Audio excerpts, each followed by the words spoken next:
I just came back from Waterfall Soup. What happened? Did something come up with General Chop? No, nothing really. It might not even be a big deal. General Chop just mentioned that Soldier 11 hasn't come to eat noodles at the shop for quite some time.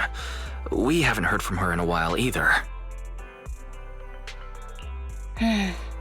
Maybe she's out on a mission?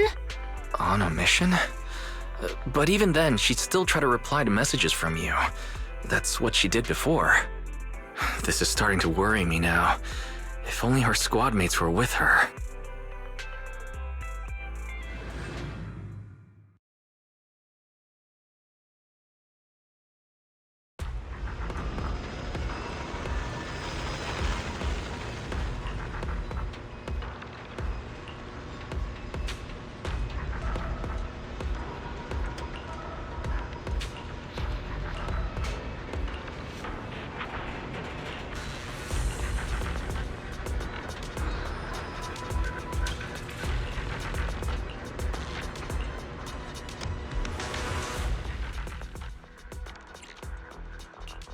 Did you call me?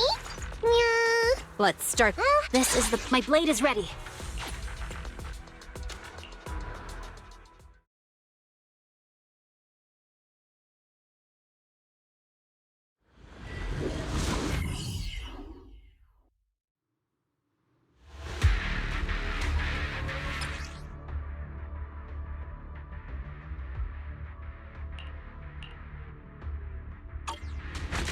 We've arrived at the coordinates Ray provided.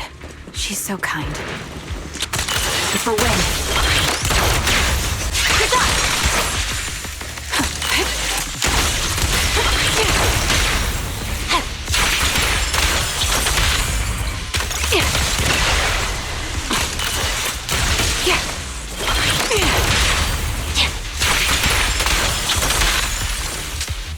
I'll take point.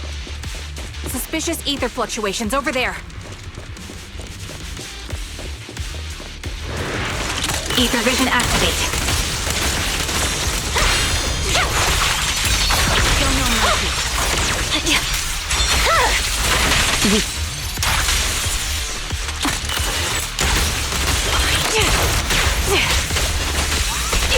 Recalibrating.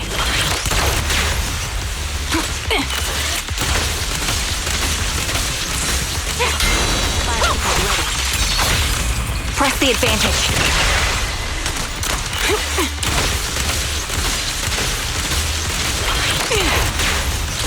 Ether vision activate. My bullets are one with the wind. Isolate. The target's exposed.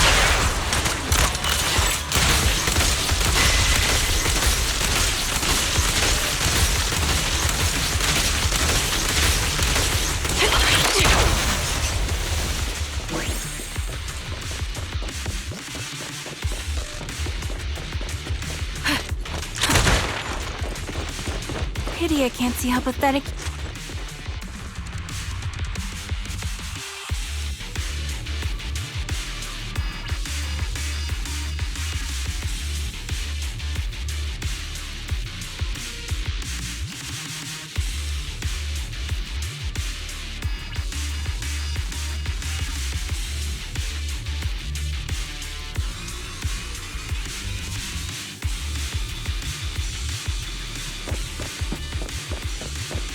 That's Soldier 11. Take out that sniper! I won't let you take her. You're in my sight.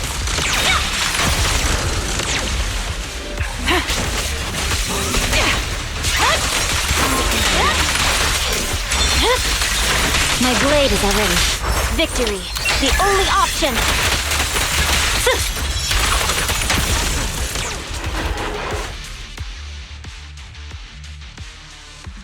Soldier 11! No, damn it. You should have been no match for her. What did you do?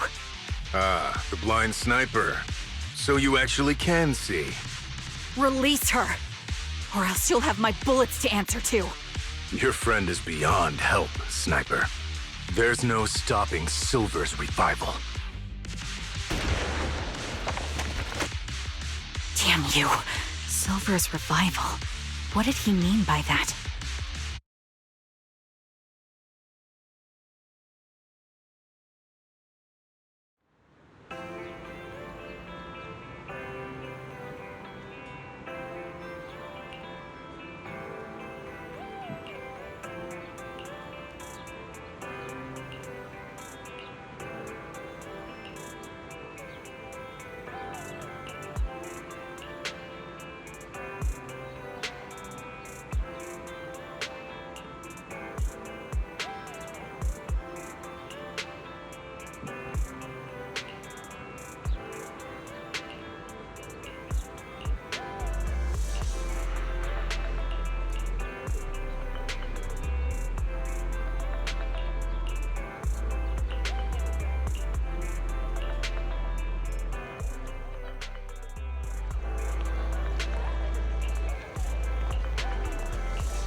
Hello. Is it you? The one who contacted me on Internet? Yep. Oh, the burger. Sorry, I was starving, so I already finished it. Thanks for coming to meet me. Long story short, we need to stop Silver from coming back. By the way, what was your name again? I hadn't introduced myself. I'm still unsure if I can trust you. Oh. Don't take it personally. I'm always cautious with people I've just met, especially someone from Internet who claims to have intel without any solid proof. But I have to admit, you do seem kind of familiar. Even though I can't see your face, you somehow remind me of a friend. A friend who's in danger. They've taken her, haven't they? Wait, how much do you actually know? I'm just as clueless as you about what's happening. But you might have heard of me. I'm Andy, the former captain of Silver Company. So, you're... Yeah, that's me. I'm the one who died in Soldier 11's place. So you should get why I feel responsible for her. Would you understand if I say I'm still not completely convinced? No worries. I've dealt with even more skeptical people before. Trust isn't gained on words alone. So how about we meet inside the Hollow? Inside the Hollow? I'm not the best with words. Showing you through my actions might be more convincing. You just need to see me in battle.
Watch out!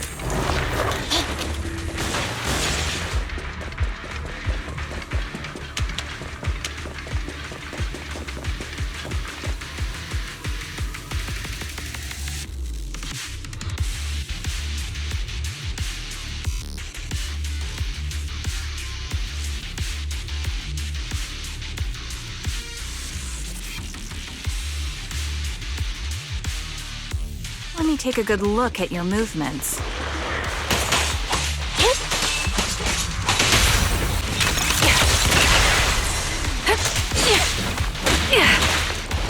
Standing by.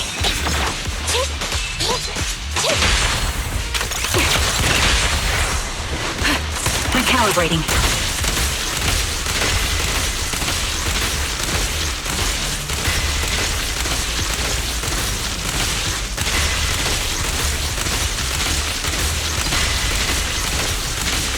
Unfortunately, the enemy is too weak. I won't be able to show you my full combat abilities.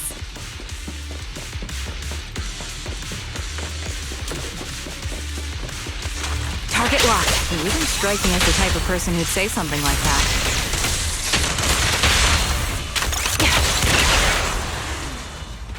I see now. There's no mistaking it. You really are that Anby. A person's fighting style is a raw response in life and death situations. It can't be easily faked like a resume or some other physical token. You and Soldier 11, the way you fight and use ether, it's nearly identical. Incredible. We're sisters. Assuming that sisters means replicas from the same blueprint, that is. So the rumors circulating in the military about Silver Company, they're really true? How much have you heard? Only that Silver Company no longer exists. But biologically creating soldiers in mass quantities, how could that even be possible? From what I know, besides intelligent constructs, everyone is born biologically. Delivered by storks, so they say. So, making one isn't much different from making 100. Was that supposed to be a joke? Yeah, my jokes never really hit the mark. Sorry about that. No, I'm the one who should be saying sorry. I was just astonished. I never thought the military had this level of technology. If they could mass-produce soldiers, then why would they still... I understand. If they could use replicas as cannon fodder, then why still risk human lives? That's what you're thinking, right? I was trying to say it in a more... diplomatic way. It's okay. I won't take offense. Not over this. They'd probably say the reason is because replicas are simply too expensive. While a Silver Company soldier could change the game, it costs nearly as much as training a top-tier general and paying their fees and pension for their family. The real cost isn't in creating the mind or body, but in replicating the subject's unique physical abilities, mental aptitude, and reflexes.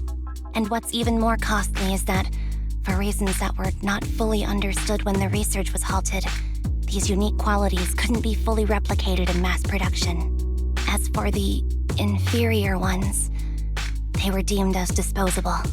Anby, that's not what I meant. Yeah, I'm sure you didn't. But there's always someone who does mean that. There's always someone with an agenda, trying to use us. Maybe that's why Silver Company fell. I won't forgive those people. Any of them. However, the downfall itself isn't entirely a bad thing. With Silver Company gone, their evil technology was lost with it. Or so I thought. Until now. Silver's revival. So you're saying someone has resurrected that technology? Soldier 11's abduction seems linked to this. I have to admit, your theory has some merit. But as far as I know, all the data from that time was erased. Could it be the Defense Force? Hold on. Something doesn't add up. What are you thinking about? If they truly wanted to secretly revive this technology, they wouldn't need to take Soldier 11 at all. I know my squad mate. All it would take is an order from up top, and she'd put herself on the operating table without a peep. Really? So, that's how she is now. She's the model example of a loyal soldier. Isn't that how you remember Soldier 11? No, I never knew a Soldier 11 in the past. Only... How could this be happening? There shouldn't be so many ethereals here. I recognize this formation. We once used it to battle ethereals. What? It's another legacy of Silver Company. Back then, we had a brilliant sister who excelled in strategy over combat. Let's handle this. The person we're after must be behind it. TWCA Type 3. Is that the name of that formation? On kill! Fire support ready.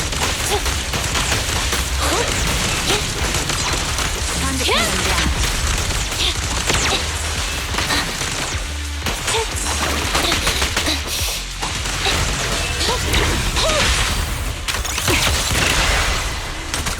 Ether vision activate. Eliminating target. Fire support ready.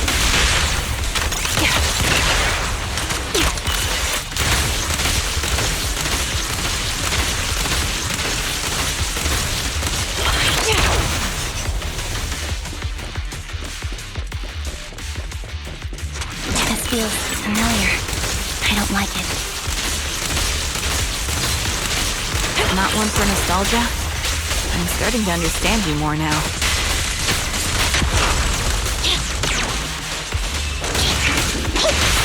Quick shot!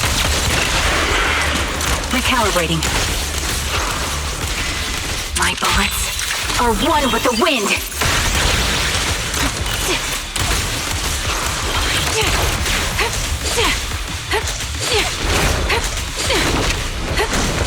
Evasive formation. Dodge. Supporting position. Ether vision activate. The target's weary.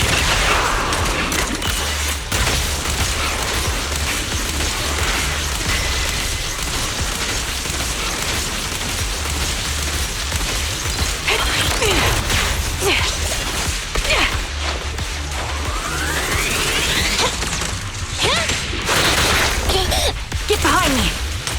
Recalibrating.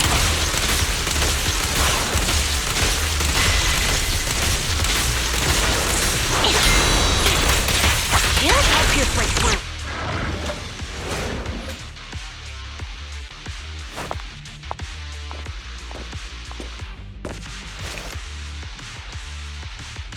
Ambi, what is that? That's the old Silver Squad uniform.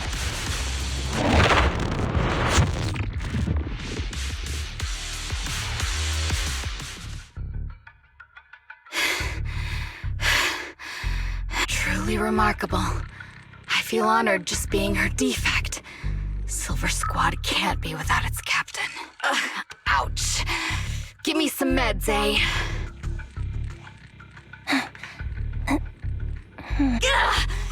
You're the worst of any defect!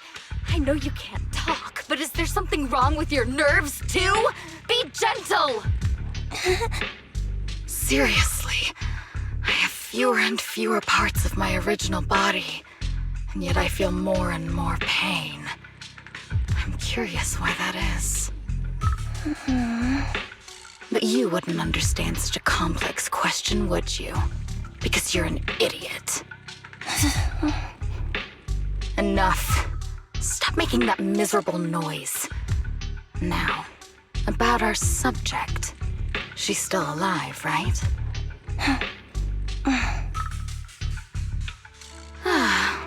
There you are. So, they call you Soldier 11 now, right? What a hideous name. But looking at you now, you do have a pretty face. Pretty and pitiful. This face is the only thing we have left in common. Aside from that, I'm nothing like you. I've lost all my limbs. I'm no longer a complete member of Silver Squad. And I need a complete body for the experiment. Which is why I need you. What? You're asking me what happened? But you should know what happened that day. It was the day you weren't there. Captain Anby traded herself for you. even with her incredible strength, she could only save one of us. But why did it have to be you? Why not me? Why not Twiggy?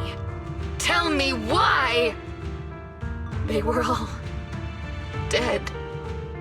Heaps and heaps of corpses crushing me. When they found me, my limbs were severely corrupted. I couldn't move. I couldn't fight back. I used to be a soldier, ready to defend this city. But that day, I was...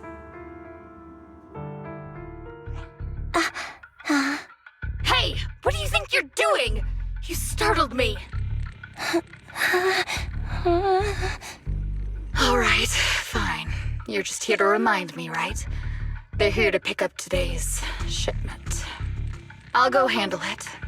After that, I'll come back and tell you the rest of today's story.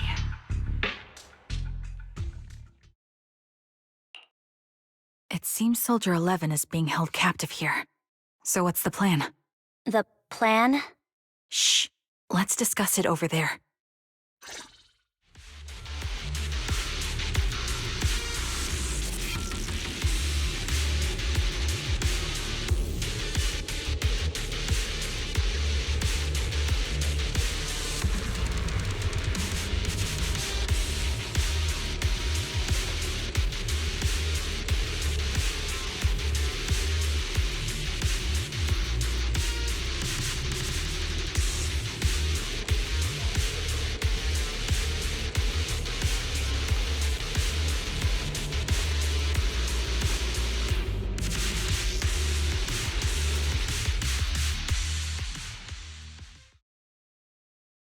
This place is cold.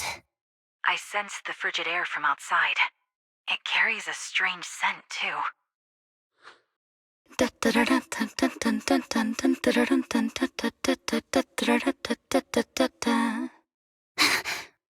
Someone's entering. Are you hidden? Don't worry. It's dark here, and the machines are pretty noisy. They won't detect me. Soldier 11, wakey wakey. That's odd. I know I've taken quite a few samples from you and injected some meds, but you'll tough it out, won't you? Won't you? Do you enjoy being pampered? Because you're the youngest sister? Oh, that won't do. Get up and play with me. Good. That's my girl. Now, let's continue our story. Where was I? Ah, yes. About how some kind scavengers found me without limbs. Such kind-hearted folks. They sold me. And unfortunately, my ignorant new owner couldn't see any use for a limbless worm like me. So I was sold off again. I was treated like merchandise on the black market. Sold alongside gangster stuff and modded bamboo. That's when I realized we Silver Company soldiers weren't any different from bamboo. Just made of flesh and blood. The only real distinction is we feel more pain. And that's when I met her. She bought me as a trophy girl, cut me open and operated on me, checking my internal organs by hand. Anesthesia doesn't work on us.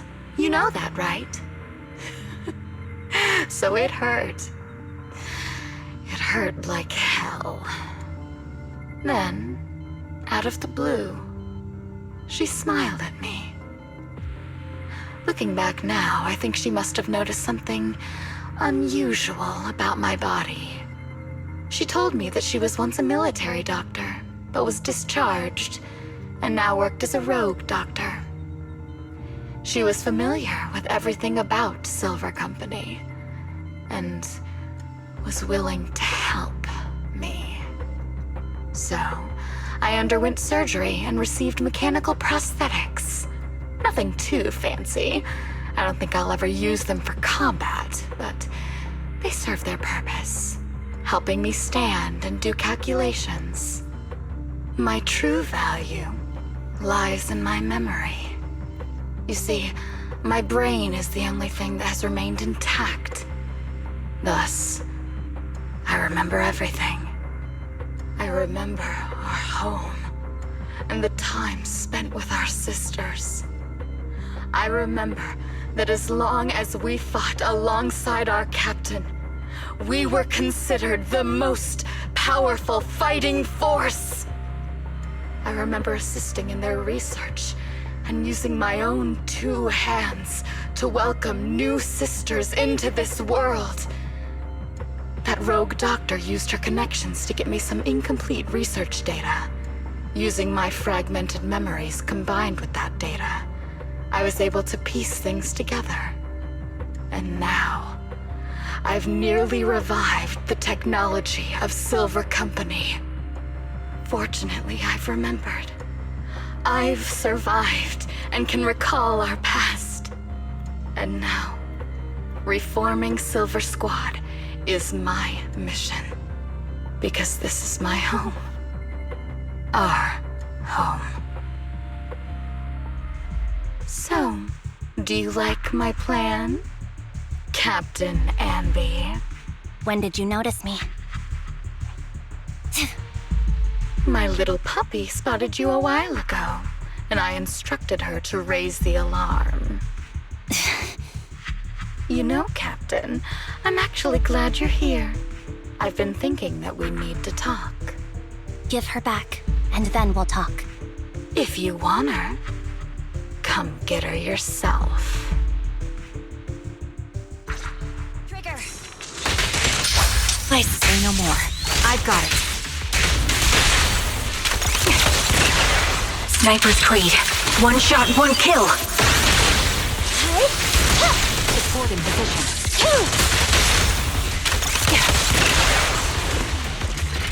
Ether vision activate.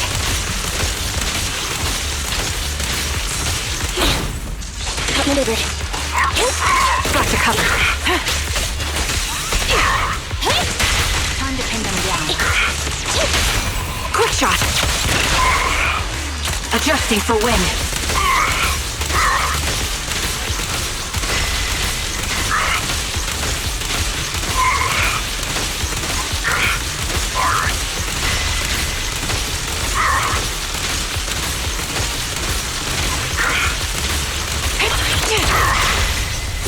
There it goes. The target's weary. Ether vision activate.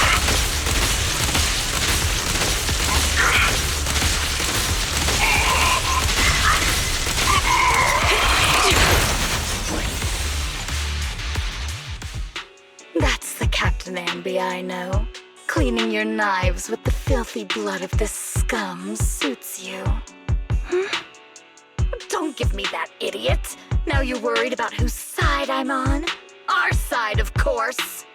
I created you so you never saw Captain Anby in her prime. After everything I've been through, I thought I would have forgotten. But I still remember. So, have you ditched the uniform, Captain? Twiggy. I'd keep it as pajamas if I were you. It's nice to reminisce about the days of glory and agony, isn't it? I never knew you were still alive, Twiggy. Yeah, I was always the worst at fighting, but I survived. It's only natural for you not to expect that, Captain. You're not as terrible a fighter as you think. Your sharp mind makes up for it. Yes, you said something similar before. I'll never forget that. You persuaded them to keep me, and you encouraged me to acknowledge my true value. You're right. I am valuable. I understand that all too well now. Trash may perish easily, but not me. I'm valuable. Precious, even. There's always someone who sees value in me. Just like you did before.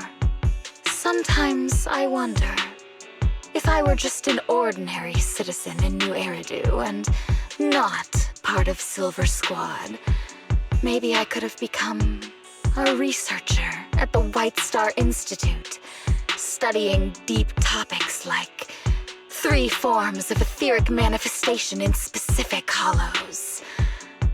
Sure, I might be sharp, but there are different kinds of smart.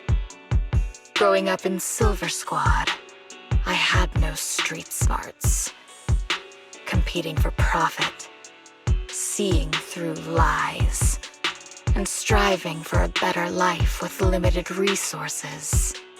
These I had to learn the hard way, year after year. You've been through a lot. Is that why you're doing this now? I don't need a reason. At least not one to convince you. The only person I've needed to convince is my backer. You know better than anyone. Silver Company was an evil undertaking. That technology should never resurface. Evil? Are you suggesting that you, I, and our sisters were all evil? We are evil incarnate. So, we should all just be destroyed? No, but we should not continue in our evil. Oh, I see. That's very enlightening, Captain. We should be eating burgers, watching movies, working a job, and going on dates. Instead of being maimed, sold, tortured, and struggling to survive.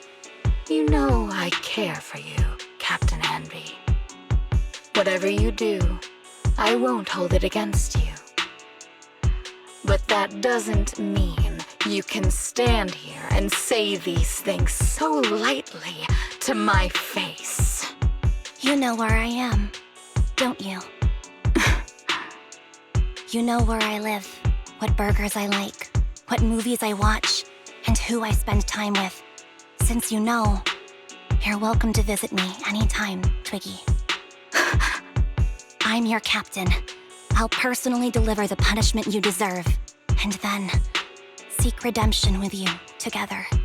Captain. We can still make things right before you make a greater mistake.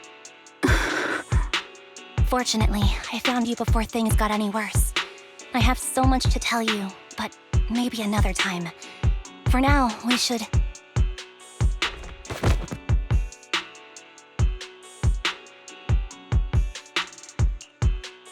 All right, I'm returning your favorite girl. Now we're even, Anby. Twiggy? I said we're even. From now on, you can stop acting like a captain and save this foolish talk.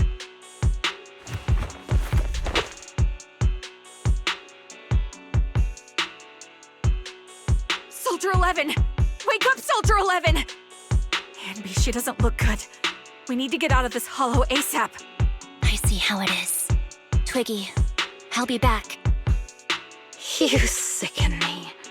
Like I said, just save the foolish talk.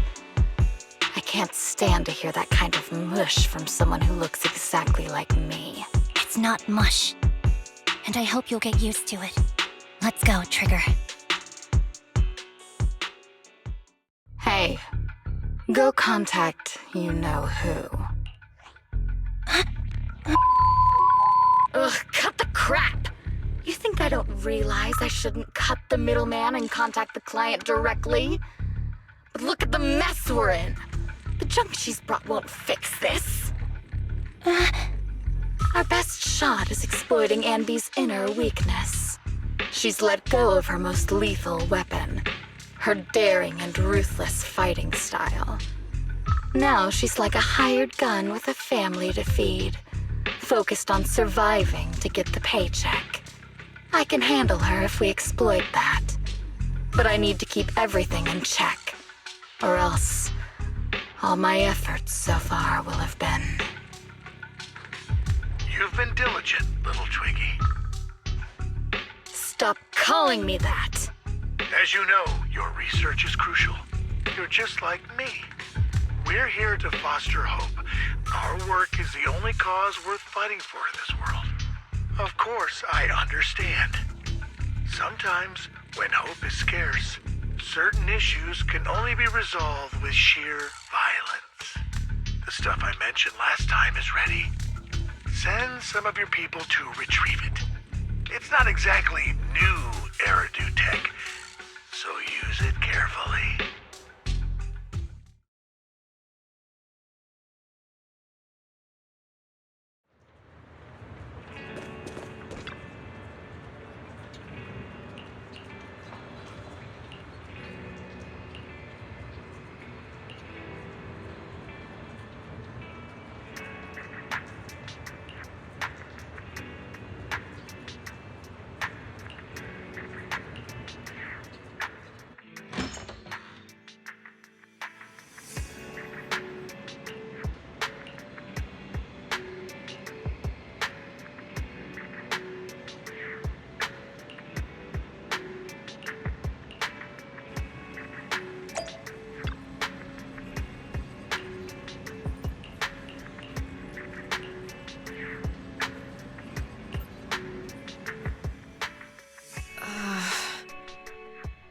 What is...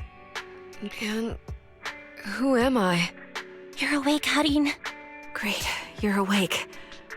I've been worried about you, Soldier 11. Soldier 11? Is that my name?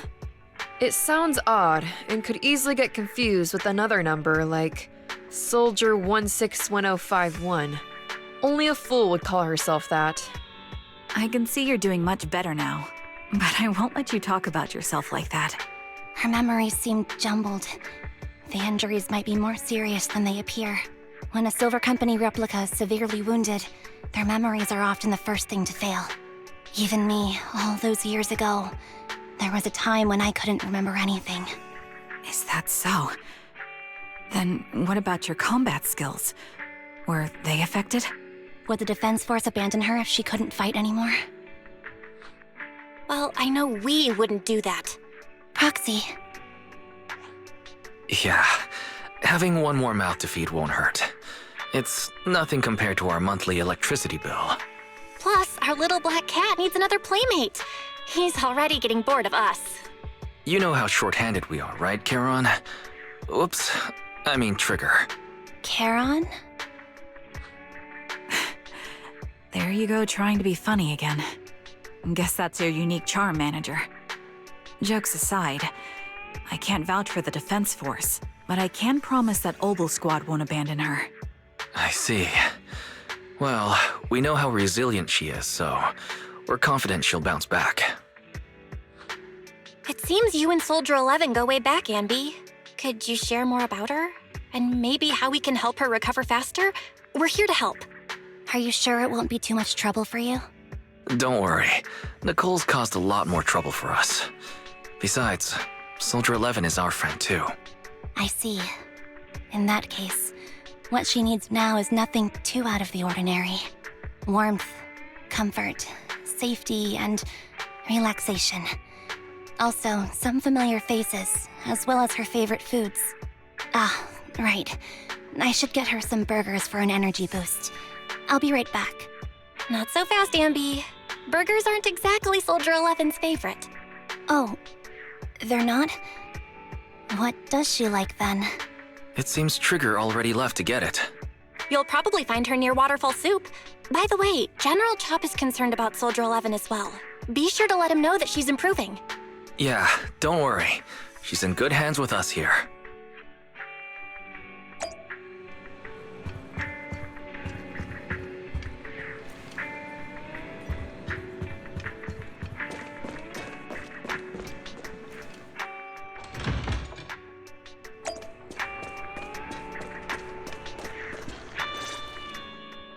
I got Soldier 11's favorite spicy noodles from that enthusiastic chef. I couldn't see if the noodles look spicy, but just the steam from the chili peppers alone is making me cry. So, spicy noodles is her thing. I had no idea. Well, that's the Soldier 11 I know. She would come to 6th Street whenever she had free time. Maybe she feels more at home here than back in the barracks. She rarely talked about anything other than training, combat, and promotions. But when she did, she'd usually mention super spicy noodles, the video store owners, the arcade, and cats. Did she ever talk about me? You might not like the answer. Soldier 11 has never brought you up, but she seems fixated on a certain betrayal. Apparently, someone very important to her that she admired greatly vanished without a trace, leaving her to deal with that awful situation by herself. The person left without so much as an explanation. In the military, such actions are seen as desertion. And eventually, such deserters are marked as KIA by detached and indifferent officers. Does any of that ring a bell? I have nothing to say. Even if she resents me, she has the right to do so. That's pretty cold, even for me. May I suggest something? What's that? If you want to mend things with Soldier 11, don't say anything like that to her. Trust me, don't. But that's the truth. I have no excuses for that. I lost my memory when I left the army. Once it returned, I wanted to contact Soldier 11, so I asked Nicole to check on her. Then I learned that she was doing well, that she had joined Obel Squad, and that she's an exemplary soldier who recently got promoted. She had a new captain and new comrades, so I felt her troubled past in Silver Squad might only weigh her down. I had no reason to show up again. Trigger, What? tell me, if you were me, you would have made the same call, right? If I were you... Yes, I might have. That's what I thought. So, even if she hates me, I deserve it. But I'm not you, Ambi. That's the point. If I were in your shoes, I would let Soldier 11 know she was never betrayed or abandoned. I'd let her know that her comrades would search to the ends of the earth for her, and that they'd never forget her. Trigger, you're really amazing. That's all you have to say? Yeah, I'm really impressed. It must be nice to have you as a comrade. I'm not so sure about that. But we have more pressing matters to discuss now. What are you planning to do next? I'm heading back into the Hollow to put an end to everything with Twiggy. That evil tech must never resurface again. But before that, I want to apologize to Soldier 11. Apologize? But given the current state of her memory, she might not remember it afterward. That's the idea. Wait, really? Yeah, that's the best choice for my cowardly side. Seems like it's really weighing on your mind. All right, if there's anything I can do, just say the word. In that case, I need you to prove something to me. Prove something? Like what? Prove that you can take good care of Soldier 11. That's the only way I can hand her over to her new comrades without worrying. Alleviating all your worries might not be a good thing either. But I understand. I'll prove that I can take care of her. Now then, let's head back. After all, we don't want to show up with a bowl of soggy noodles for our patient.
Nicole. Well, look who decided to come back. I'm sorry for leaving without saying anything. You can punish me however you see fit, Nicole. What's the use in punishing you? If anything, I'd prefer some compensation. So, how do you plan to make it up to me? I'm waiting. I'll give up my favorite burger. From now on, I'll eat noodles every day. Hey, that's more like compensating General Chop than me. That won't cut it, huh? Then I won't try to squeeze in between you and Nekomata when we watch movies. Come on. Nekomata's usually the one who's squeezing in between you and me. Show me some sincerity here. I see. Okay. Oh? Yes, and I'll persuade Billy to give up his pay too. Is that good enough for you? Wait a sec. Are you trying to tarnish our reputation as an honest business? Forget it. You owe me big. I'll tell you what I need from you later. Nicole. Fine. Forget it. Just spare me that pitiful look. Listen, Ambi. It doesn't matter who you were or what mess you've gotten into. The cunning hairs doesn't need to be a burden to you.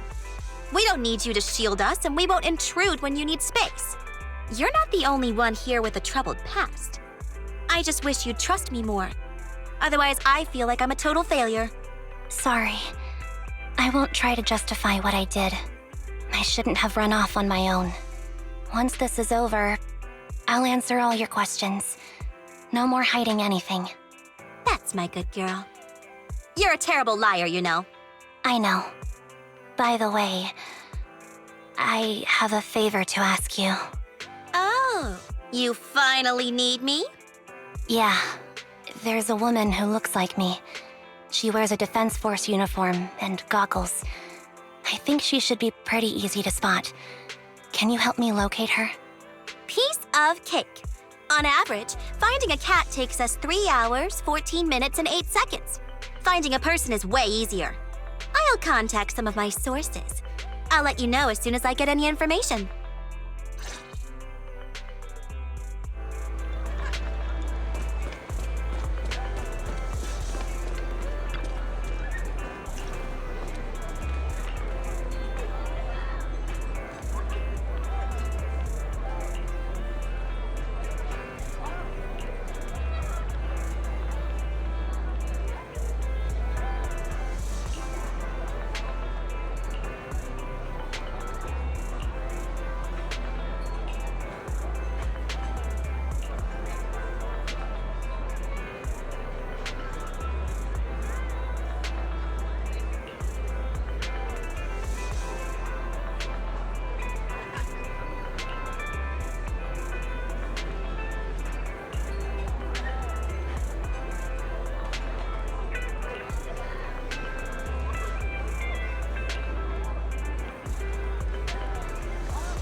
Who's there? Ambi! It's you! It's been a while. I bet it must have been nice not having me around for a bit. Yeah, definitely. It was pretty nice to not have to compete for space to lay in Nicole's lap for a change. Humans have 2 legs, so 2 people can lay on their lap. At least, that's what I heard in a movie once. That's our boring burger girl. You always sound cool when you're quoting movie lines. Alright, to help make you more interesting, Nekomata has a special gift for you. Here you go.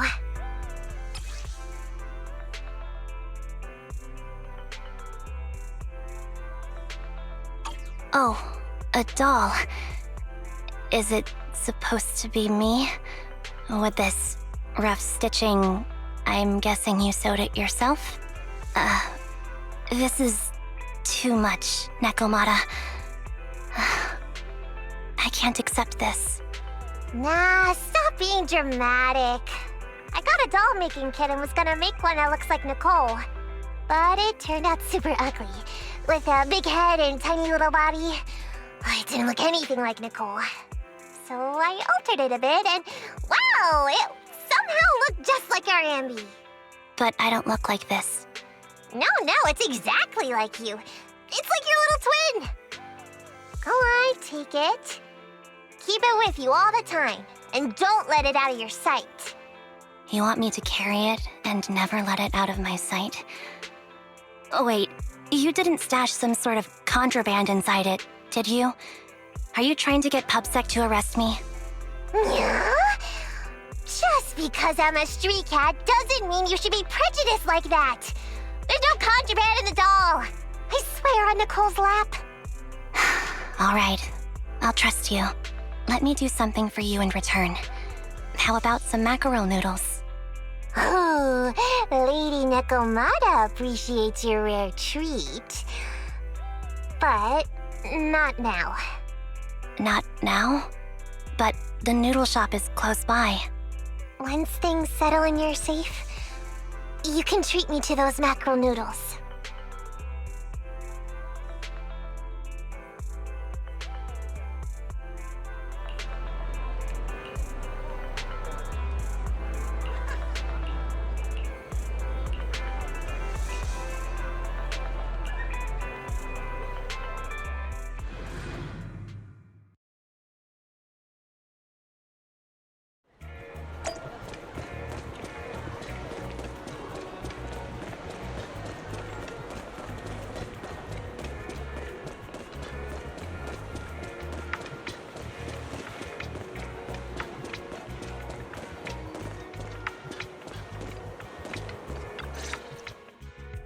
So, here you are.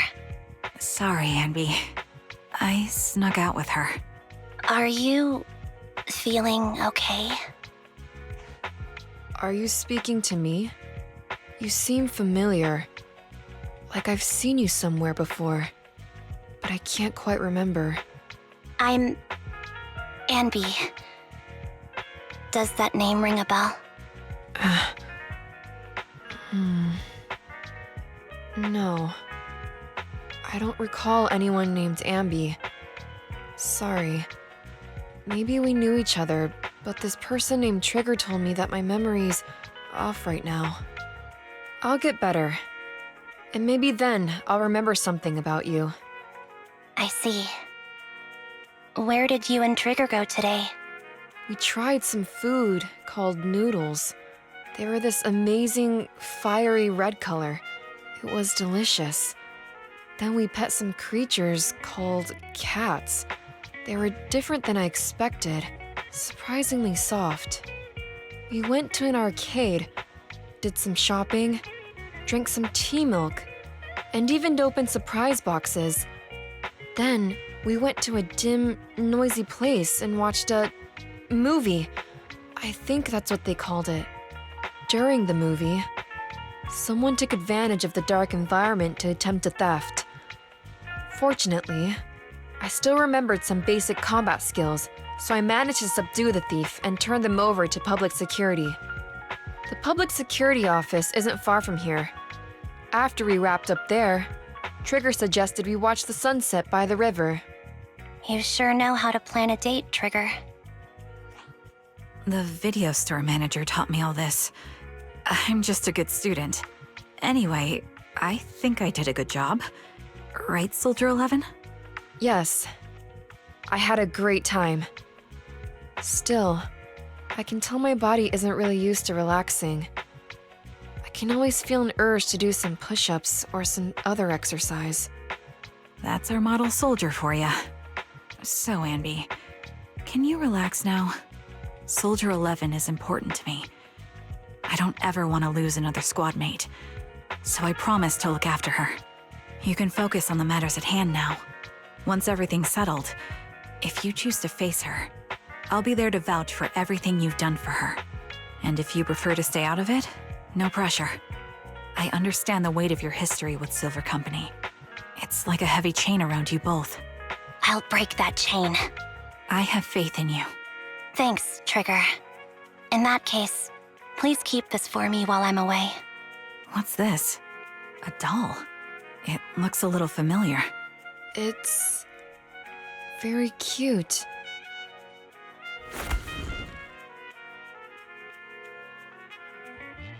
Please, keep it safe until I come back. Right now, it's my most cherished possession. Don't worry. If it means that much to you, we'll be sure to keep it safe. Thanks. It gets chilly by the river at night. Let's head back to the video store and get something warm to wear.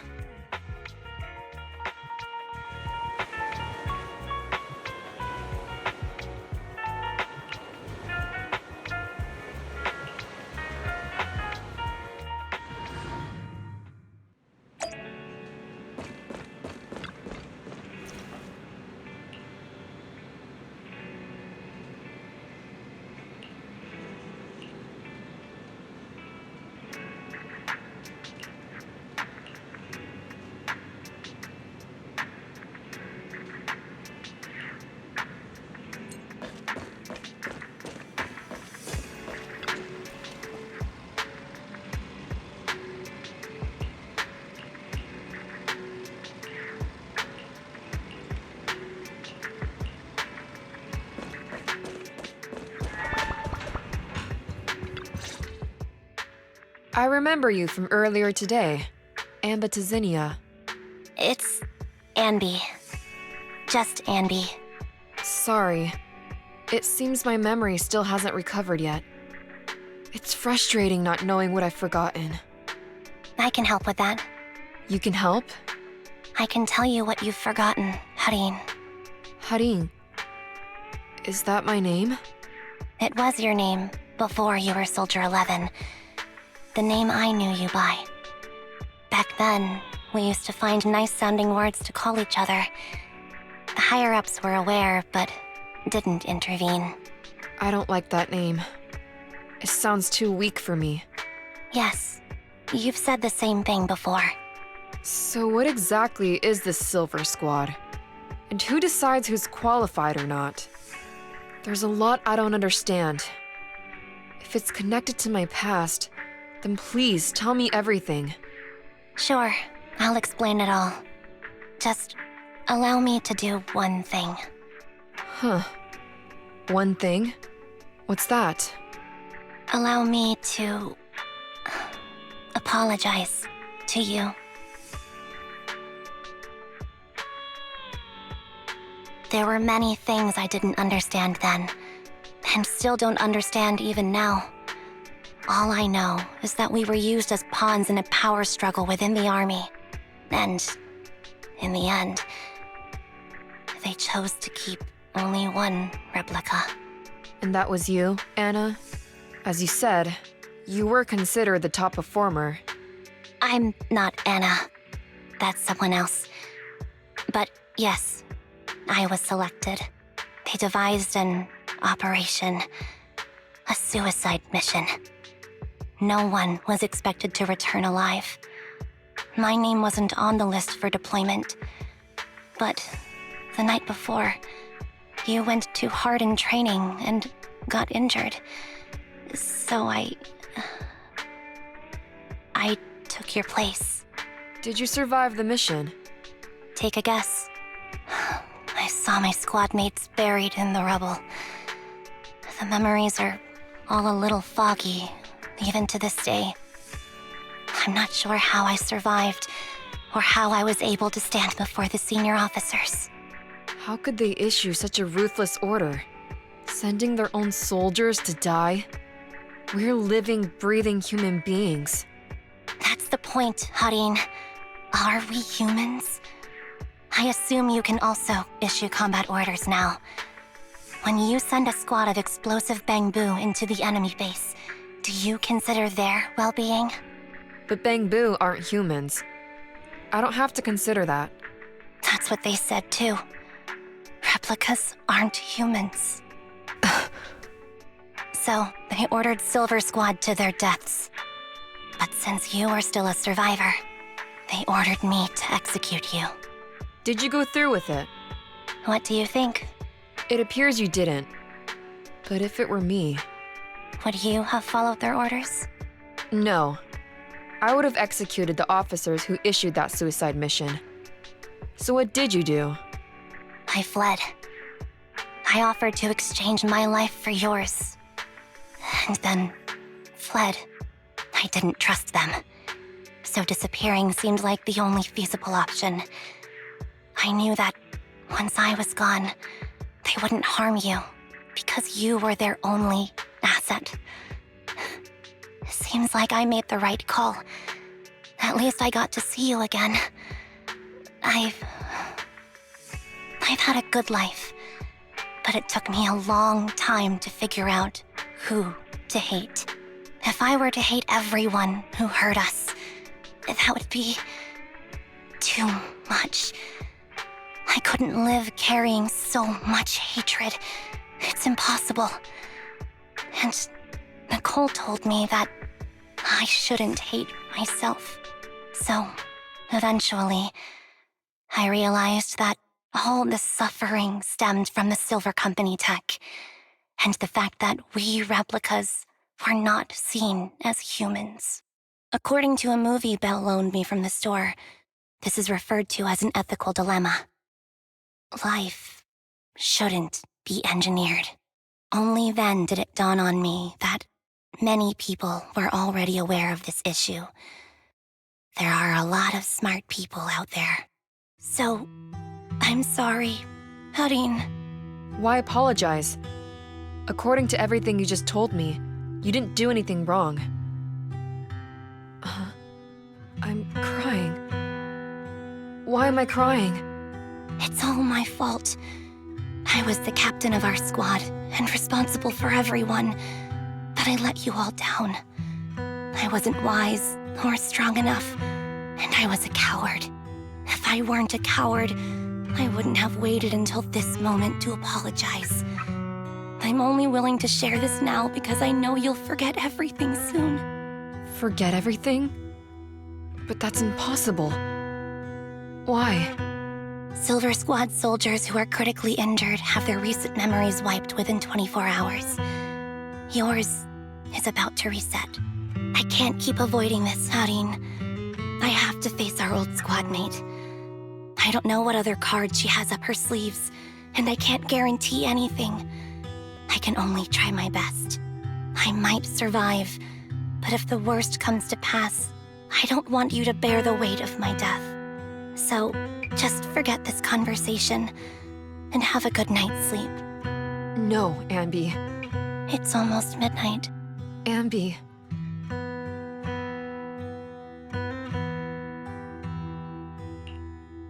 What is this place? What am I doing here? Who am I? Your name is Soldier 11. Good night.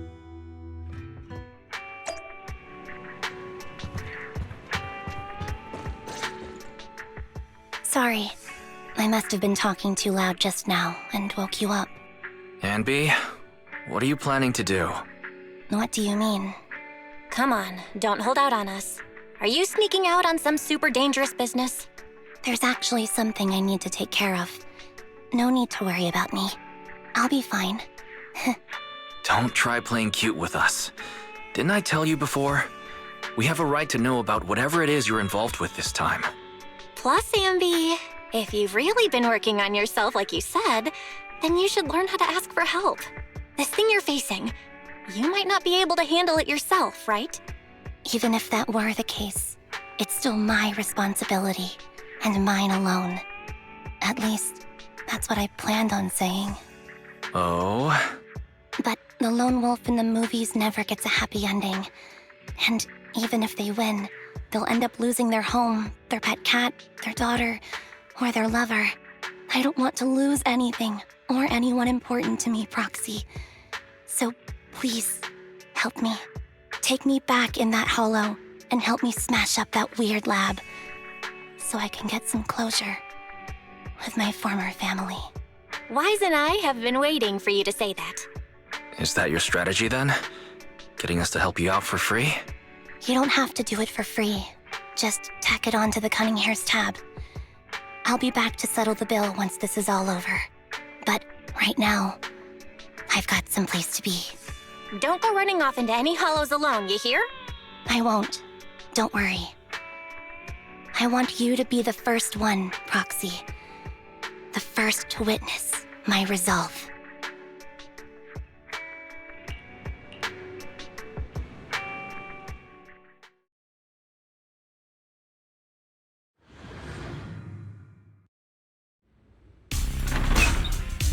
Long time no see.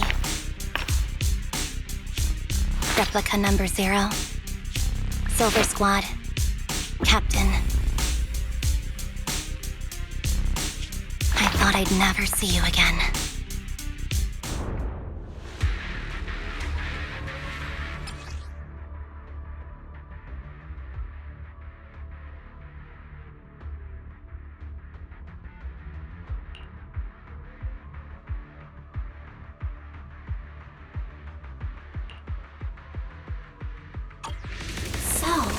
This is what you were like back in your Silver Squad days, Ambi? Your fighting style seems to have changed. Old memories are coming back with this uniform. This new you is so reliable, Ambi. The past me was reliable too. True.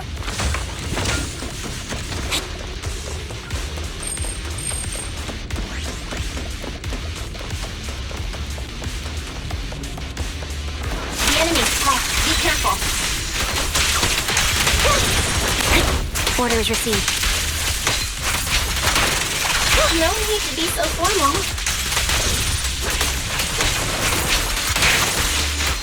Is this the log that needs to be destroyed?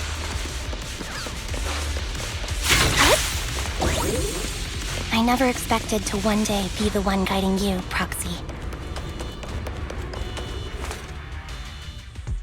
I'm heartbroken, Ambi. Here I was thinking this was a family matter between sisters. But you've gone and brought in outside help. You're no match for me, whether I bring help or not. Twiggy, Silver Squad is gone. You will never be able to rebuild it. We both know how difficult it is to create a Silver Soldier capable of engaging in combat operations. What if I didn't need to? Didn't need to. What? There's one thing you're wrong about. I've already done it. I've achieved the conditions for rebuilding my very own Silver Squad. This is so weird. These Ambis... No, these people. None of them seem to have any fighting abilities. Weird. These people don't look like soldiers to me. Twiggy, what have you done? What do you think I've done? I've done something that can stop my organs from being harvested. That can put me in touch with the big shots at Tops. That can help fund my research.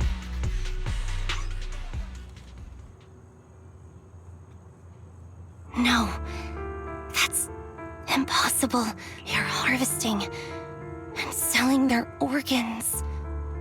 You created all these sisters of ours just to harvest them like animals? I just used them to exchange for a few necessary resources to reform Silver Squad. I needed a family, really. That's all. You said it yourself. These sisters of ours, right? We are sisters, and we are family. So if we're family, why don't you feel the same pain as me? It's a real shame, you know. Neither Harry nor I were perfect enough. No matter how hard I try, all I can make are defects. good for nothing but a supply of organs. But it's not like there hasn't been any progress. I haven't even told anyone about this yet. But just earlier, I managed to make some improvements to the technology which will stabilize control of the cloning process. Once that's in place, the cost of producing a competent soldier will be at an all-time low. We'll have achieved just what the initial project report said. The magic of producing an army out of sugar and air. Ambi. Captain Ambi. As things stand, there's still a chance for us to work together. You are the final piece of the puzzle. We can produce a steady supply of true soldiers so long as you cooperate. We'll keep everything under wraps until we build a huge army of our own. Just think what such an army could do. Nobody would ever dare humiliate us again. Our Silver Squad could crush New Eridu to smithereens. And you would be its commander. And me, I'm fine with whatever. Put me to death if you like. I deserve it for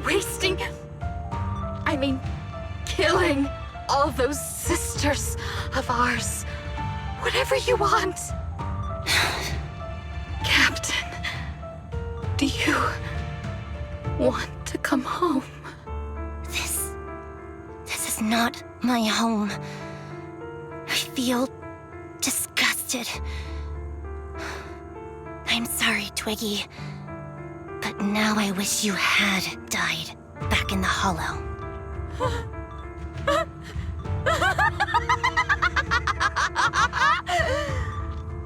I know. I feel the same way about myself. Disgusted. Get out of here!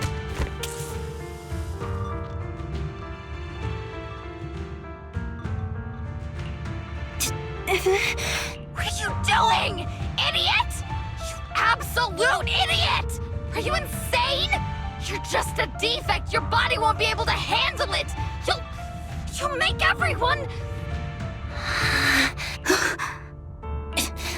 I want to protect you. Protect all of you. Thank you for letting...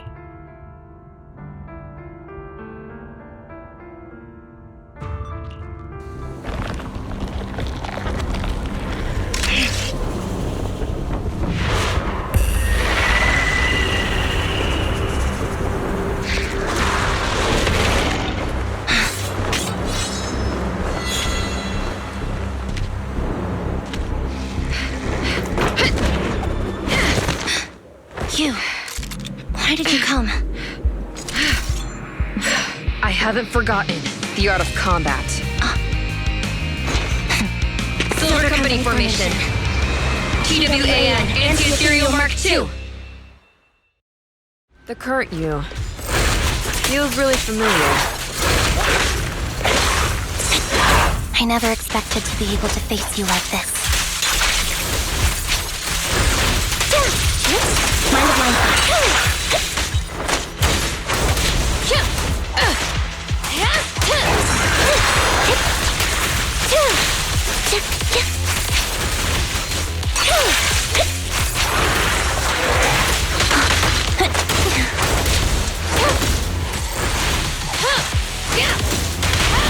Roger that. Show no mercy, even if our opponent is Twiggy. Loyalty. That's my line. I shouldn't miss this feeling. At least... Don't push yourself. Understood? Affirmative. Why did I subconsciously...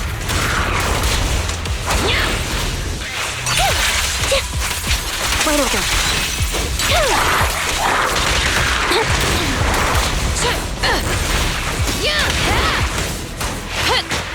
Warning! Switching positions.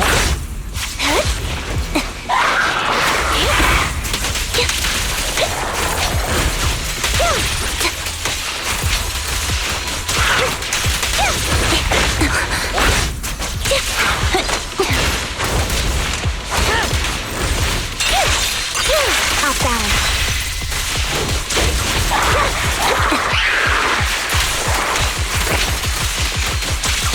The final blow. I won't let you have it.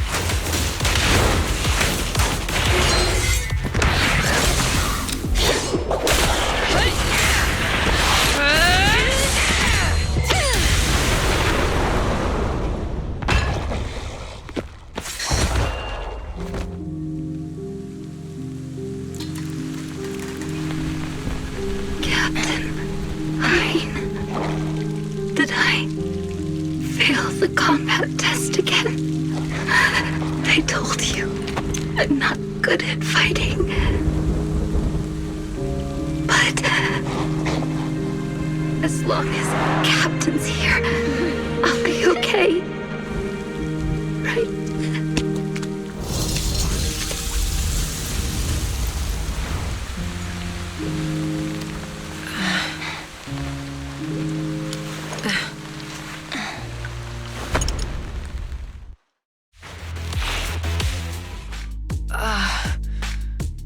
You. What are you doing here? Aren't you supposed to be with Trigger? Trigger was the one who covered for me, so I could come here. She's probably still dealing with the enemies that we met on the way here. You shouldn't be here. You weren't supposed to remember anything.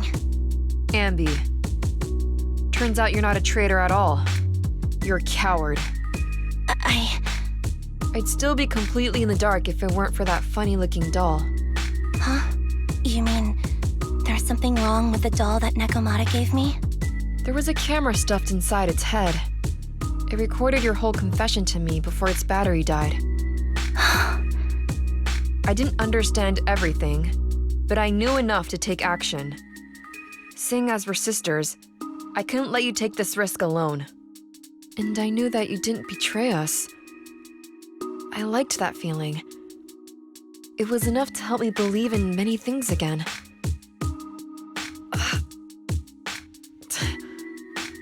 Proxy, her condition is extremely unstable. Please, get her out of here as fast as you can. Got it. Whatever happens next is something you have to do by yourself. Right, Ambi?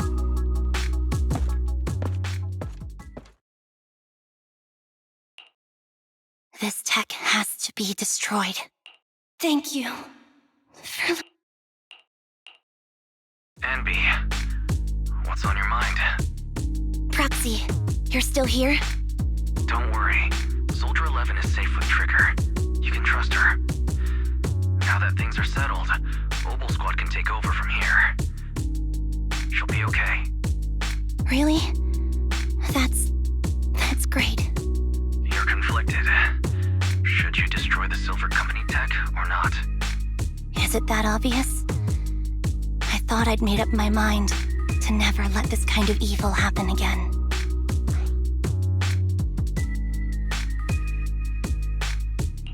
You're the captain of Silver Squad, Ambi. The way I see it, you've made the right decision here. The Ambi I know would never compromise on her resolve just because of what someone else said. You're right. I nearly caved there. What would I do without you? Thanks, Proxy. That's a decision that only you can make, Ambi. Well, that brings Proxy operating hours to an end. We'll be waiting for you back at the video store.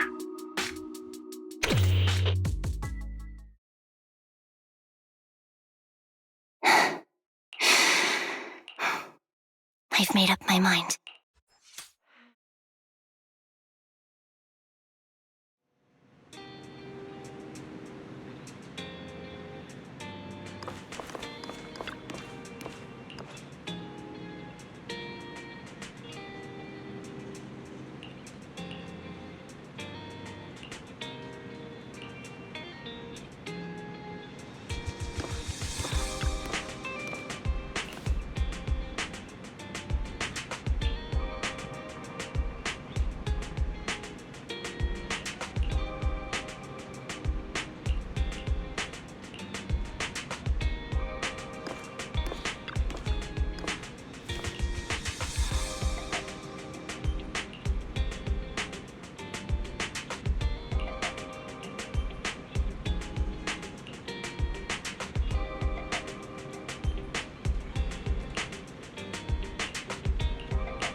thoroughbred chicken burgers are classic for a reason. Soldier 11's going to grill me about eating junk food again if I go back smelling like burgers. Burgers don't have a smell. Even if they did, it would dissipate quickly, and she'd never know. No, there's a smell, right? Eating burgers doesn't make you smell. That's why they're the golden standard of fast food. Exactly. Proxy, when did you get here? I just got here. I heard you mention Soldier 11. Is she doing better? After all, the last time I saw her, she was in pretty rough shape. Thanks. Soldier 11 would be really happy to know that you care so much about her. She's made a full recovery. She's completely regained the same training intensity as before her injury. At least with her body, I mean. So her body's recovered, but her memory is still affected? Not quite. I asked Ambi out today to chat with her about what's going on with Soldier 11. Her memory has basically reverted to how it was before the injury. She might occasionally get someone's name wrong, but she doesn't mistake her own identity, and her short-term memory is persisting through to the next day. She's made a recovery. That's great. It's still too early to say. She seems to have completely blanked out what happened during the incident, including the time she spent with you, Ambi. Like I said, that's great. You still feel the same way now? She still believes that she was betrayed and abandoned. She still hates that traitor Ambi. That's wonderful. Wonderful. Hudeen's a way stronger person than me. Strong enough to keep living with hatred. That's powerful. I don't know what to say. All I know for sure is the target of her hatred is me. And that's good.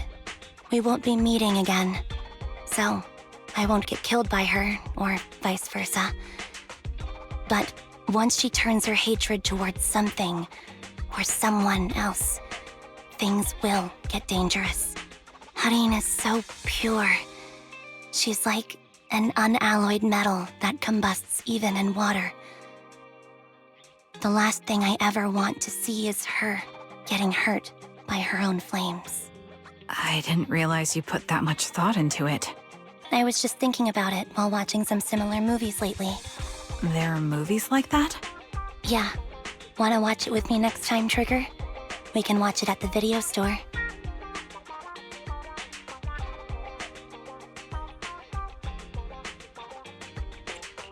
For sure. Drop by anytime. Thank you, Manager. You're very kind. Even I'd blush when people are nice to me like this. I think you're really kind too, Trigger.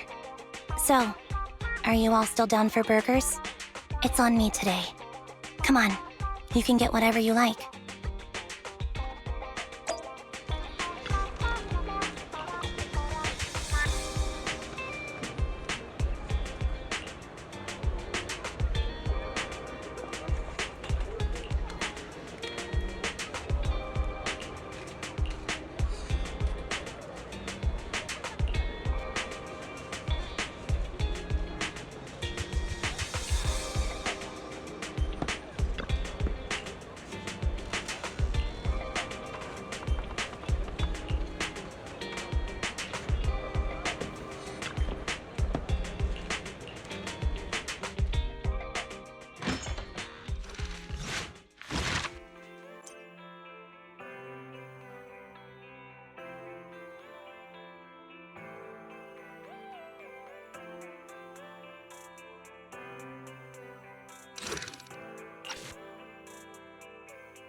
God!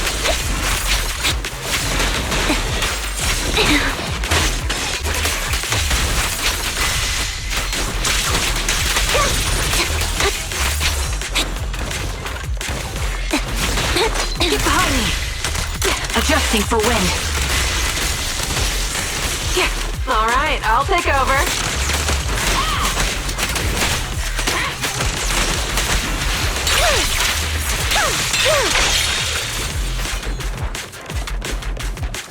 Right over. Show no mercy. Not so tough now. It's over now. You're in my sight. Suppressing fire.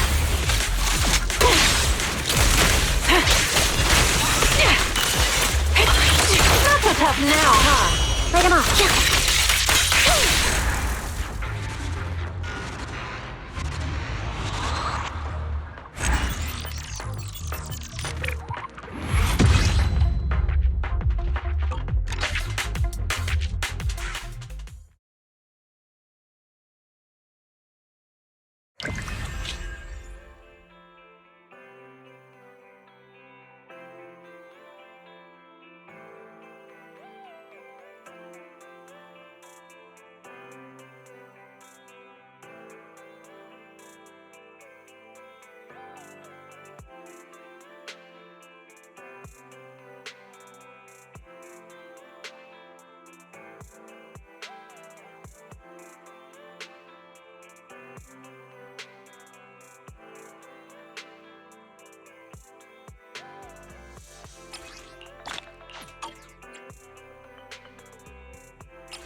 Did you? Let's touch my tail?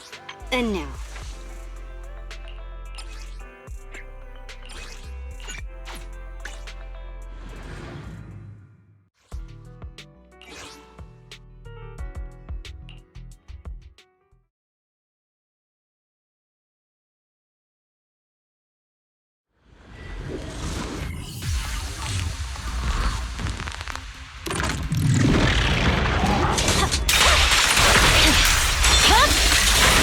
Over.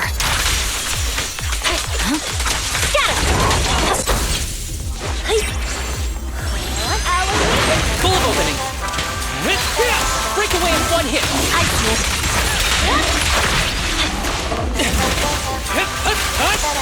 You're done.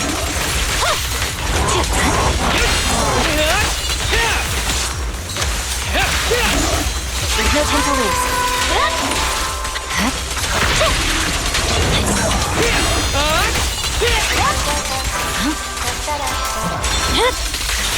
Weaker.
Over.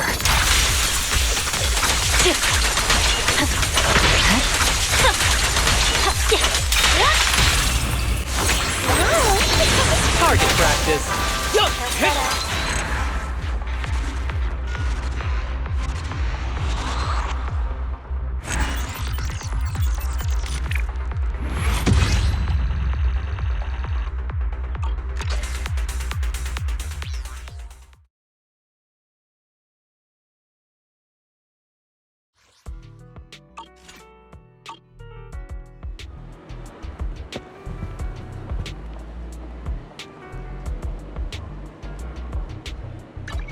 Did you call me? Meow.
Touch my tail, and now.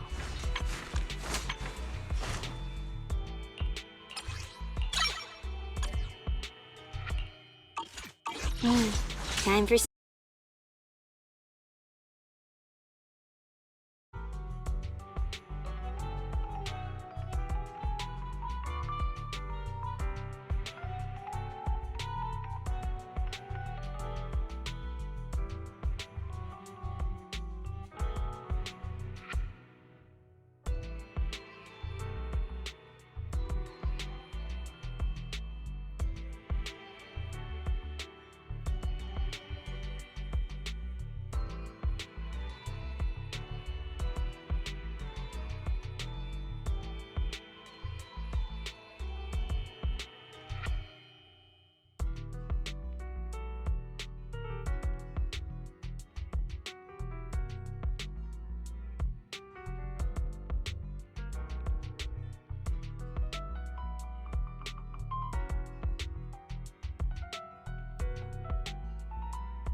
touch my tail. Is the concert starting? Ooh, we really harmonize.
Save your strength, Envy. Ether vision activate. Alright, I'll take over. I'll pierce right through.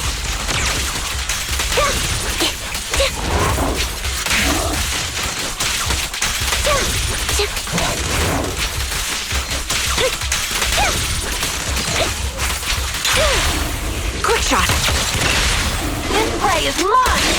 Take the shot. Increase firepower. Adjusting for wind.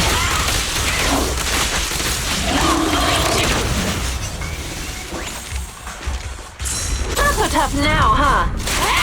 You're in my sight. A little gift. Show no mercy.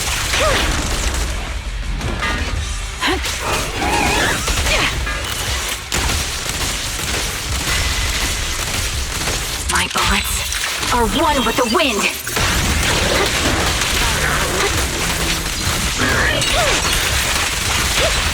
The target's weary. Who's the boss now? It's suppressing fire. Focus. Loyalty. Fire support ready.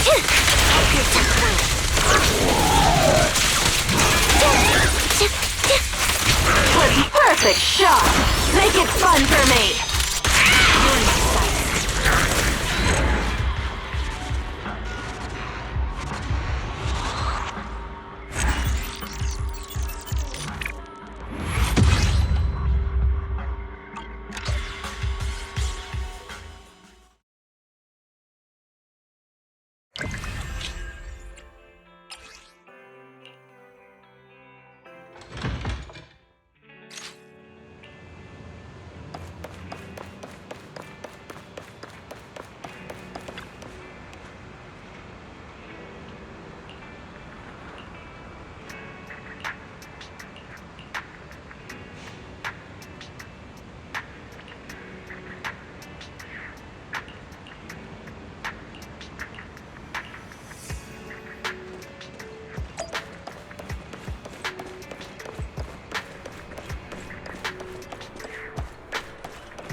Have a cup of coffee to jumpstart your day.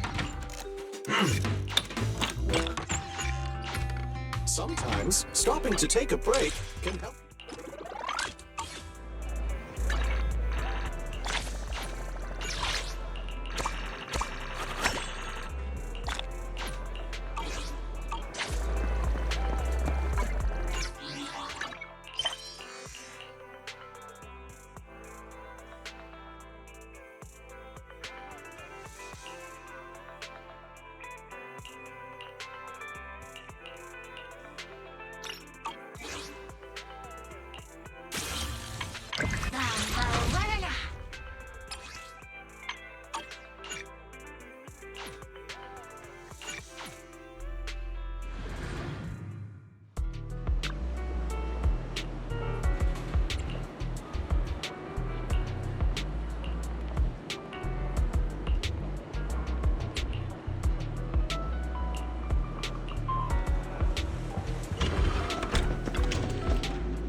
Heads up.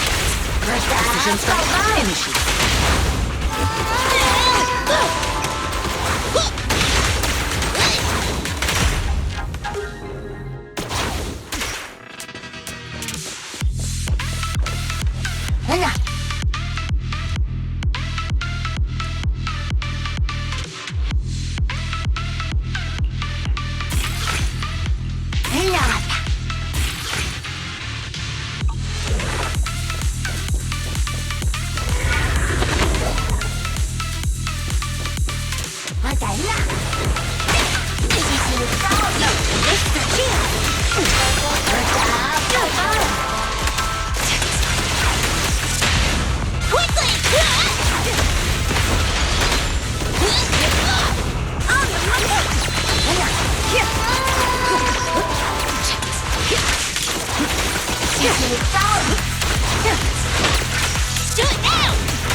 Don't even try.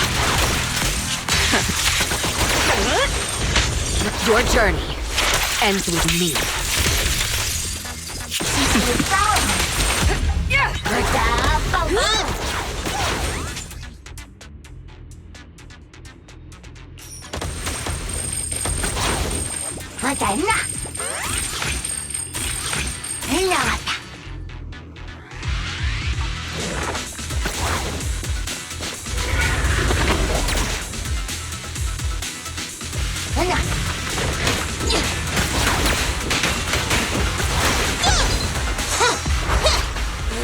Don't get in my way! Oh, that's amazing. Check your six. Yeah!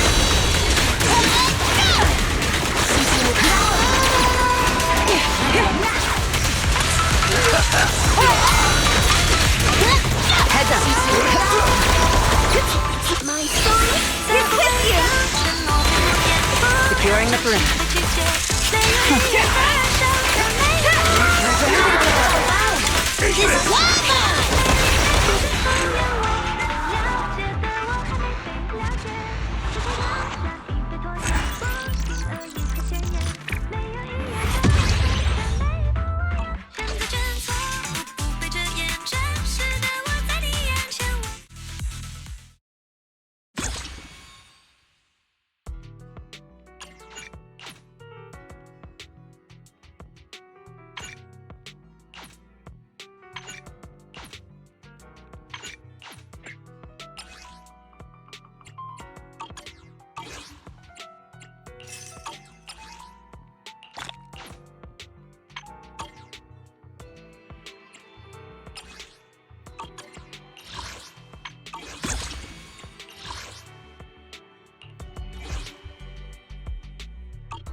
Your journey ends with me.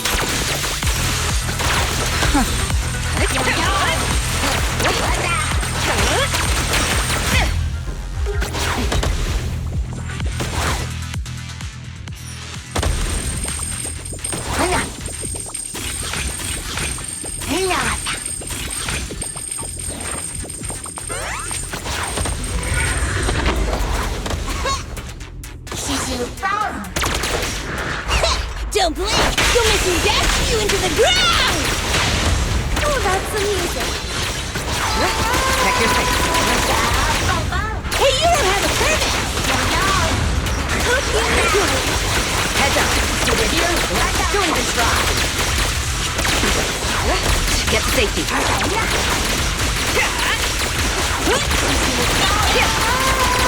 Let our souls resonate! Everything's under control.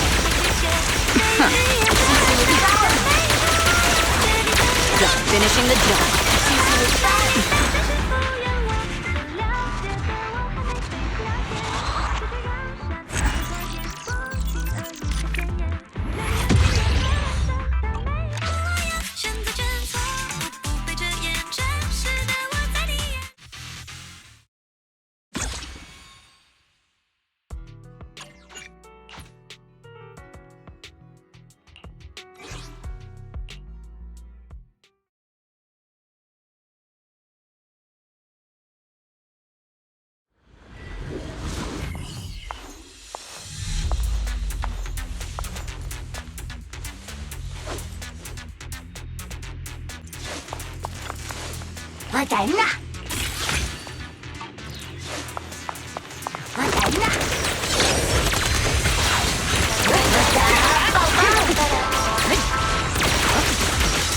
Here we go! I'll take point.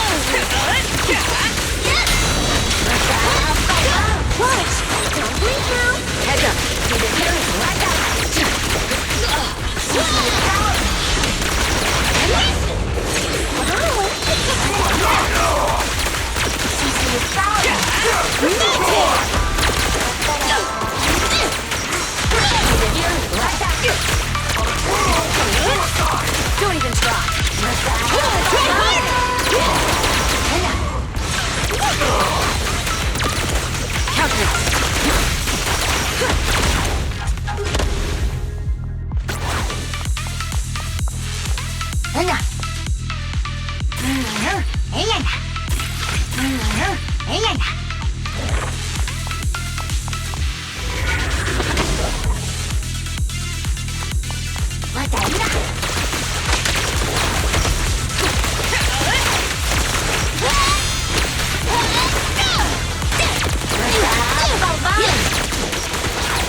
Nothing slips through my defenses.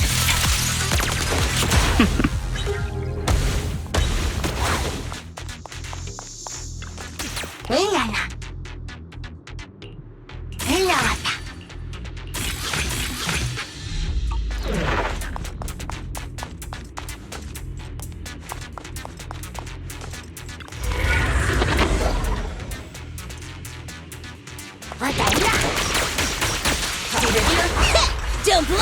You'll make me dash you into the ground! Alright, I'll take the mic.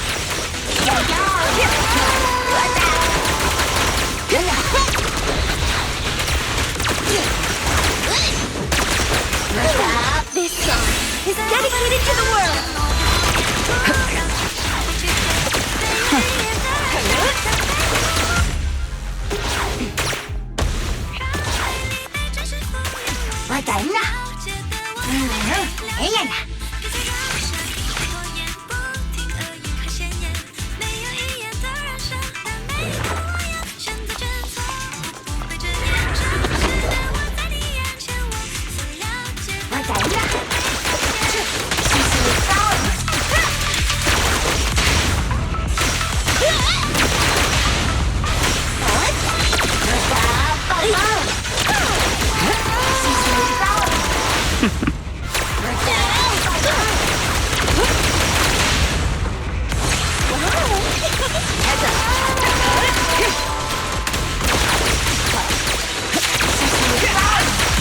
Here we go!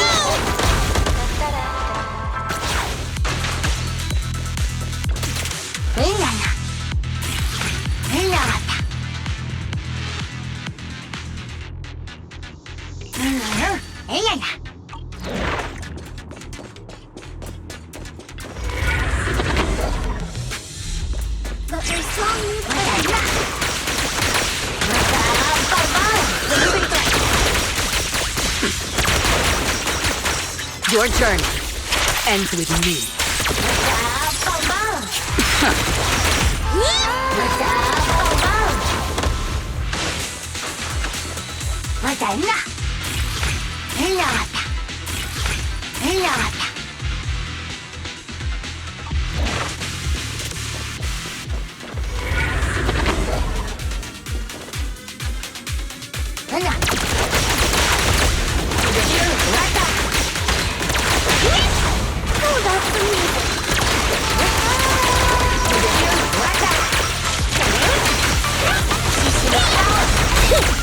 Stand still! Let me beat you into the foundations!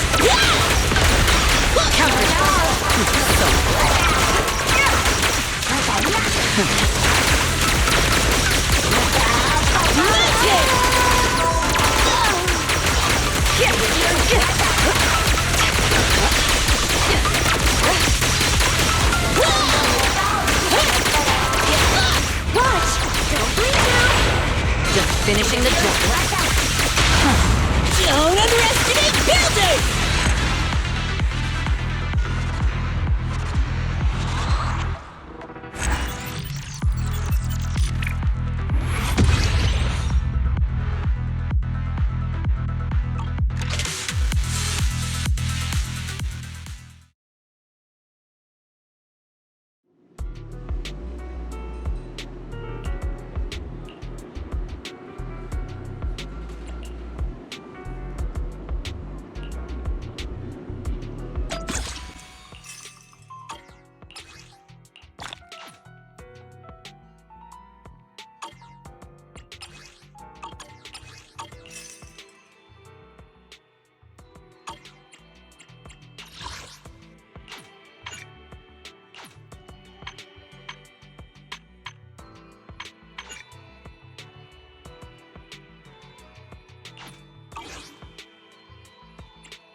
Let's make this quick.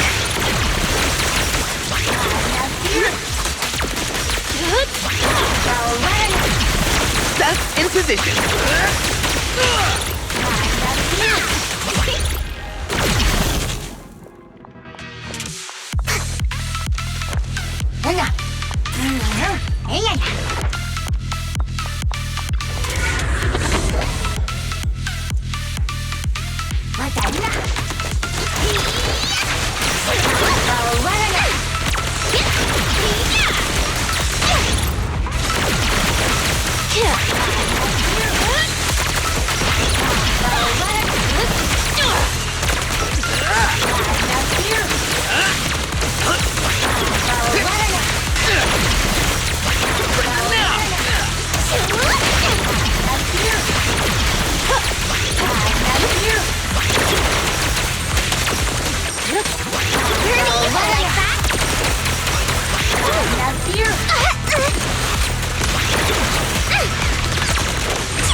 I'll make it painless. Now, you're the prey.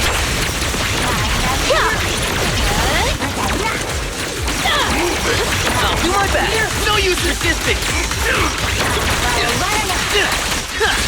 You asked for it.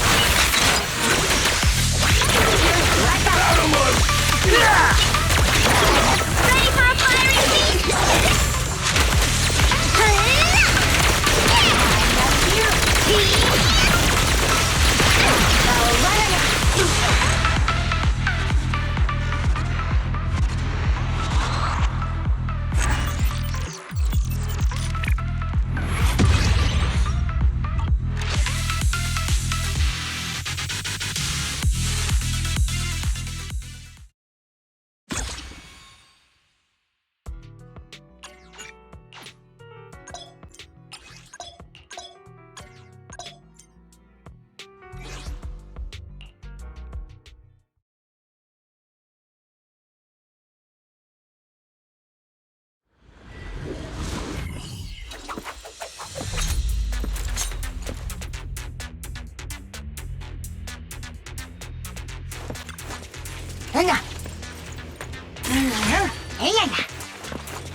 Don't get hit.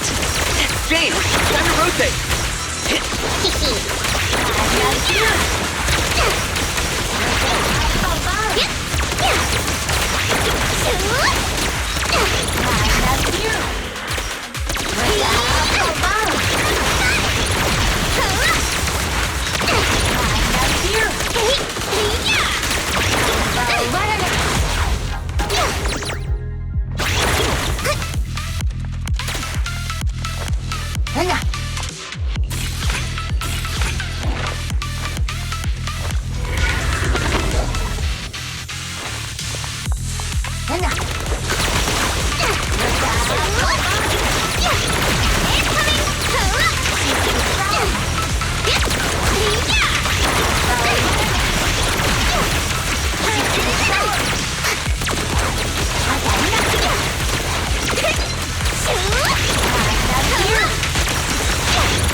I'll make it painless. Come on.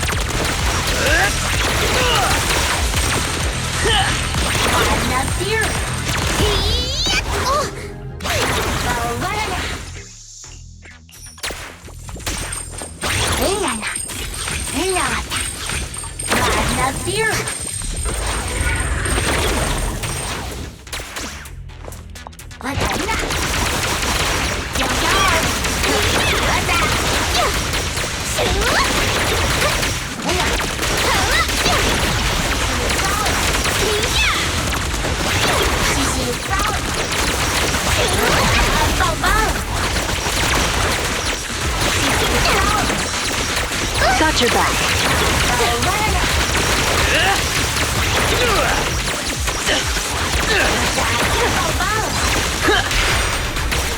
This party is just getting started!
Oops, sorry.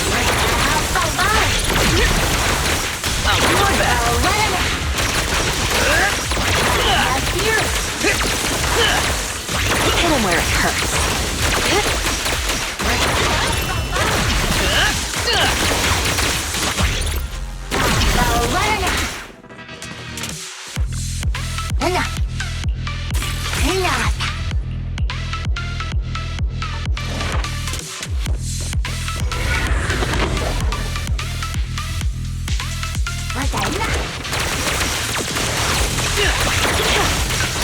Let's make this quick.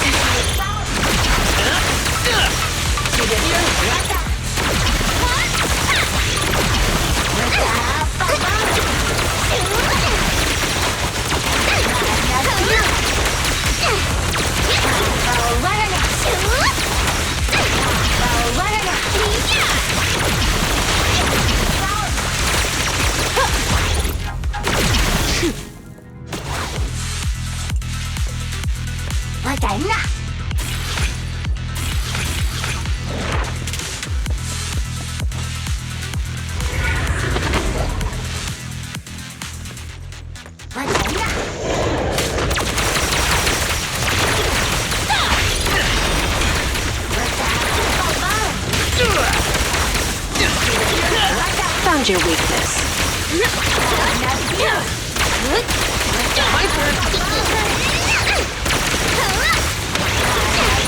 A little gift for you.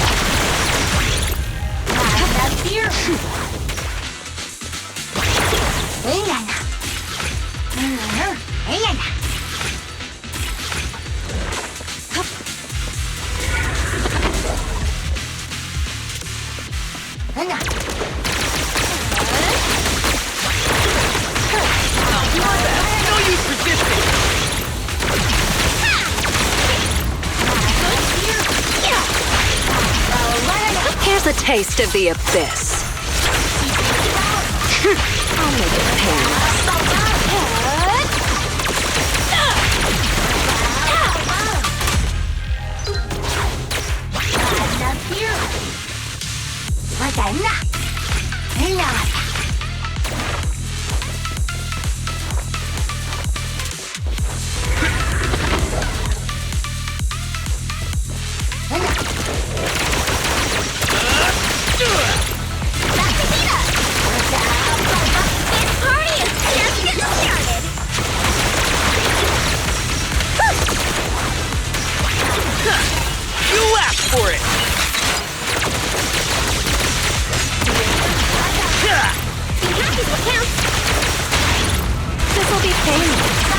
Psych.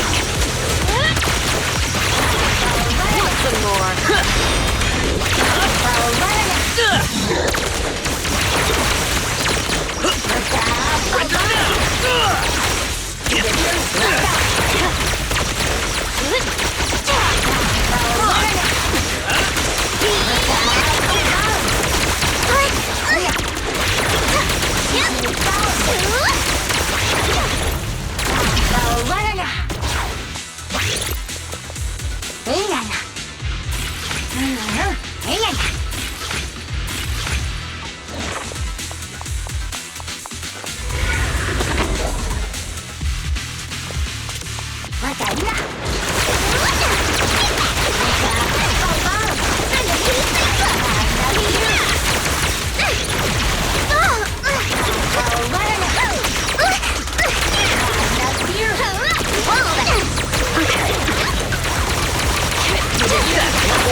Now, you're the prey.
I'll help you win. The lunch is on you.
Loyalty, resolve, burgers, and cola.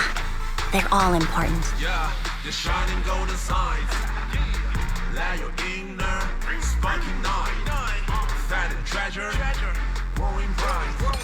Reach your far away and take a.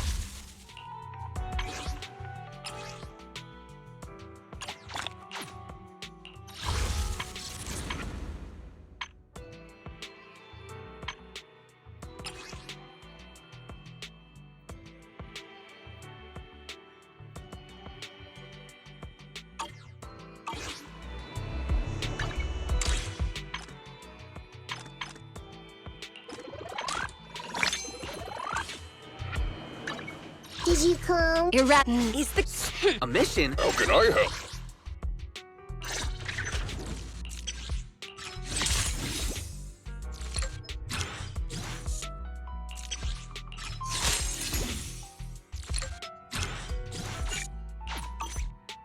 Time for some hard labor. standing by? We fighting? I shall. Looking for intel? Or hiring me for a job?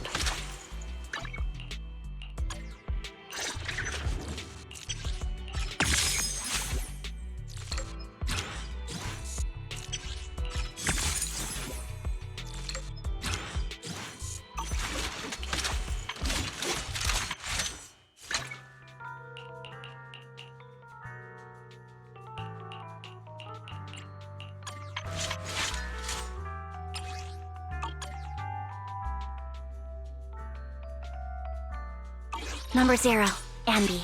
Looking for intel? Or hiring me for a job? Standing by.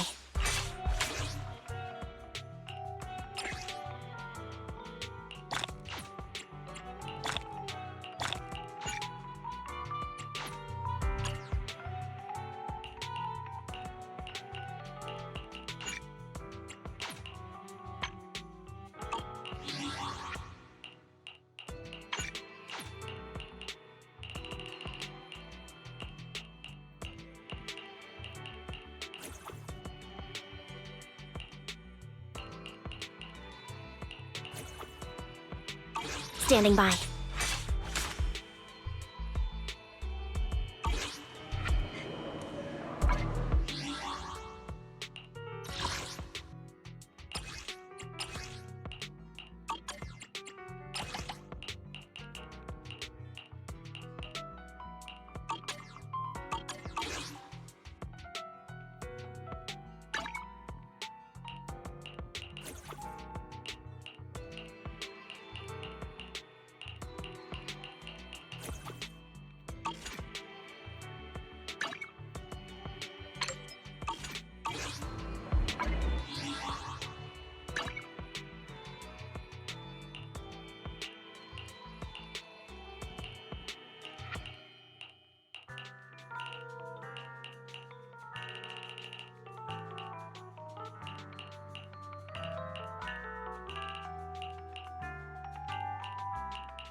I'll help you win. The lunch is on you.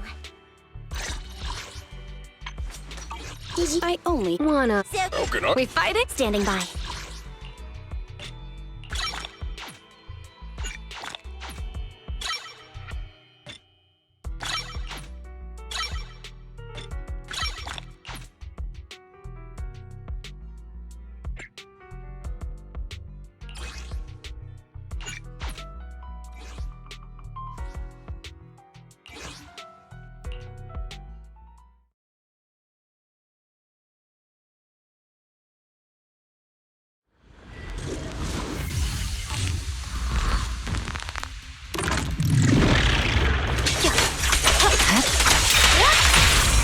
how about some music? Full of opening.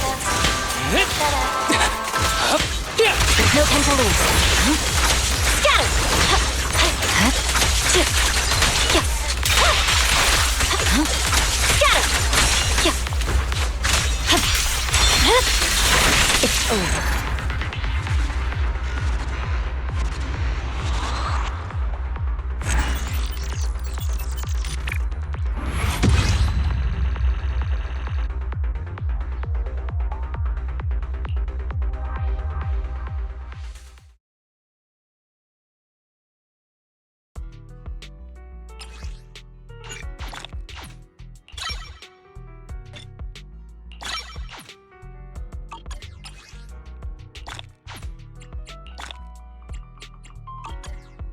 Standing by.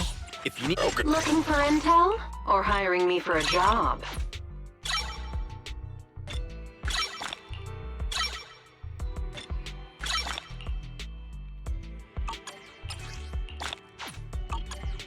My loyalty lies with the winner.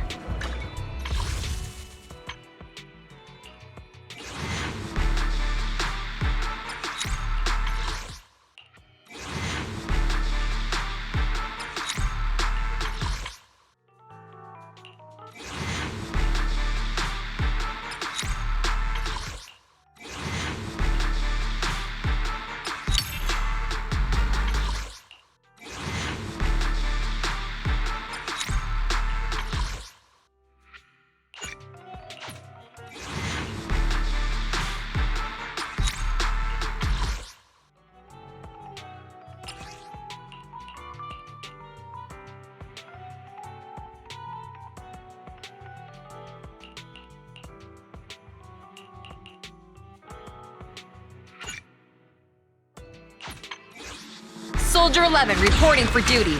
Ready for action.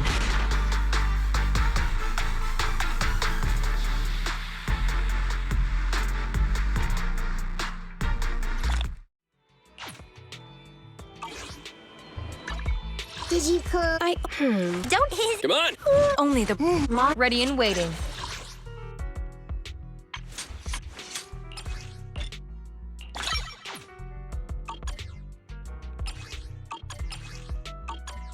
Awaiting further instructions.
Apologies for the intrusion. I'm Hugo.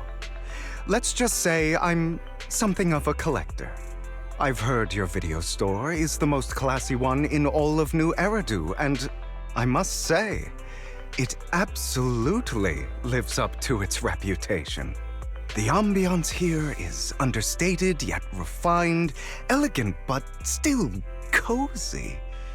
It's so soothing, like a steady beacon in the dark. I've also noticed some well-known individuals frequenting this place, including elite members from PubSec and HSO. Your achievements at such a young age truly impress me.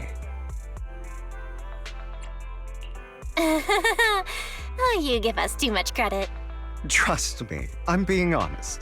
I do find your store quite special. So, I guess the rumors about this place are true.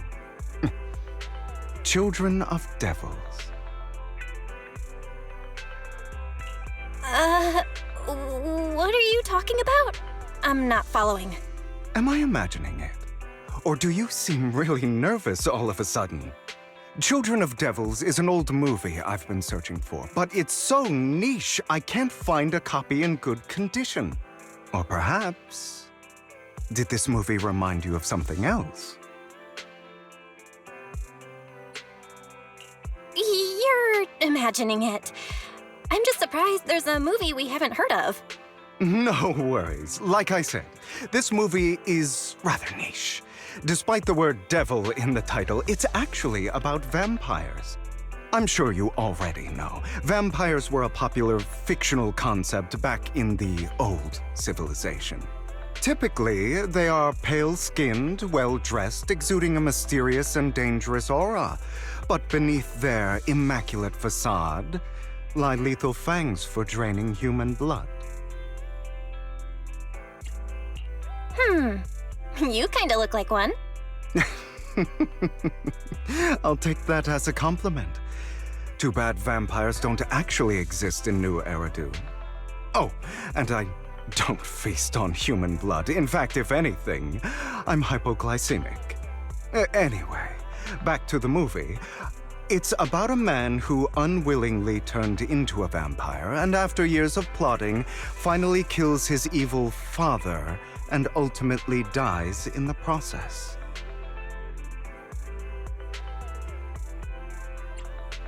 So, it's about patricide. You think so? To me, it's more like a revenge story. The villain just happens to be the protagonist's father. Well, it's a shame you don't have the videotape I'm looking for. I'll just grab a copy of every movie you currently have for rent.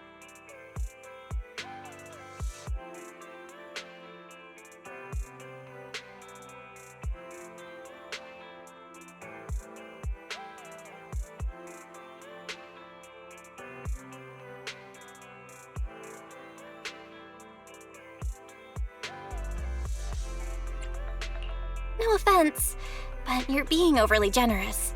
You don't have a hidden agenda, do you? I understand the skepticism, but I simply wanted to express my gratitude for discussing such a niche film with me. Your store is like a collector's gem in itself. Please, consider my payments here as an investment in a collector's prized find.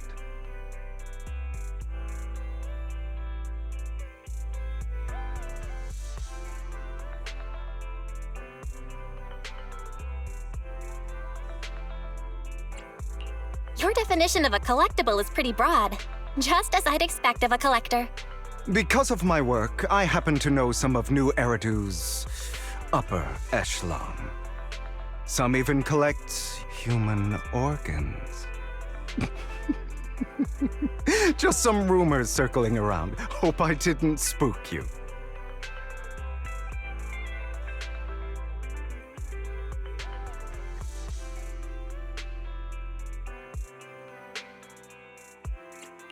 That's nothing. I've seen my fair share of crazy stuff. Guess I was worried for nothing. With so many high-profile individuals visiting here, I'm sure you're well-connected and experienced in various fields. Speaking of which, there's a big industry auction coming up. They'll probably have lots of collectibles, maybe even rare videotapes not on the market. If you'd like to attend, just let me know. Oh, by the way, I saw a marketing event at Lumina Square. Looks like there's a raffle going on. Go check it out if you're interested. Maybe you'll stumble upon something exciting, especially at a place so close to the upper class. After all, there are always secrets hiding behind the light. Well, thanks for today. I'll take my leave for now. Until next time, my precious friends.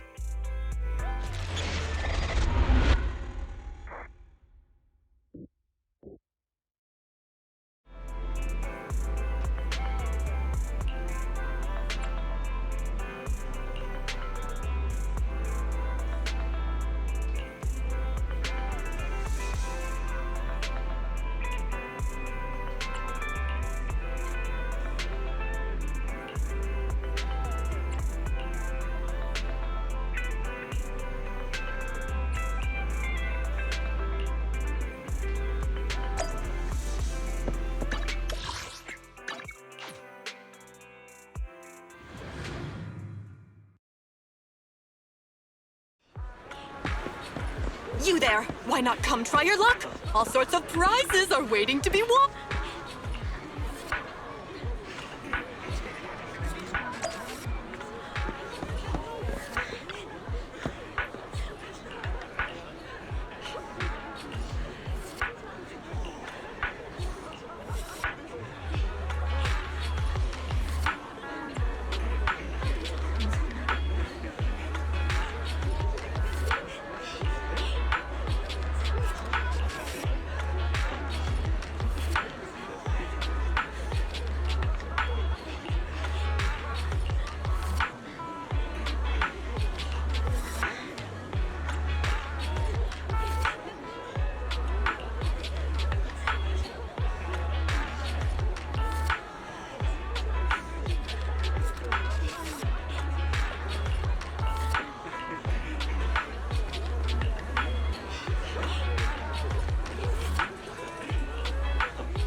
This guy looks so arrogant.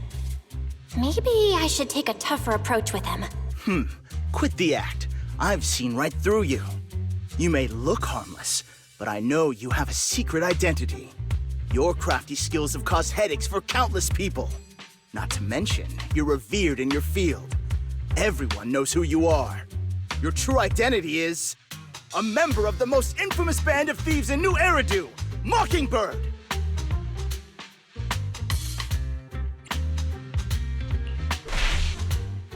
What do you know? My true identity is even more infamous than Mockingbird. What? You're even more evil than Mockingbird? No wonder you snatched my wallet! I know. Now might not be the best time to say this, but I'm genuinely curious about your true identity. Forget it. Clearly, you have no idea who I am. I'm Curtis Ravenlock. That's right, of the esteemed Ravenlock family from Tops. You'll face consequences for crossing me.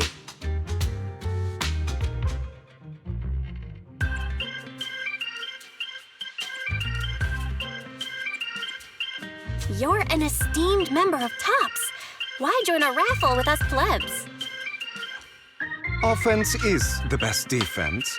Seems like you've got that down. I'm only here because my family sponsored this event. I just joined the raffle for fun. It's not like I actually need the money. Anyway, you were the only one next to me when I lost my wallet. It has to be you. Just admit it! Listen, you can't just throw accusations around. You'll be held accountable for what you say. I did not steal your wallet. But if you insist that I did, let's go to PubSec together. Of course, if you can't prove it, I'll be pressing charges against you. Press charges? That's a bit too extreme, don't you think? Looks like you found the right approach to deal with people like him. In any case, my wallet is missing. It had a ton of Denny's, so someone's got to answer for that.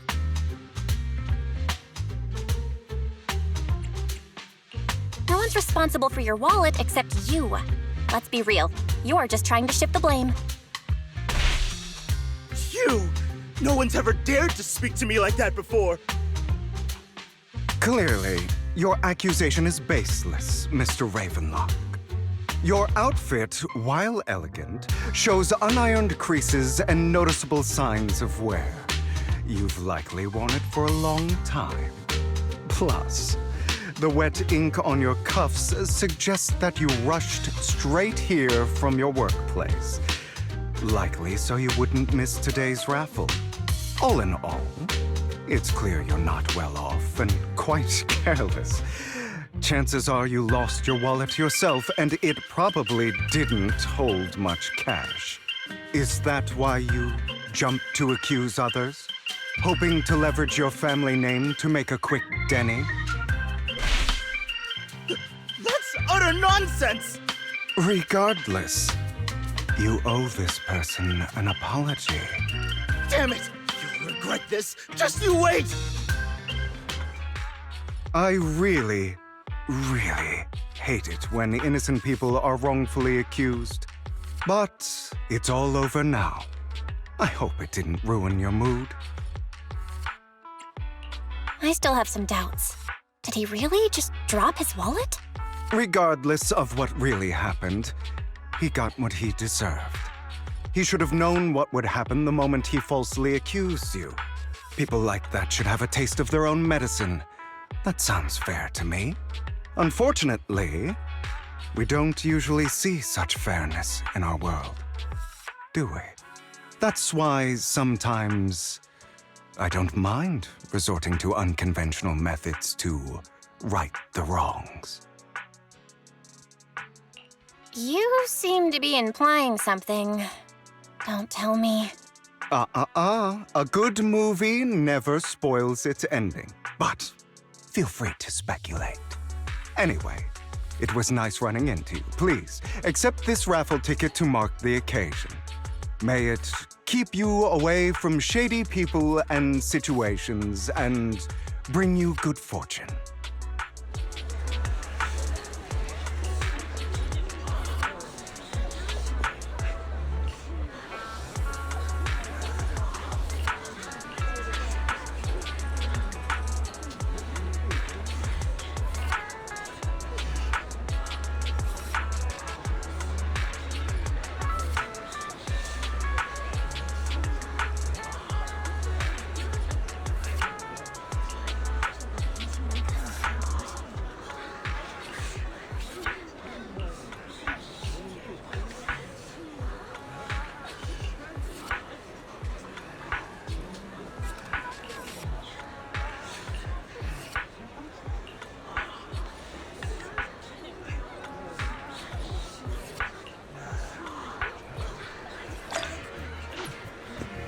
Anyone else want to redeem prizes?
They're here with me now, sir. I'm glad to have the chance to speak with you, young'uns. Helios Academy used to be a peaceful and comforting place. I know you still can't fully trust me, and I understand that completely. But please do know that I mean you no harm. Your teacher, Carol, and I, we used to be friends. She was a kind person. I was truly sorry to learn that she was the one held responsible for the fall of the old capital.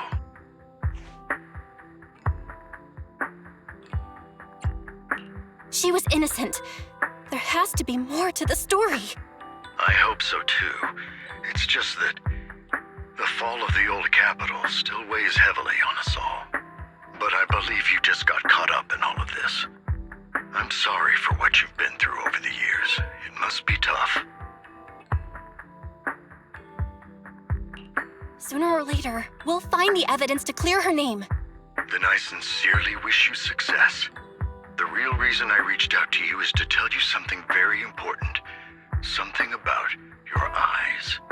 I stumbled upon some of the data Carol left behind. She spent much of her time studying ways to minimize the side effects of your eye implants. Teacher, she was always looking out for us. Yes, which is why I believe this was her final wish. As her friend, I want to see it through. Simply put, your eye implants are directly linked to your brain, and their functionality depends on your body's limits. As a result, the HDD system takes up a part of your body's capacity. This leads to certain issues, the most notable being that it suppresses your innate ether aptitude. I brought in a team of specialists to analyze Carol's data samples, and after some effort, they created a plan to upgrade the HDD system. After the upgrade, the HDD system will operate with significantly reduced power consumption, allowing for a substantial boost in your ether aptitude, or rather, a restoration to its original level. Do you mean that once the HDD upgrade is done, we'll be able to enter the hollows ourselves without EOS?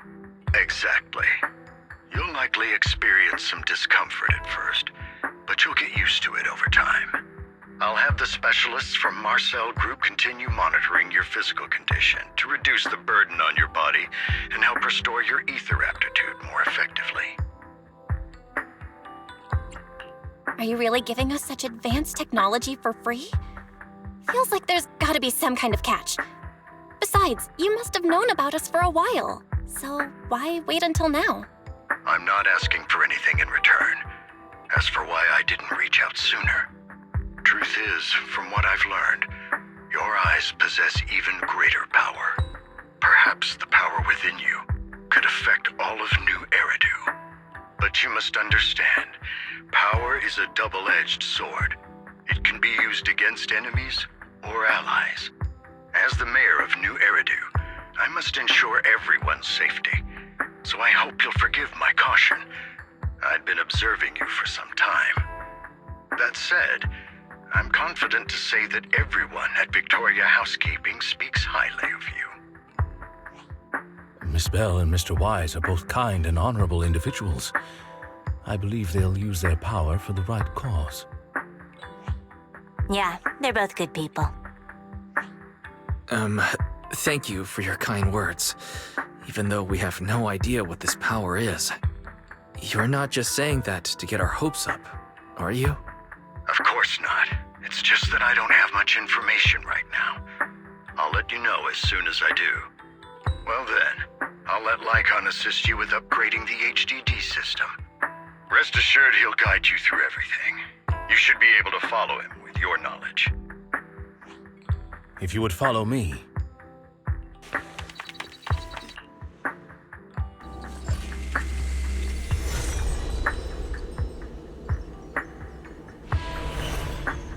How are you feeling now? All good, I think. Really? I'm feeling a bit off. Your body is adjusting. Give it time to adapt to the changes. As a precaution, hold off on entering the hollows until you feel better. I see. In that case, I'll sit back and help Belle for now then. It's quite impressive one of you adapted so quickly. Your ether aptitude is now on par with most Hollow investigators, meaning you're ready to explore regular Hollows. But you must be careful at first. Lycon, Ellen, why don't you two go along? One of the data piles in the Hollow near the Metro is malfunctioning, and we need a skilled proxy to address it. I'll assign this task to you. Of course, you'll receive fair compensation upon completion. Take your time in the journeys ahead. You've got plenty of time to uncover your full potential.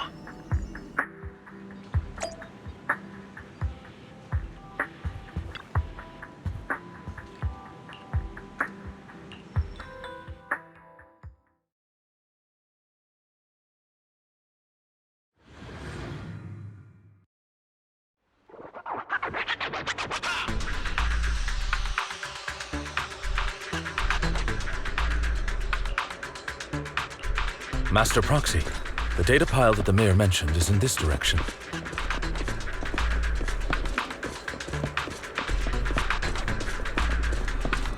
Let's keep moving.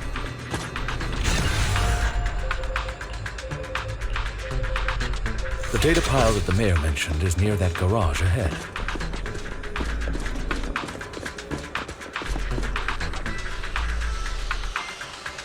What a pain. There's nowhere else to go. We'll have to move.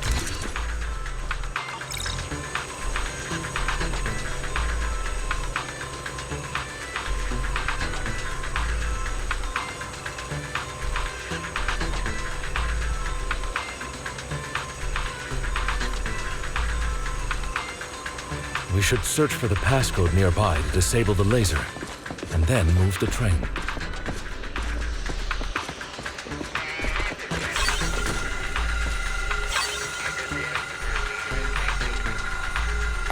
I get it now. We should be able to enter the...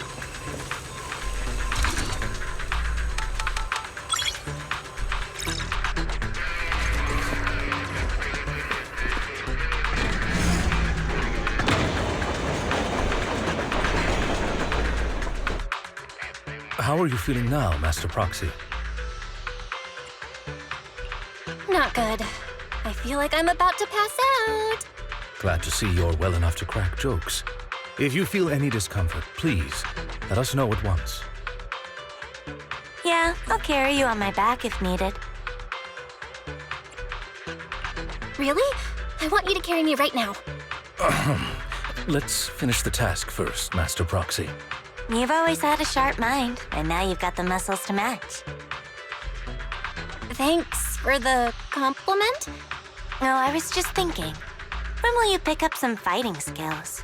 If you can fight, you could handle things in the Hollow all on your own. That'd be pretty neat.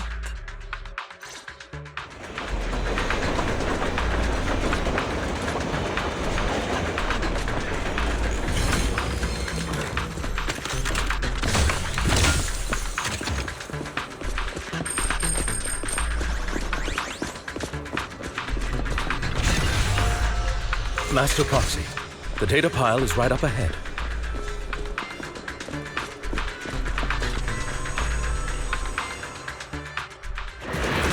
Worry not, Master Proxy.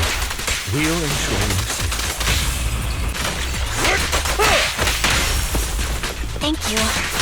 Sorry, I still need you guys to protect me.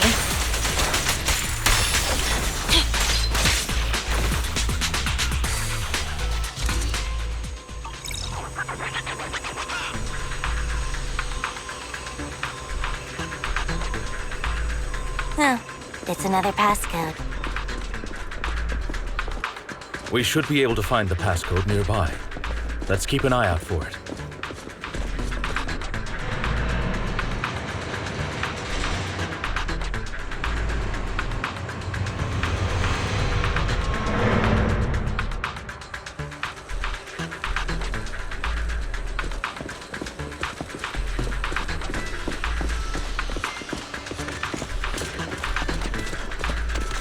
Maintaining the data piles in the hollows requires a proxy with the utmost professionalism.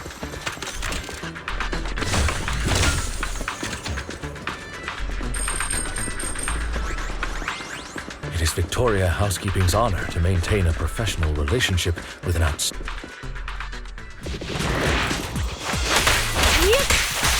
Get back!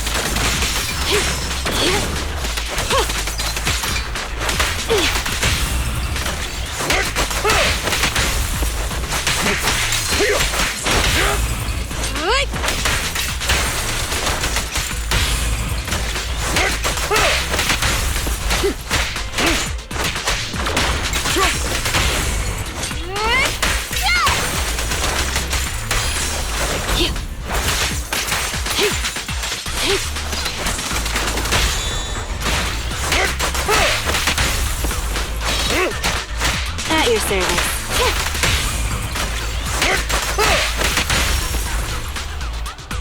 Master Proxy, let's take a look around this area. We might be able to find clues regarding the passcode.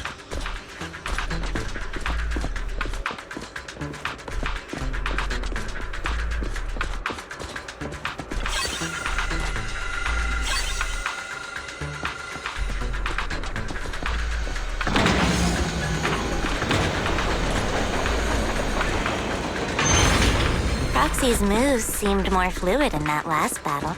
Master Proxy, this should be the second passcode.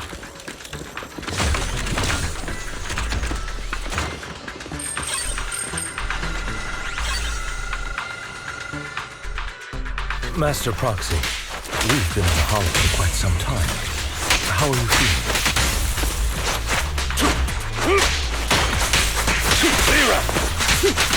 I feel fine. Nothing out of the ordinary. And still. That's good to hear. After all, this is the first time you've entered a Hollow since the system upgrade. Best not to overdo it. Take this.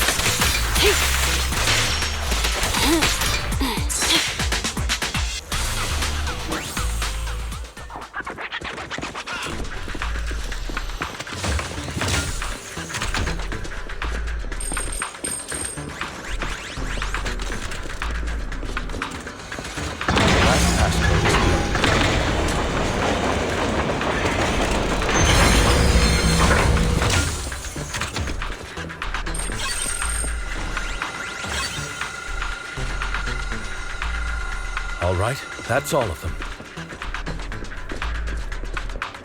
Let us return and open...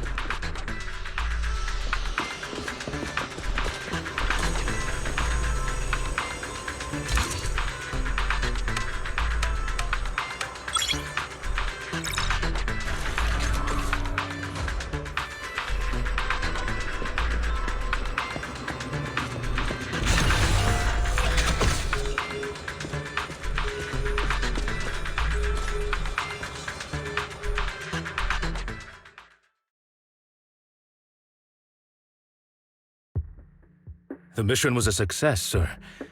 Master Phaeton's performance was outstanding. Excellent. You truly are exceptional.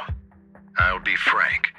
I contacted you because I need your expertise for an important task. I'd like you to participate in an auction and help me secure an item up for bid. Hold on. Is it the same auction I heard about? The one with all the high-profile attendees? Yes, that's the one. I knew asking you was the right choice. Since you're aware of it, I'll get straight to the point. It's related to the sacrifice you encountered. Sacrifice? Has it appeared again? Remember the sacrifice you took down near the construction site? Public security did some research after retrieving it. It turns out it can maintain its form outside the Hollow and carries human genes. Within it, we extracted a mysterious core. This core possesses the same inexplicable power as the sacrifice, allowing it to exist without relying on ether. However, the core was recently stolen from the most secure lab in New Eridu. We suspect this is an inside job rather than an external theft. We searched extensively without success, until I saw the auction flyer. The core has been concealed within an auction item.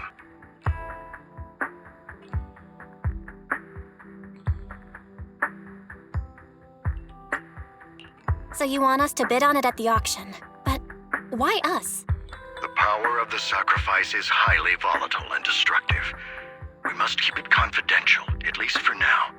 And I, as mayor, am not suited to participate in the auction myself.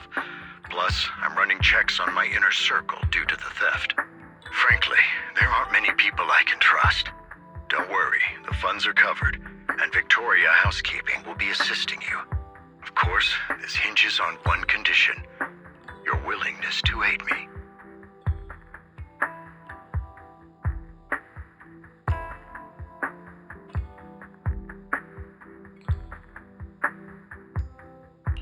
All right, we'll give it a shot. Thank you very much. I knew that I could rely on you. The only hurdle now is the invitation. It's exclusive to Tops, so obtaining one might take some time. I'll handle that promptly. I'll leave the rest in your capable hands. You seem a bit puzzled, Master Proxy.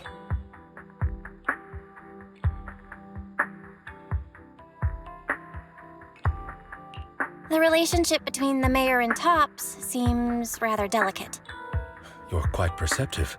As you know, the roots of New Eridu's governance lie with the Mayflowers, while Tops is a conglomerate of companies.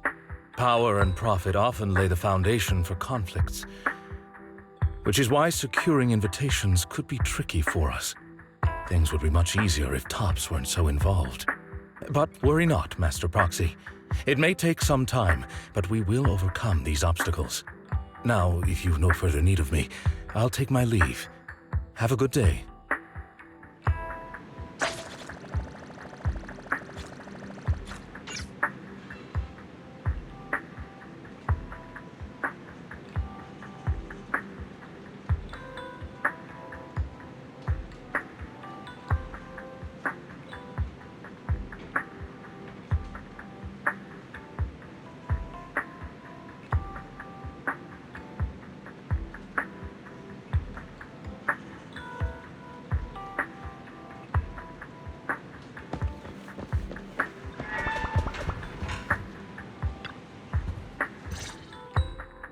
Didn't that collector Hugo mention if we wanted to attend the auction to give him a call?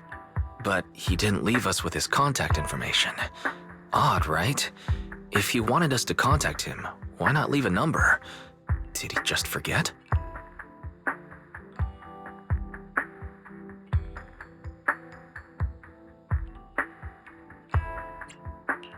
Maybe he left a puzzle for us to solve, like in the movies. You've been watching too many movies, Belle. We need to separate fiction from reality. Come to think of it, Hugo did leave us a raffle ticket, and said something weird. He said something cringy like, "There are always secrets hiding behind the light." Wait, don't tell me.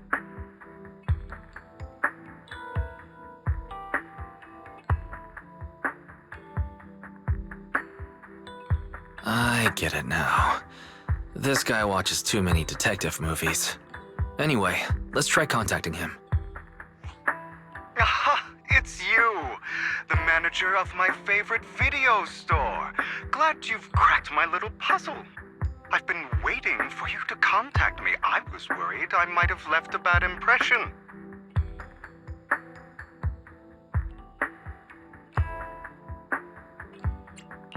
Actually, I have a favor to ask. About the auction you mentioned. Could you secure 2 invites for us? Ah, so you'd like to attend the auction? I'd love to assist, but unfortunately, I have some tasks at hand.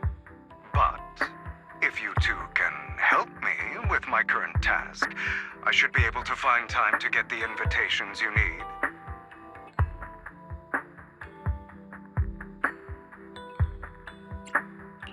What kind of task? Is it something I can handle? Nothing too dangerous, I hope. Don't worry, I would never put you in danger. Let's discuss the specifics in person. I'll wait for you at Do Gardening Shop in Lumina Square.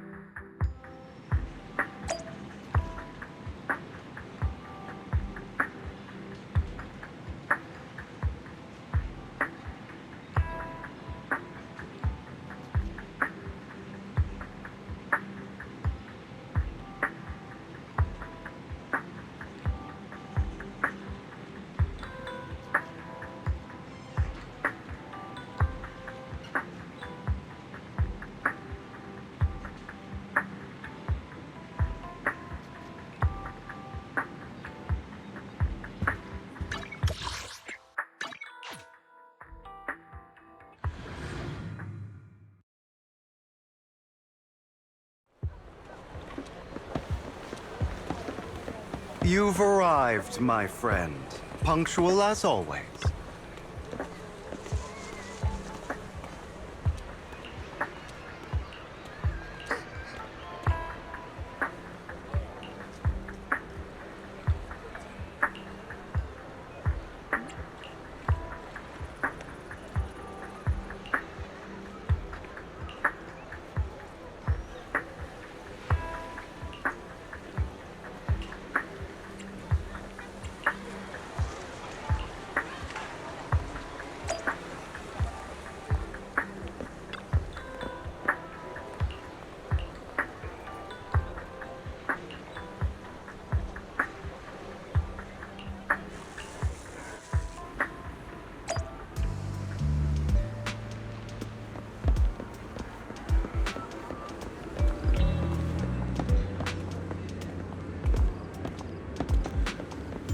Another waste of my precious time.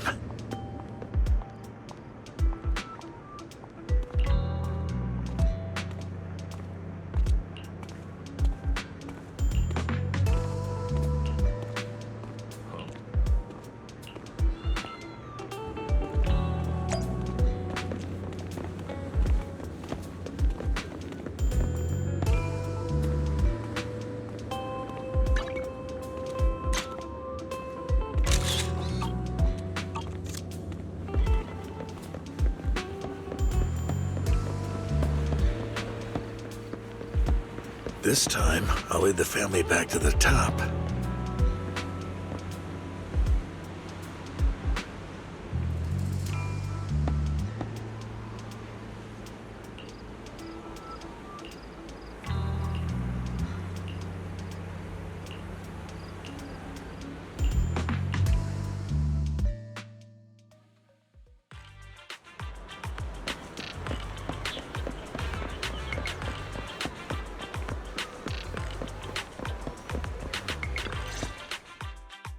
Good day, manager. Wonderful to see you again.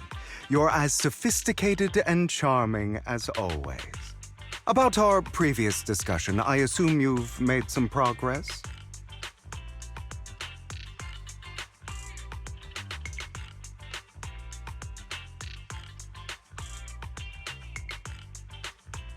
I see. Looks like it's more complicated than I thought. I appreciate your help. Here are the promised invitations for you. One was mine, but I won't be able to attend as I'll be occupied that day. I had to pull a few strings to secure these invitations, so please don't mention where they came from. Otherwise, someone might come hunt me down.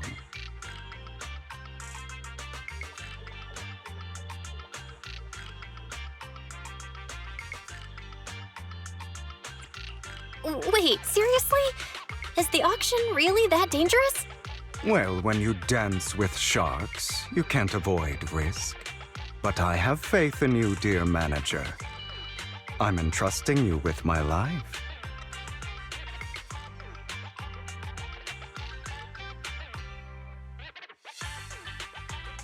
Don't worry, my lips are sealed. And so are my brother's. I've been meaning to say, you're so close with your sibling. I'm kind of jealous. What's your view on family ties, manager?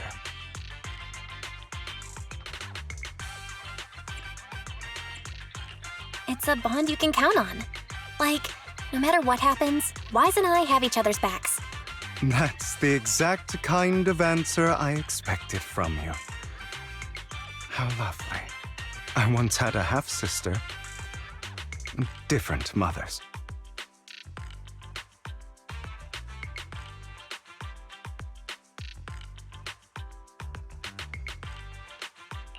Had? Did you two fall out of touch because of an argument or something? No, we never argued. I would like to try, but it's too late. She's been gone so long. I can barely remember her face.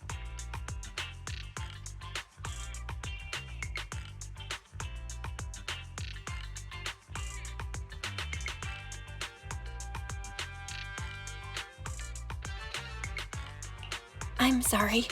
I didn't realize it was a sensitive topic. My condolences. It's okay. I brought it up first, and it was ages ago. Anyway, back to what we were saying. It's highly likely that Hartman will be at the auction as well. As you know, while he's the rightful heir to the Ravenlock family, he keeps many secrets. Should you cross paths with him in the future, be cautious. He's sitting up on his high horse looking down on everyone else, and he'll do whatever it takes to get more power. I hope these upper-class people eventually face the punishment they deserve. Too bad the scales of fate lean one way or another, unless someone steps in to tip them back. I digress. That's all for today. I have some errands to attend to, so I'll take my leave. Have fun at the auction.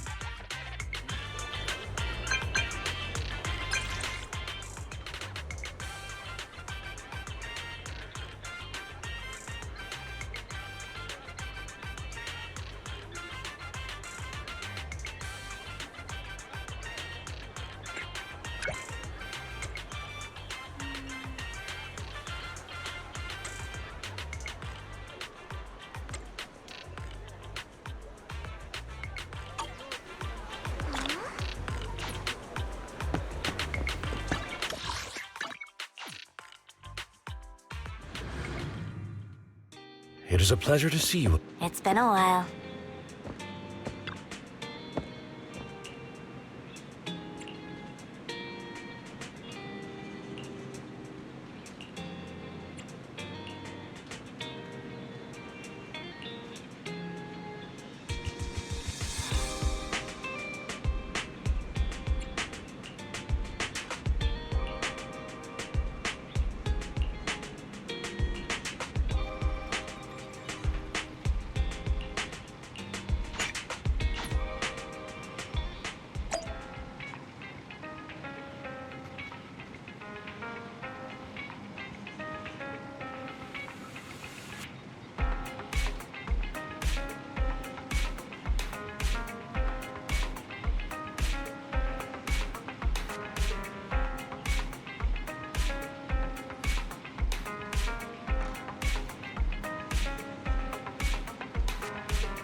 Lies. Deception. Betrayal. I see swirling mist, shrouding the truth in a deep, enigmatic haze. Found you. Chosen one.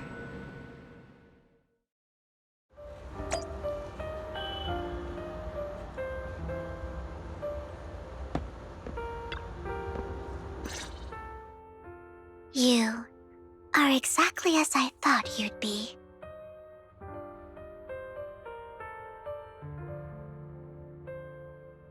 What are you talking about? I'm confused. Words can only convey so much, so it's understandable if what I say doesn't make sense to you now. But you'll know what I mean soon enough. Young lady, I know you might think I'm lying, but I'm telling the truth. That item was my late husband's keepsake, and I had to pawn it due to financial difficulties. But I can't bear to see it auctioned away to who knows where. I'd never be able to get it back. Please help me bid for it. There's a hidden flaw in that item. If you point it out during inspection, it will be withdrawn from the auction and returned to the pawn shop. That way you won't have to pay for it. In return, I'll offer you some compensation. It may not be much, but it's all I can manage. Please. Mom, please don't. Your story might be genuine, but your intention is not. Besides, this has nothing to do with me. Your misfortune is not my concern. Young lady, you don't look like you're struggling for money. How can you be so cold-hearted? I'm sure this refined individual here feels the same way.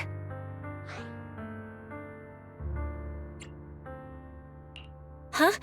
Are you referring to me? Yes, you. If you're willing, could you please... The auction is about to start. I'm not sure how you gained entry, but I'm sure you don't want to be driven out with your daughter. And you? Here's a little piece of advice. Don't let your sympathy easily sway you in an auction like this. Otherwise, you might get swindled. I'm Vivian, by the way. Pleasure to meet you.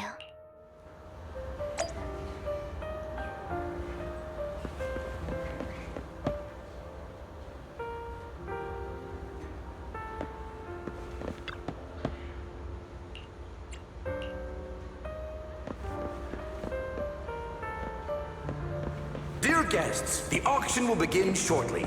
Please make your way to the...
He may be from the Ravenlock family, but he's been entering the lottery in secret.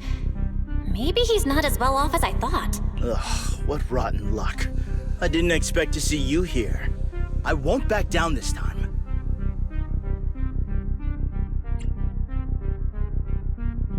Well then, let's double our bid. A commoner would never bid so high. Damn it. A strong move, setting the tone right from the start. You should just give up already. I'm dead set on getting this item.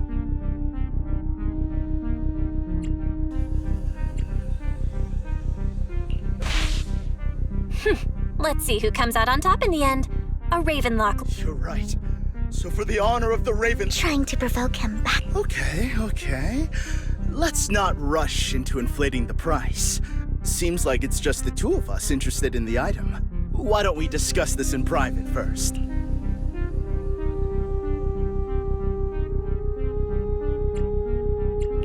No matter what, I won't back. Ugh, I didn't expect you to be so determined. This is the perfect moment to shake your opponent. You're really stubborn, huh? Is it really worth arguing over such a small collectible? Sure is. The money in our pocket is our biggest advantage. Host, I'm raising the bid. The price is way more than it's worth. Forget it, I'm out. It's a bit overpriced, but it's still acceptable. Regardless, congratulations on your winning bid. Though, in my opinion, its aesthetic style is a bit ahead of its time. But as long as you like it, that's what matters. After all, the true value of art is in the love people invest in it. The next item is truly exceptional. The final creation of a legendary artist, the only one of its kind in all of New Eridu. The artist's tale is quite fascinating. Unrecognized during his lifetime, his works were discovered by art collectors after his death and became hugely popular.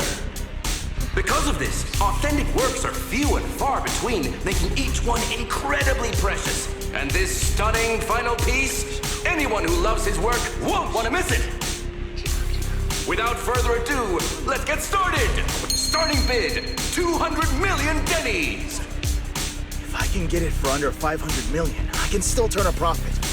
300 million! If I'm not mistaken, Wise, isn't that the item the woman asked Vivian to bid on? Yeah, that's the one. If our budget allows, perhaps we should. 1 billion. Even if his final piece is a collectible of this quality, starting at $1 million right off the bat. Since she doesn't have to earn her own money, any bid is just a number to her. Was that Vivian? Wow, she just said, "Don't let your sympathy sway you," then went ahead and bid anyways. Yeah, but she can literally afford not to take her own advice. Oh, this elegantly dressed lady certainly has refined taste and deep pockets. So, is anyone ready to challenge this young lady? Invest in the legacy of a talented artist who left us too soon. Its value could double in the future. I'd advise against it. I'm going to bid on this no matter the price tonight. This young lady is certainly very confident. Our time is almost up at $1 billion. Going once, going twice, going 3 times. Sold for $1 billion. All right, ladies and gentlemen, that concludes the first half of the auction. Please feel free to unwind in the lounge for a bit, as more treasures await in the second half.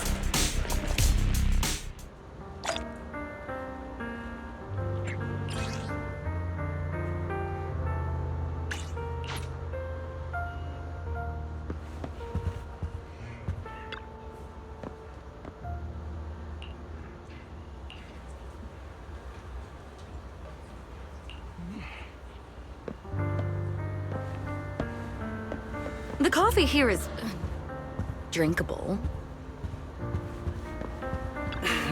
Why?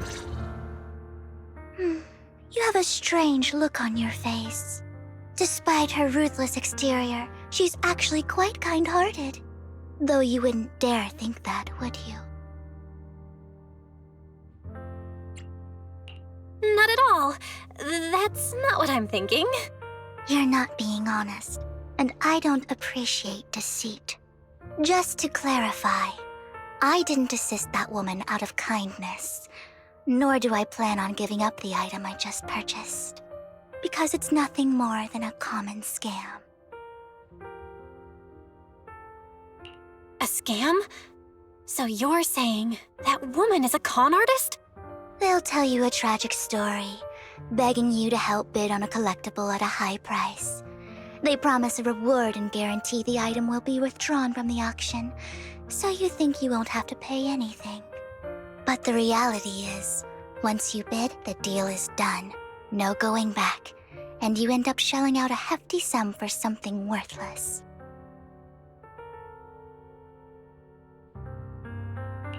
So, why did you still bid on the item? I really enjoyed the story of that legendary artist. Art at its essence sells stories, doesn't it? I'm willing to pay the price for the stories I choose. That's another lie. Looks like you believed me. I didn't really believe you. Let me give you another piece of advice. Appearances can be deceiving. People often mask their true intentions. Sometimes, what you can't see is the real truth.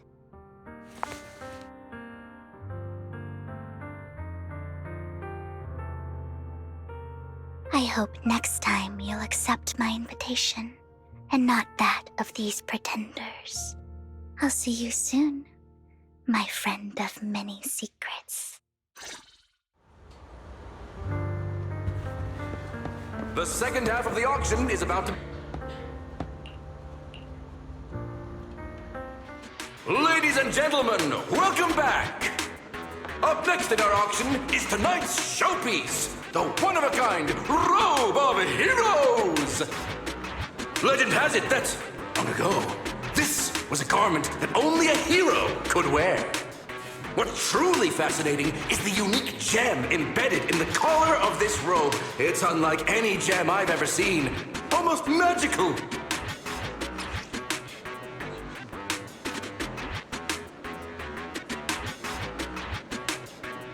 Wise, that gem's probably what we're looking for. Such an important item, yet it's just there on a piece of clothing, completely unprotected. How gaudy. This auction sure is busy. There's people of all sorts, whether they belong or not. Robe of Heroes. What a tacky name. Nonetheless, I'll secure it. In the name of the Ravenlock family. Yes, I see it. Seems authentic. Of course, I'll keep an eye on it.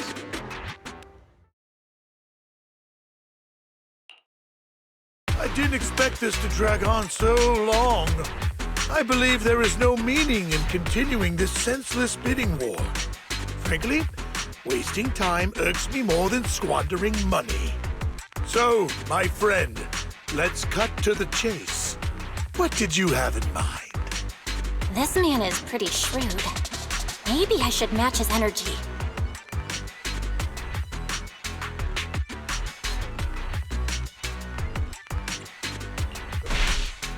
I simply want to become a hero. I see. You have a unique aspiration indeed. While this banter is amusing, Master Proxy, it's unlikely to resolve our current dilemma. There are more antiques in this auction than just the robe. Why rush into this? You might find something else you prefer.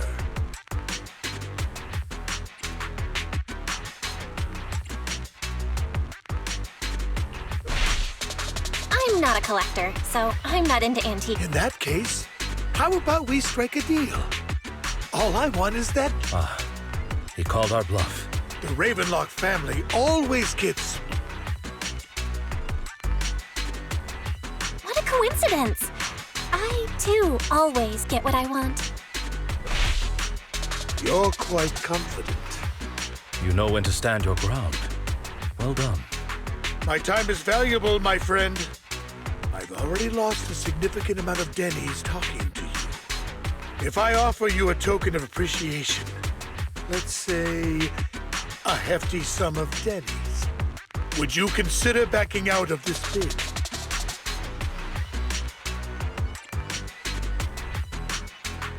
In that case, if I were to give you a hefty sum of Denny's, would you back down? I fear my price is beyond your means.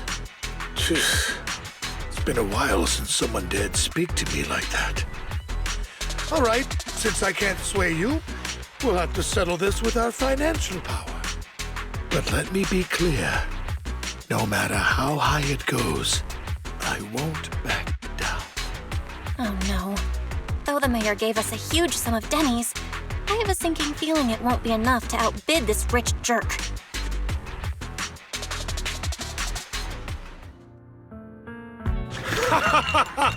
Thank you, everyone. It appears I'm the final winner of this auction after all. Well, I'll be taking this masterpiece with me. Of course. I must extend my sincere gratitude to all of you. Damn it, we almost won! Ugh, Denny grabbing jerks. I got a message from Hugo. He wants us to... Look up? What happened? Why'd the lights go out?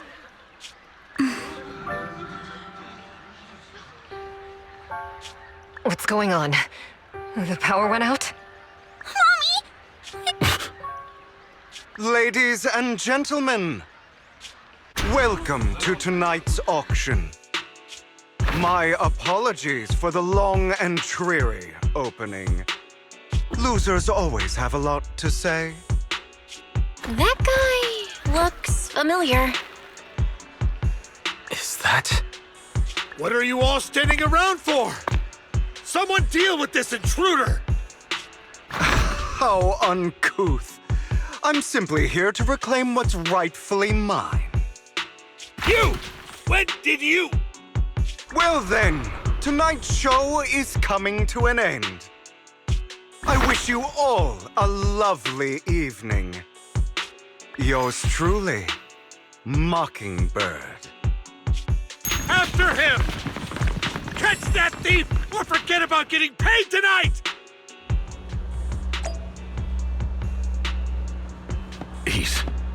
I can't believe he's here. And his forgive me, Master Proxy, but that... Mockingbird and I have... history.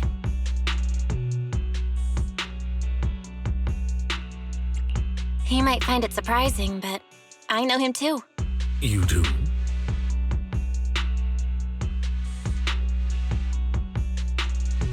I see. So that's how you know him. Years ago, we founded Mockingbird, the Phantom Thieves Syndicate. Things started off well. We were young, with naive ideals and lofty goals, and we pursued what we thought was right. But one night, that all changed. There may have been signs of what was to come, but no one noticed them at the time, or perhaps we chose to ignore them. Eventually, I left Mockingbird and accepted the olive branch extended by the mayor. The separation was, shall we say, less than amicable. And my dearest friend became my sworn enemy. Master Proxy, if I may ask, what do you think of Hugo?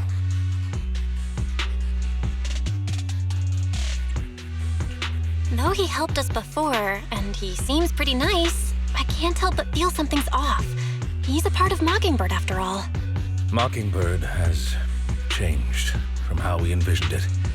And Hugo too, No, it's nothing.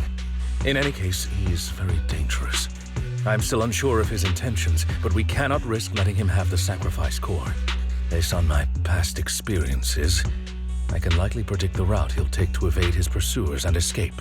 However, this path lies within the Hollow. Master Proxy, can you...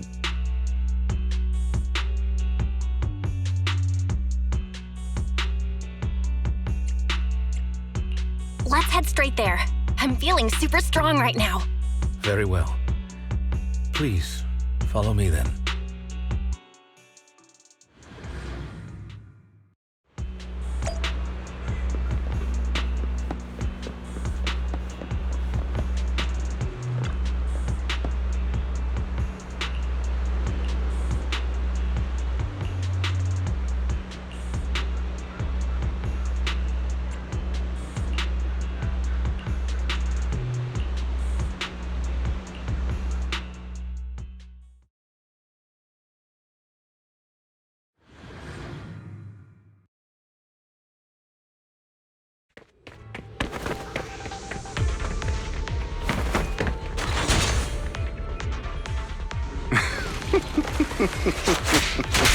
As I thought, Hugo really is here. When we were still working, Master Proxy, the layout of the port is complex. Ethereals may jump out from any corner.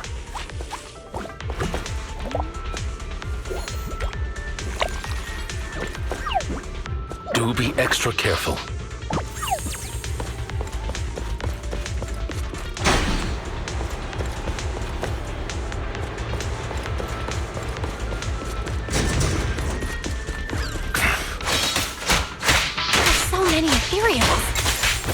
seem to faze him at all.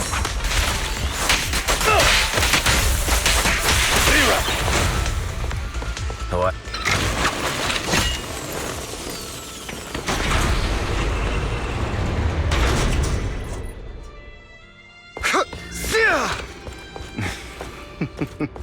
Goodbye, my friends. Hey.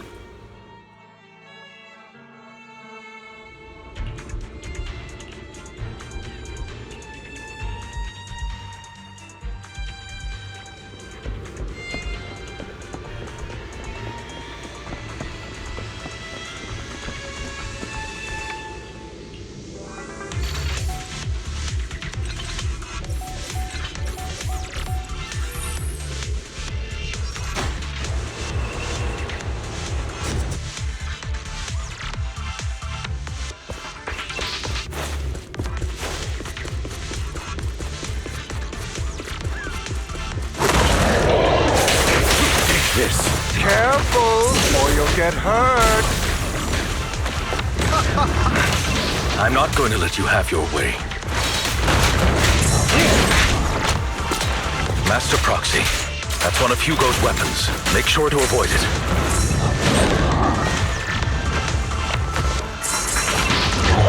It may look like a coin, but it's actually a dart. Stay calm now. He's extremely familiar with this place. Move!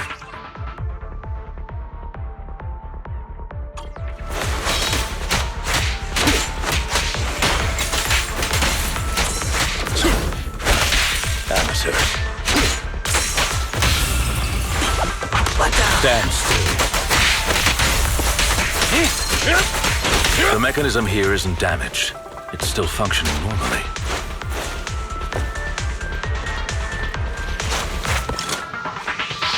Something's not right. It feels too easy, almost as if you let us through on purpose.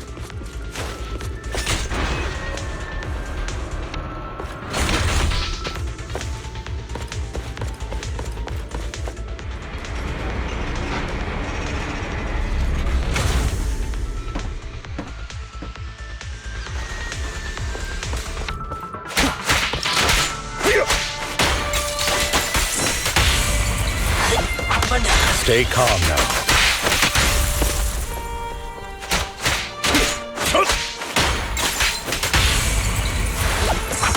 Stand still.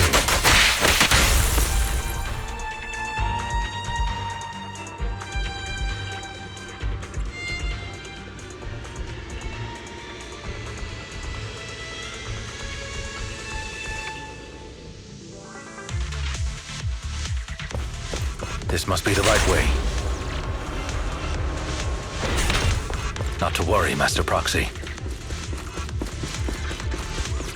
We'll be able to catch up to him. It should be this way. Are they from the auction? No, they shouldn't be able to track Hugo here. They're likely just hollow raiders. Back then, Hugo would typically retreat into a hollow after securing the goods. And as his partner, I'd be responsible for leading the pursuers astray.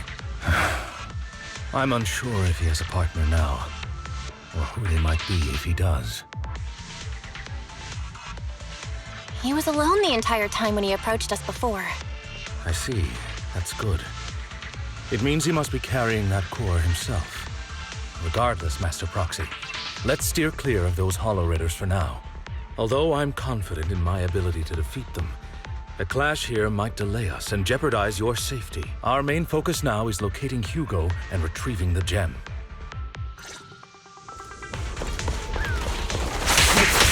This.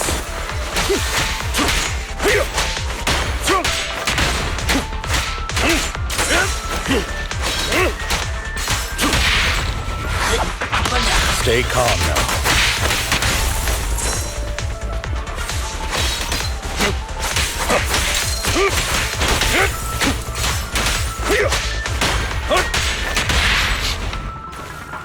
He should be nearby.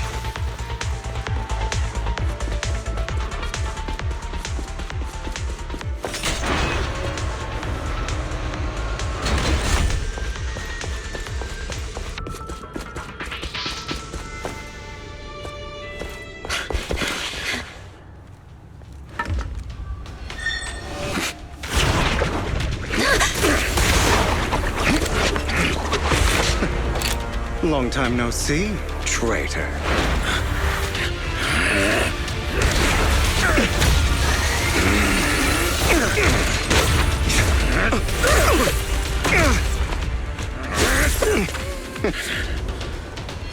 It was you who broke the oath, not me. You haven't changed, pompous and self-righteous.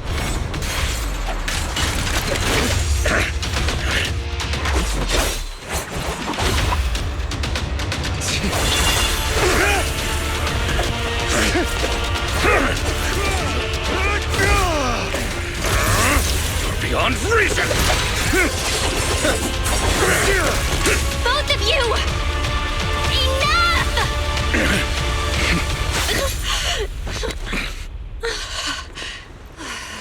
Master Proxy. Are you all right, Master Proxy? I'm fine. I just forgot I wasn't Eos. I thought your attacks would just go over my head. I'm not used to being this tall, I guess. Rest assured, Manager, my blade has always been steady. I'll never point my weapon at my allies, especially not you. As for that oath, he has no sense of control in the heat of battle, even turning on his own comrades. I'd thank you not to spread lies. What? Are you denying it? I merely spoke the truth, didn't I?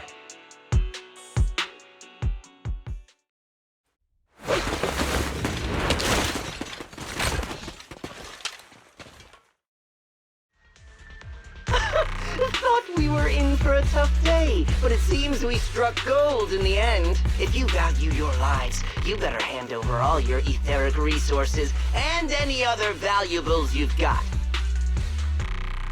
I have no conflict with you, gentlemen. I'm here for personal reasons, not to mine ether resources. Cut the crap. It's been a rough day, and we need something to make it right. Whatever your business is, pay your dough or bite the dust. Pay our dough. This is the Hollow. You're not claiming this Hollow as your own, are you? Not even the current mayor of New Eridu would dare to make that assertion. Am I correct, Mr. Mayflower Watchdog? You sure have a mouth on you, pretty boy. Don't push it.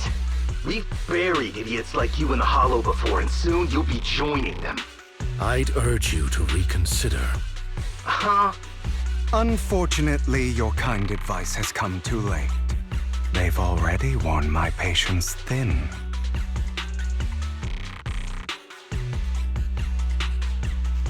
Help me! Scared? Then perhaps you should think twice before you act. You've made your bed.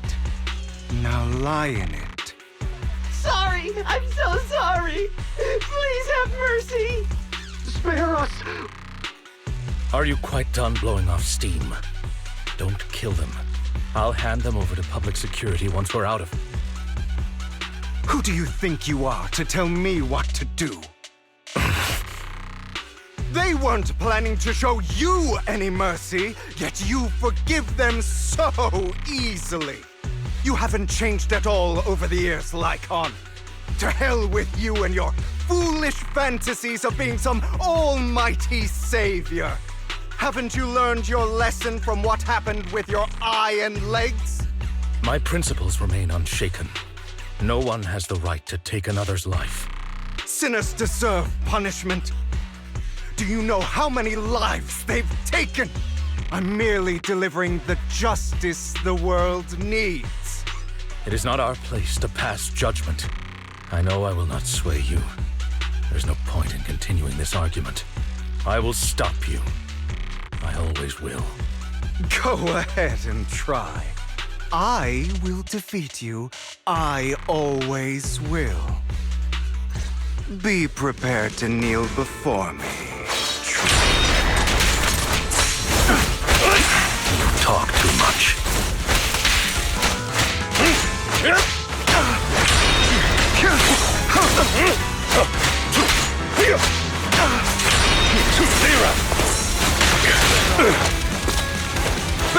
for mercy. Amateurs.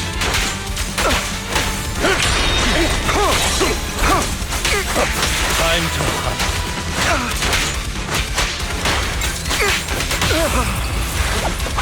Proxy! Really? Do you two have to do this now?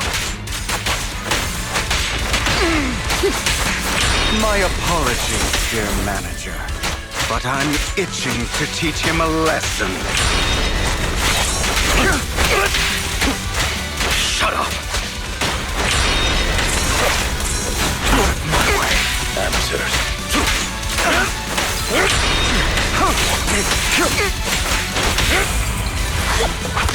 Stay calm.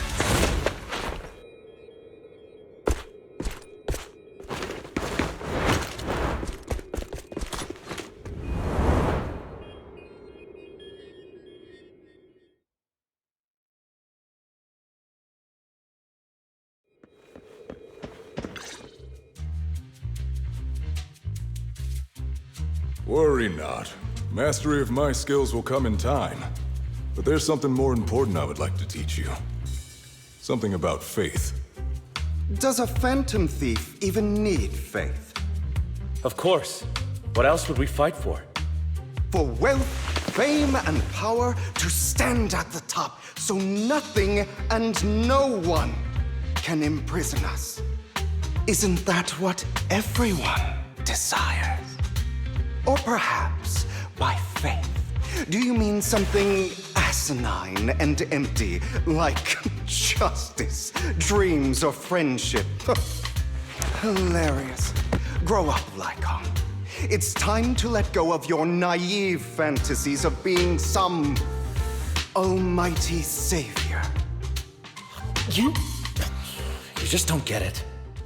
All right, enough squabbling. What I'm trying to teach you is very simple. I may not walk the path of justice, but I do not walk the path of evil. There's too much injustice in this world, and there are times when it becomes necessary to right those wrongs with unconventional methods. Taking lives, however, is out of the question. Life is a precious gift, one that nobody has the right to steal. No one should have the authority to judge whether another lives or dies. Keep that in mind. I will. You don't seem convinced, Hugo. As you mentioned, this world is unjust. That's why we must strive to bring fairness to this world. Those who cause harm should face consequences, just as those who take lives should.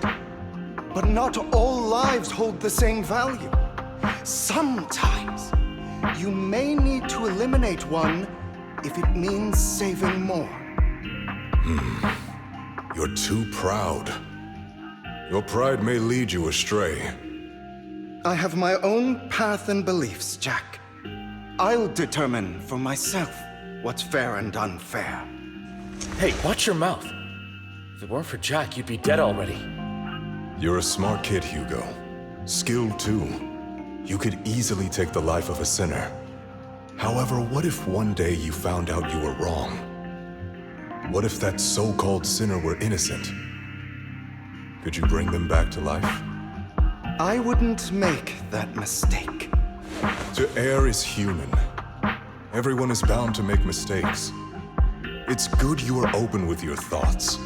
I just don't want your troubled past to weigh you down. Because your hatred doesn't define you. It only eats away at you.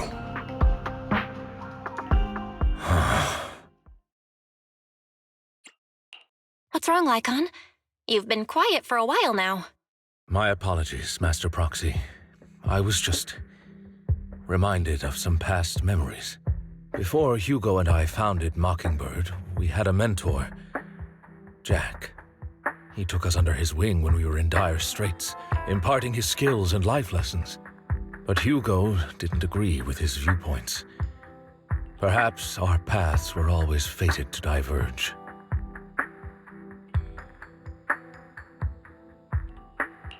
Okay, I'll admit. I've been itching to ask. Why'd you two split up? Mockingbird, faced numerous triumphs, but also setbacks, and one of them was a disastrous one. Hugo. You... Was this you? All this? So what if it was? Have you gone crazy? Have you been planning this all along? You'd bury all these lives in the name of vengeance? They deserve to die. Especially my so-called father. I should have killed him a long time ago. A really long time ago. You know what, Lycon? There's some people whose only purpose in life is to bring more suffering into this world. Sometimes murder is what brings justice back into this world. And for that, I must stain these hands in blood. Enough! I can't trust anything you say anymore. I'm leaving Mockingbird, now! Where are you going? Anywhere. Someone from the Mayflowers got in touch with me before. Are you mad? You know what those hypocrites in city administration are like. They're no different from tops. We fought them together all this time, and now you're leaving to serve as their lapdog. Are you going to turn your back on Mockingbird? Turn your back on me? The mayor is different from the others. But it doesn't matter. I'm not going to even try convincing you. As your friend, I'll give you one last piece of advice. Please, stop here. Otherwise, the day will come where your hatred and ambition will consume you.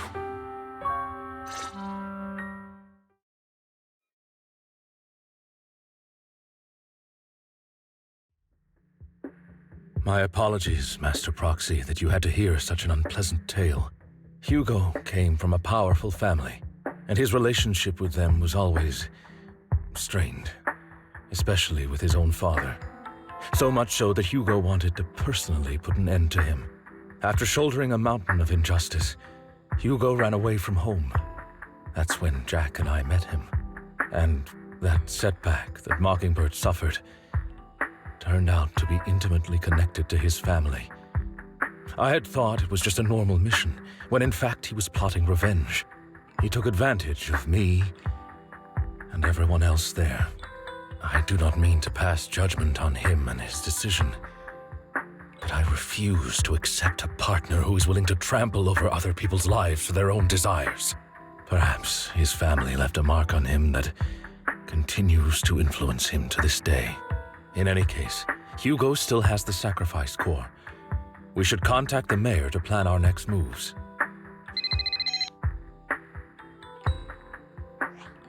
A pleasure to speak with you again. Lycon has already filled me in on Mockingbird stealing the sacrifice core. I'll deal with it.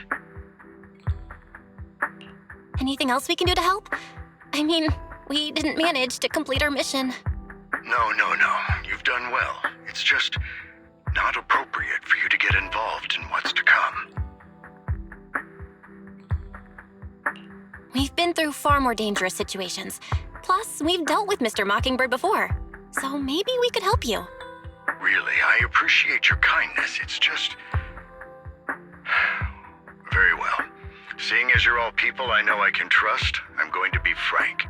Not long ago, I received a letter declaring criminal intent. Sir. Lycon, I know you don't want to place them in danger. I feel the same way. However, I believe they deserve to know the truth. That letter threatened to use a sacrifice to take vengeance against the entire city of New Eridu. What do you mean by vengeance?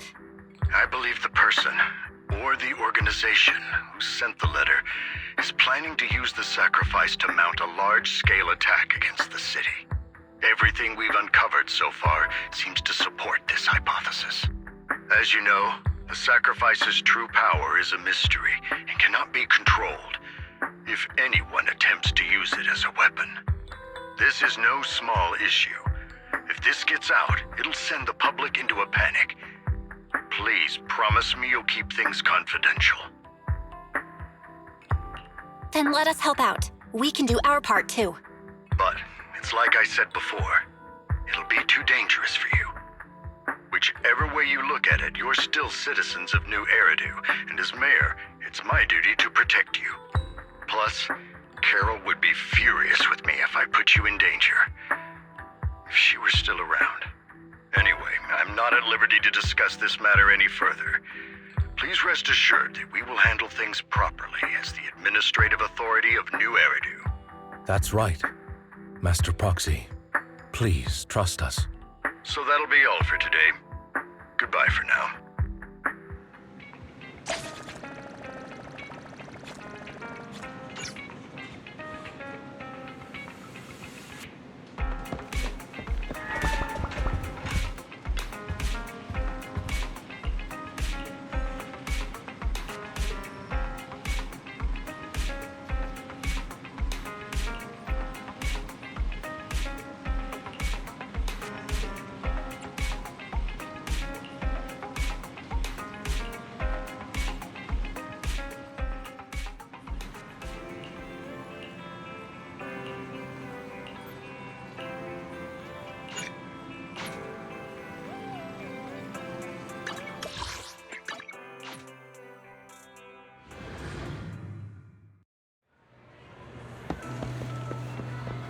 I'll have to work overtime to finish this mission report. You're here!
Today's training.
All right, let's get started.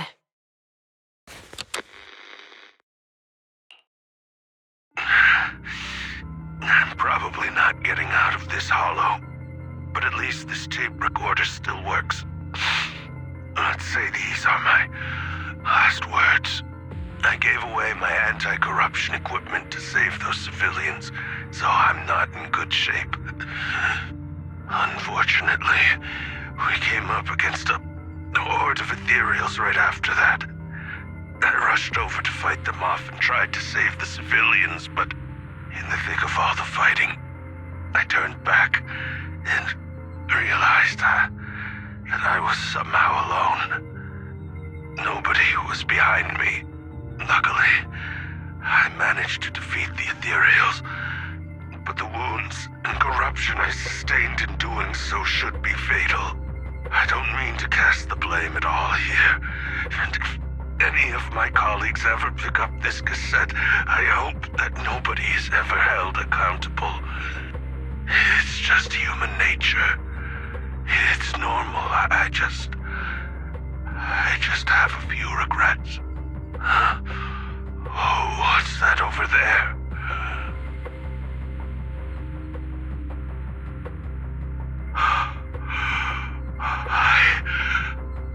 I've seen a miracle. Yes, that thing is right. So long as humanity is in constant conflict against the Hollows, we'll never be able to grasp true power. Only by embracing everything. It's the only way. Only by embracing this power can everyone survive. Oh, Creator, please grant me this!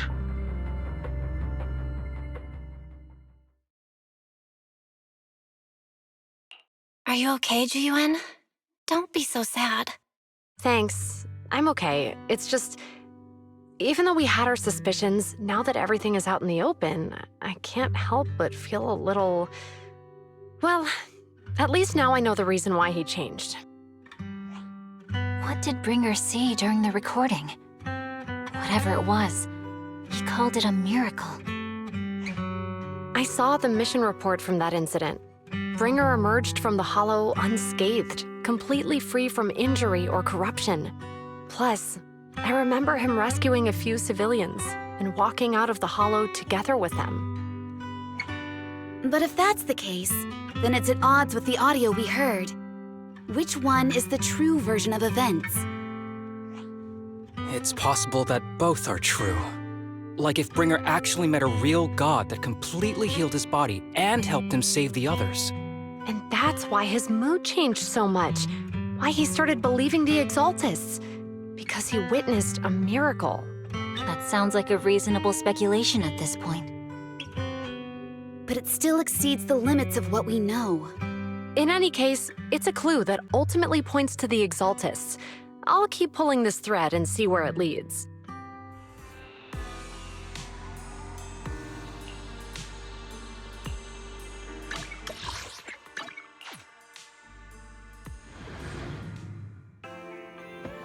I've been waiting for you for quite some time.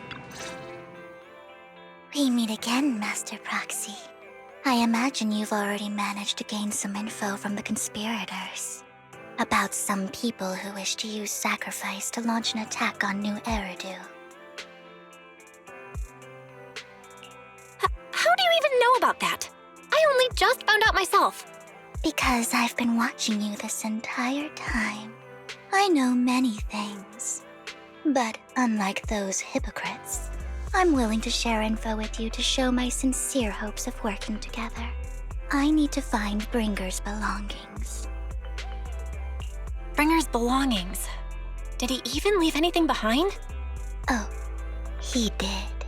I have complete confidence in my intelligence network. All the more reason for you to work with me. You've probably already guessed, but what Bringer left behind will be crucial for cracking the alleged sacrifice attack. Find it, and we'll finally know what they are after. Who do you mean by they? The Exaltists, of course. They're always lurking whenever something related to sacrifice comes up. Actually, the Exaltists and I, we have a bit of shared history. But no more than that until you officially agree to work with me. All right, I agree then. Splendid. I like people who don't mess around. By the way, might I ask, you're not proficient at in-hollow combat, are you? Nope, I can't fight. As I expected. Not to worry. You're an invaluable proxy. All I require is for you to guide me. I mean, not even my darling Lord Phaethon can fight in the hollows. Hang on. What did you just say? Your darling Lord Phaethon? That's right. The best proxy in all of New Eridu. Lord Phaethon. Don't tell me you don't like him. You're probably not going to believe this, but I'm actually Phaethon. You're an outstanding proxy, that's true. But Lord Phaethon's a cut above. No one could ever replace Lord Phaethon. But I know how you feel. You're actually one of Lord Phaethon's fans too, aren't you? So he's your biggest role model in life and you hope to become just like him, right?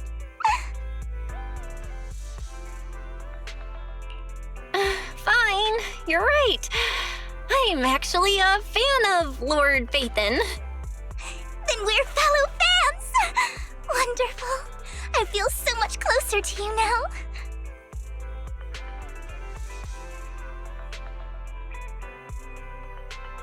Oh my! Once I start talking about Lord Phaethon, I just can't help myself! Look at the time! I suppose that's all for today then.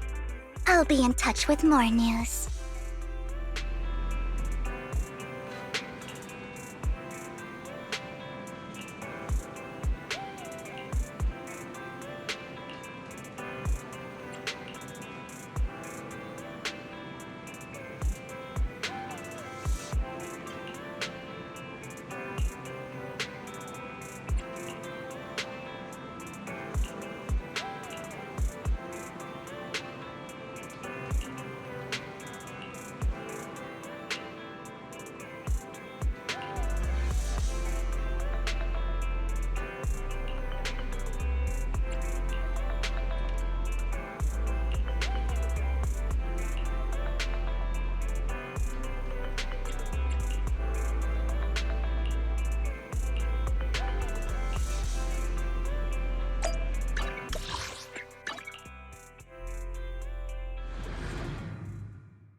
Proxy, you're here too.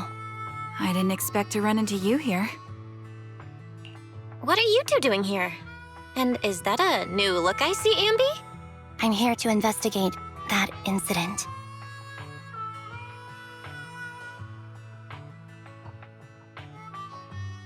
I've recently dug up some clues about the person behind the operation, but my key contact is ultra cautious and keeps demanding me to prove my identity. So, to gain her trust, I decided to meet her dressed like this. Now that everything is completely finished, this uniform doesn't really represent anything in particular. For me, it's just another outfit now. We all have to move on someday. I'm helping her. I want to make sure whoever's behind all this is caught. And who's this young lady? Her name's Vivian. She's my friend. We're here investigating a few things ourselves. Ambi, one of the Cunning Hair's most powerful members. And Trigger, an Opal Squad sniper. It's an honor to make your acquaintance. You know us? Looks like someone's done our homework. Is it because of the proxy? You two are practically celebrities. And because of my work, I've got loads of info when it comes to anyone with a name around New Eridu. I see. Seems you're handling your work well. Let's prepare to enter the Hollow. Unless you have any further questions, we'll be taking our leave now. You're going into a hollow? Proxy, you plan on going in like that? Yeah, that's right. I've recovered quite a bit lately, so I don't need any protective equipment in the hollows.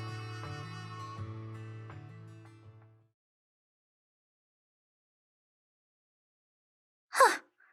Aren't you that lady from before at the auction? Hello. I didn't expect to see you again, young lady.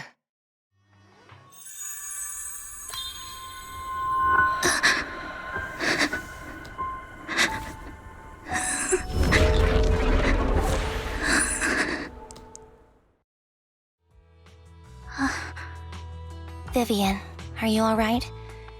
You look depressed. What's wrong, Vivian? Are you feeling okay? It's nothing.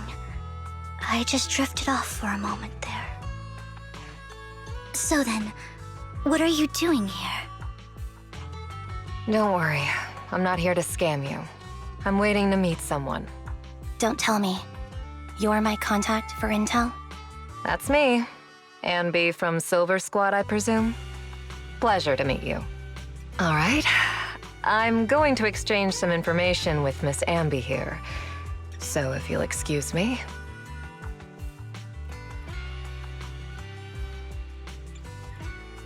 You're not looking so good. Everything okay?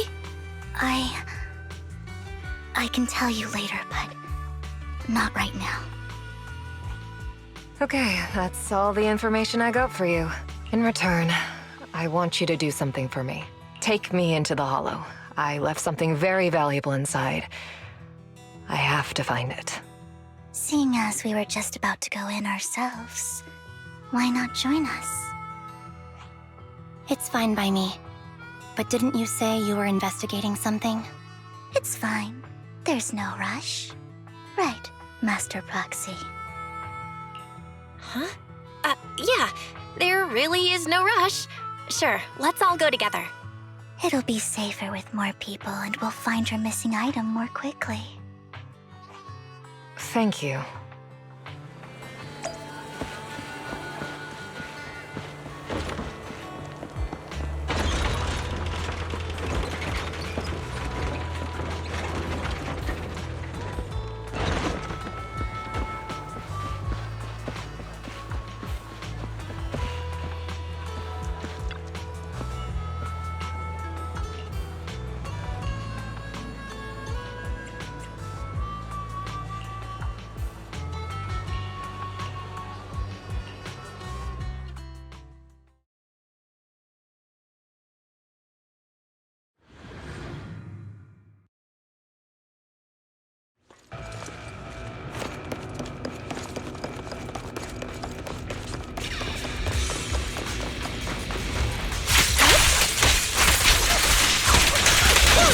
Mind the blind spots.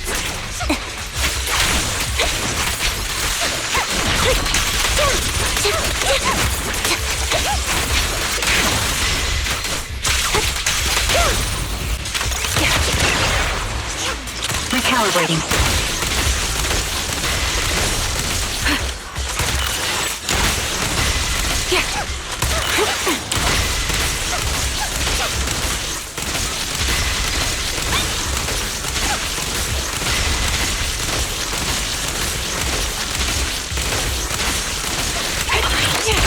The melody of combat.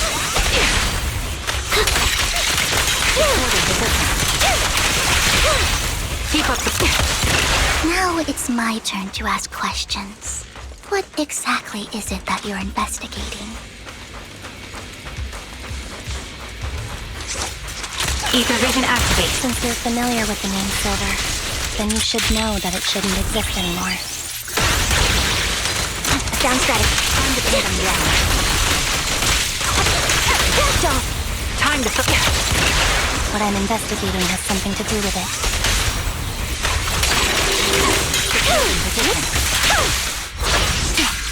Loyalty. Fire support ready. I'll pierce right through. Time to pin them down. Quick shot. Mind the voltage.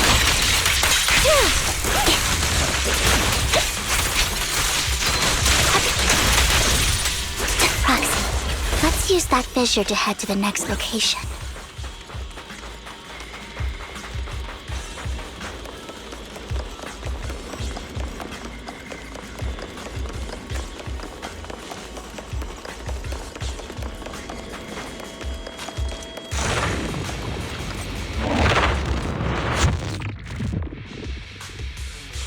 This is the place. So, what is it that you're looking for? A ring. I was excavating ether here before and accidentally lost it somewhere. Please, could you all help me find it? It has to be somewhere among all this stuff here. Sure, I'll start looking. I'll go with you. I'll stay here with her then. Thanks, but you don't have to worry about me. Go ahead and accompany the others. I'm sure it'll be faster that way. And sorry for wasting your time like this. I know it might sound strange, but I'll be so happy if my daughter grows up to be capable like you.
There's leftover food here.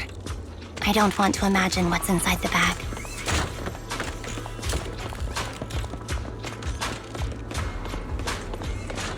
Neither do I.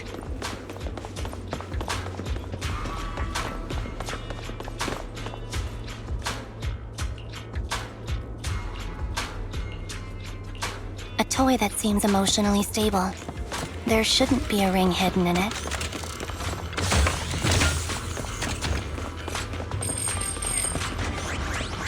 It's pretty cute.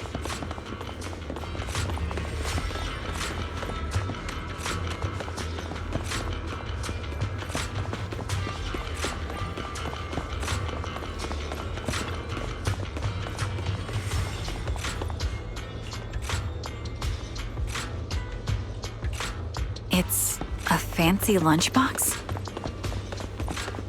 I wonder if its owner is safe and sound.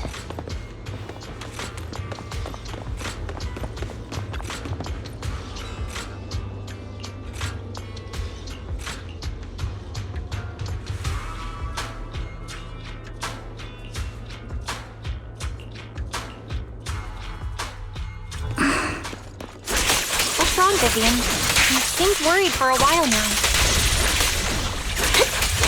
Mind the blank. Get behind me! I'm worried about Sienna. The location should still be safe.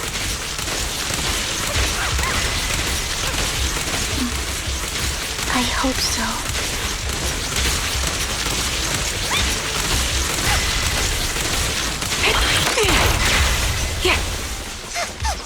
Target locked. Hold in position.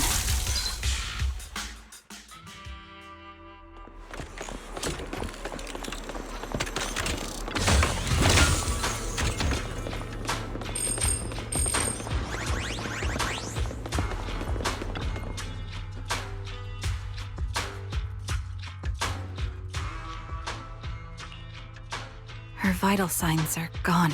What happened? I guess this was her final scam. There's one thing I must remind you. Your time is running out. I'm not sure how you can tell, but you're right. I'm going to die in here. That's my plan. I'm very sick and don't have much longer. If I try to get treatment, it'll just be a burden on my daughter.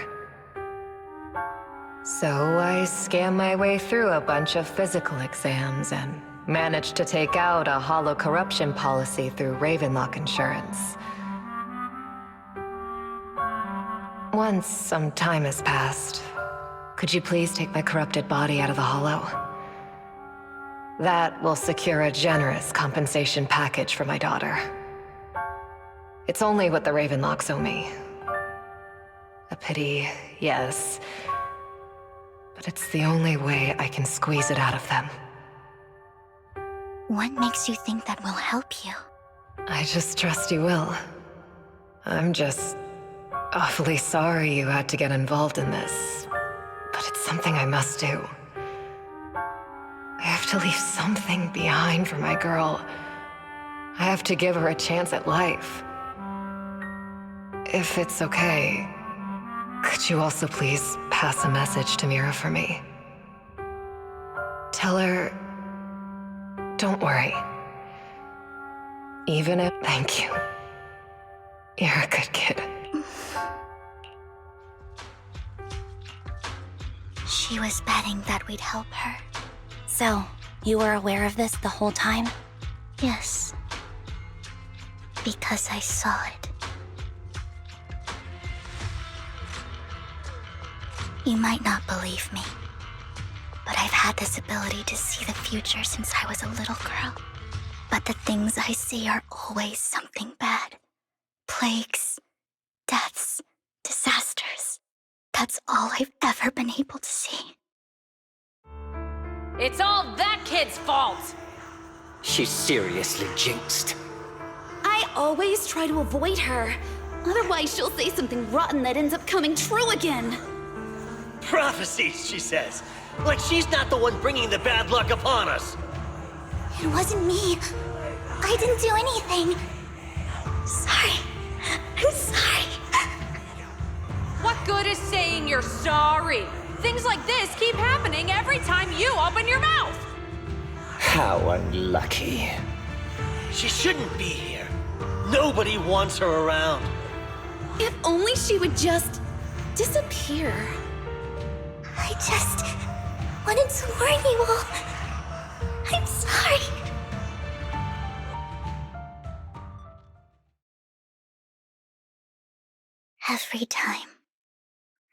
Every time it's the same. In the end, there's nothing I can change. Sometimes I even wonder whether it's me predicting these things, or if my very existence is manifesting these calamities.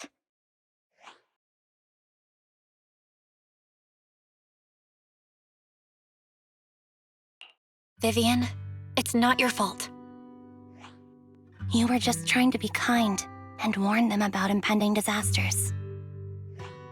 I can tell it's never been easy for you. Thank you. No matter what. I just hope she finally gets to rest in peace. I hope no misfortune, whether I foresee it or not, ever happens to anyone.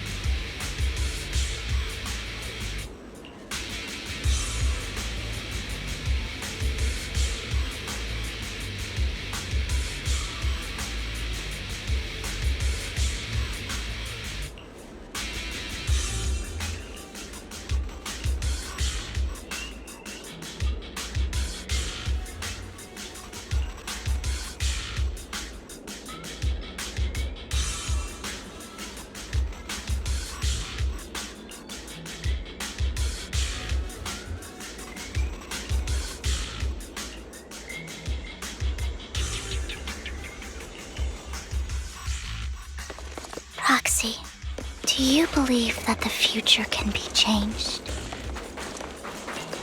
In my memories, this has happened countless times already. Keep up the fight. I plainly see these misfortunes. Why can't I even have a sliver of happiness?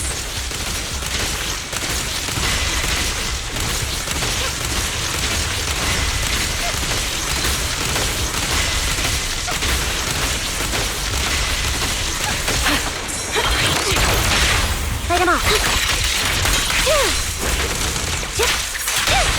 Time to focus. Focus up. Keep up the Proxy, the fissure that we're looking for is up ahead.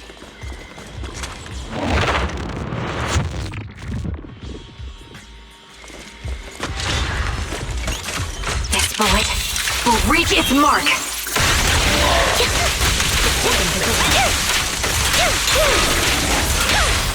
The target's weary. So show no mercy.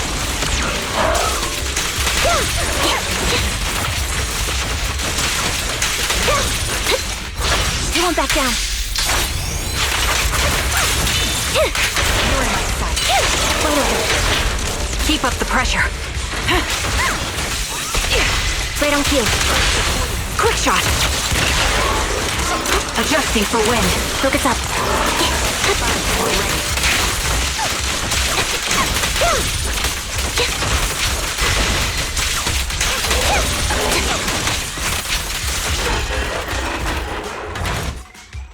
I think it's about time. We should take that lady out of the hollow. You guys go on. Thank you. She gave us the intel we needed, so this is the least we could do. I hope everything else goes well for you. Master Proxy, is there anything you'd like to know? You can just ask.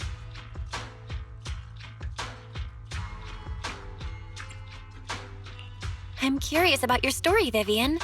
But we can talk more once you feel ready. Don't worry, I can wait. You're the first person to ever say that to me. I'd be happy to share my story with you. These premonitions I see are not within my control, and they always come to me in a flash, like a flood of images in my mind. Most of the time, I see death, disease, accidents, and disasters. Of course, there are also some non-fatal mutilations. But every time, without exception, they end up happening. And I can never prevent or change them. That's all I have to say about it. If that offends Master Proxy and you don't want to hang out with me anymore, then I can understand.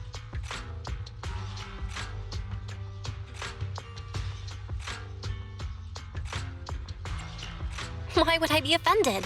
That's just who you are, Vivian. Besides, we're friends. I've always considered this ability as a curse.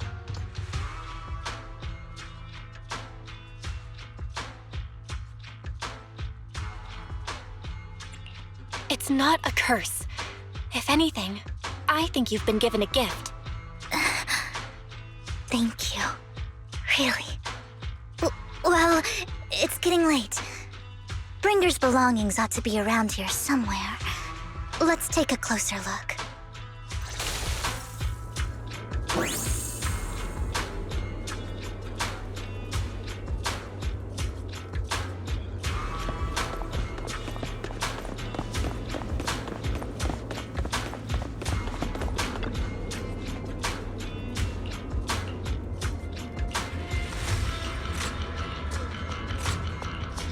Looks like it isn't in here.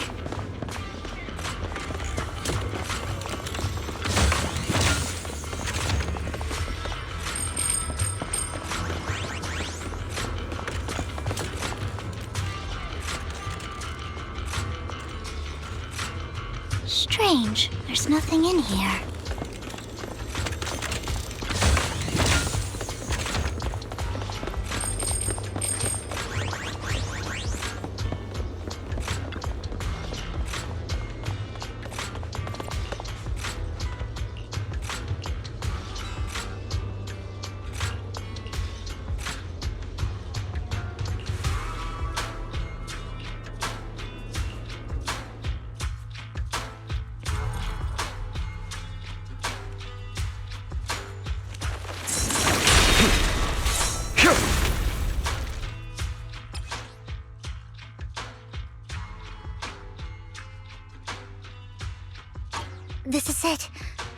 This notebook is what Bringer left behind. But I don't know what these markings on it mean.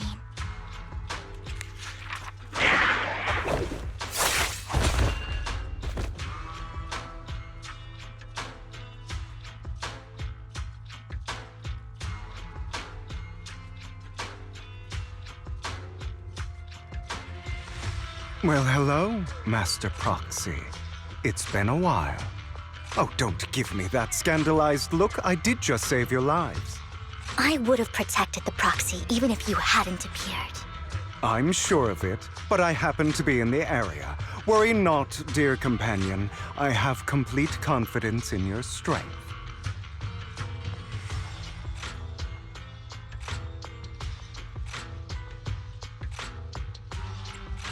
Hang on, did you say companion? So you two know each other. Apologies. I didn't have a chance to mention it before. I'm actually part of the Phantom Thief Syndicate, Mockingbird. That's right. I was only able to slip in during the auction thanks to some help from Vivian backstage. So, the whole time, you were only bidding on the collection so you could get backstage and mess with things? I warned you before. You can't rely on appearances. Don't worry, Master Proxy. We don't have any ulterior motives here. As you've probably heard, Mockingbird is a renowned Phantom Thieves syndicate in New Eridu that, despite its longevity, has managed to maintain the secrecy of its members' identities to this day. So, disclosing our identities to you is essentially the highest sign of good faith that a Mockingbird Phantom Thief can show. That sorta makes sense. Your trust is most appreciated. Mockingbird's purpose is very simple, really. To form long-standing and cooperative relationships with outstanding proxies, like yourself. We need your abilities. Before you make any decisions, please allow me to briefly explain the concept behind the Mockingbird Syndicate. We all know there isn't anything in this world that's fair. A prime example being the uneven distribution of wealth. People from tops splurge on luxurious collectibles, while the poor have to gamble with their own lives just to get by. Of course, besides wealth, there's also an unequal distribution in this world of happiness and suffering, hope and despair, love and hate. It's all just so unfair. Somebody has to do something to tilt the balance of the scales. And thus Mockingbird was born. We take from those who have far more than they deserve and give it to those who deserve to have more. If you ask me, that's enough to be considered a form of justice.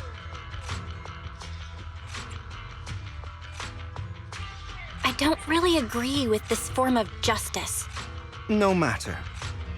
Words inherently come with limitations. I intend to let my actions do all the talking. However, aside from these philosophical considerations, we also have a crisis on our hands to deal with. As you know, the Exaltists are plotting to use the power of sacrifice to launch an attack on all of New Eridu. We can provide you with all the latest intel, just like that notebook you found. Something those pompous housekeepers would never be willing to do. And the most crucial part of this whole game, the sacrifice core, is currently in my possession. I think that makes this a highly competitive deal. We share the same goal for the moment, stopping the impending disaster from playing out. I need some time to think about it. How about this? If you still have misgivings about our upcoming cooperation, then why don't you bring Lycon along with you? He's got the support of the mayor's office behind him, and his presence alone is enough to keep me in check. That would put you more at ease, right? Of course, you're welcome to bring some other friends along, provided they aren't from public security or HSO. Well, if you're willing to let my friends come along, then you've got a deal. Great. It's a deal. By the way, Proxy, this is for you.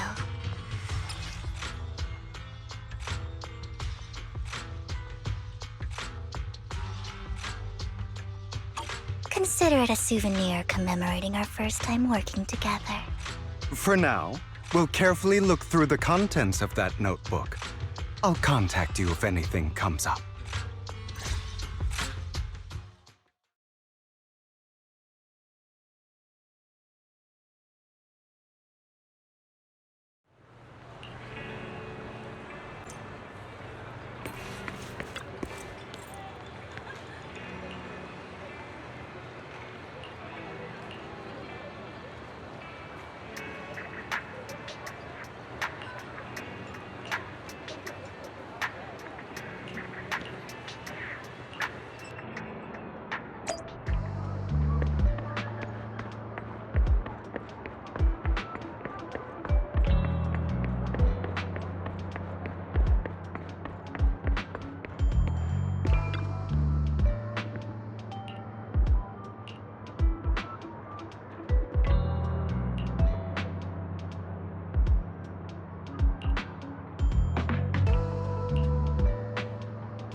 How about it? Will you work with me? Not bad. Let me be honest with you. I have the sacrifice core that you're after. I am Mockingbird. So it's you. I never thought you'd be so bold as to come see me alone. Relax, my friend. As you know, if I can sneak into such a heavily guarded auction, then naturally, I can just as easily slip away right now. I'm here with the sincere intention to seek cooperation. I can give you that sacrifice core. And what do you want in return?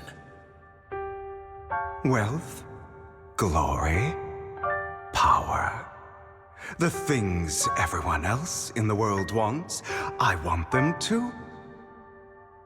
And I'm confident that as the current heir to the Ravenlock family, those are all things you can give me.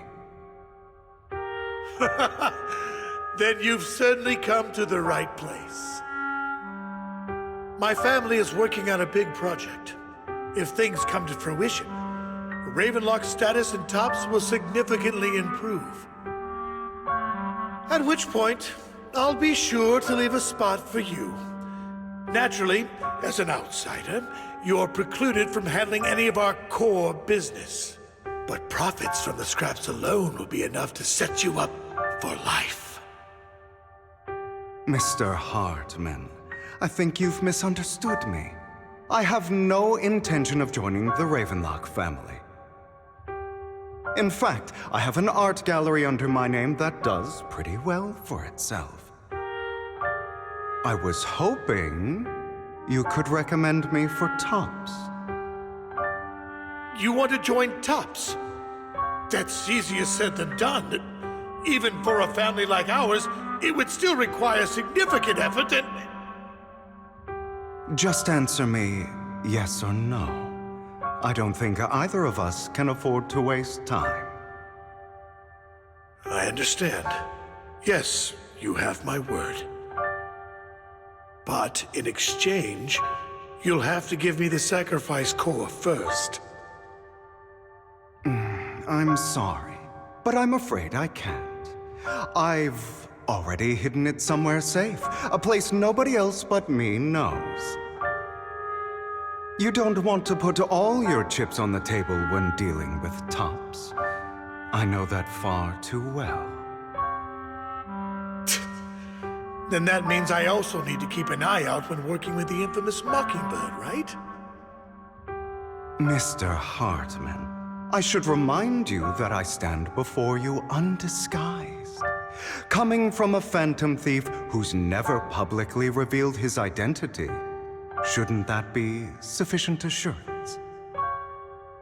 If I betray you, then you merely need to lift a finger to wipe me from the face of this world. You do make a valid point there. In that case, you have a deal. I appreciate your trust. Why don't we celebrate our new partnership with a toast?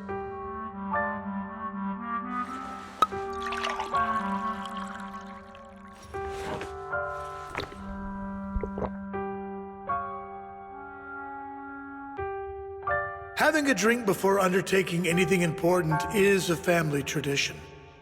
It's good luck. As an outsider, it's a real honor. By the way, you aren't the only member of your organization, are you? Shouldn't all your companions agree to this deal first? You don't have to worry about that. I'll make sure she agrees. Otherwise, I'll get rid of her too. Seems you'll do whatever it takes to get things done. Great things lie ahead for someone like you. All right, let's leave it at that for today. I'll contact you about what to do next. That's him! He's the one who killed Serena! She was the only one who was ever any good to him, right? That's how he repays her? That's why they say once a mongrel, always a mongrel. Just look into his eyes. Father! We have to punish him! Serena had been ranking ahead of him. Hugo must have poisoned her water so he could pass her. Pure evil. Typical for an impure bloodline. He should have been kicked out ages ago. Hugo, did you do all this? Yes, it was me. I killed her. He admitted it! Father, He must be expelled! He has no right to live under the same roof as us! Why don't we reunite him with Serena then? Nobody would ever know. Hugo, well done. My children, how many times have I told you before? In this world, only the most ruthless, cruel, and unscrupulous of people ever make it to the top. Like Hugo here, who was willing to murder his only true loved one without a second thought. Only someone with the means and the gumption to do that is qualified to be my heir. But I... It's all over now, and the results are obvious. The winner of this month's assessment is Hugo. As for the rest of you, go to the usual place for the punishment you deserve. Father! Before this, I was number one. As I've told you before, there's only room for one winner in this family. You're still a loser, even if it's by the smallest margin. And there's no reason for a loser to exist. This is all for your own good. Do you understand? Go on now. Receive your punishment for the sake of the family. Yes, I understand. I'm sorry.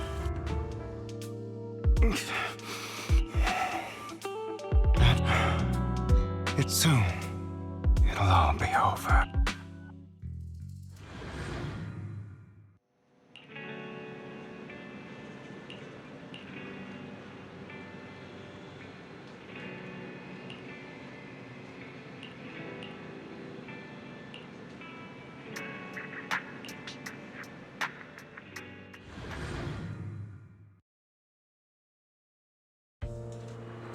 Thank you for escorting me here, Proxy. Today was quite eventful. You're a child that only brings misfortune. People have been saying that about me for a long time.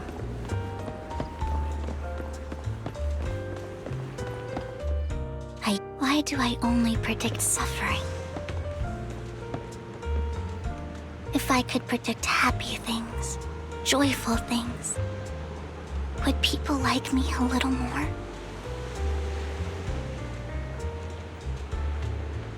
Maybe fate truly is set in stone. Often, I want to help these people avoid their miserable fates.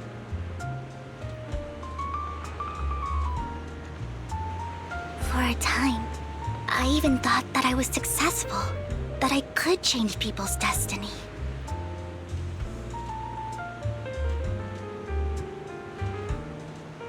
But it was all an illusion. In the end, I couldn't do anything at all.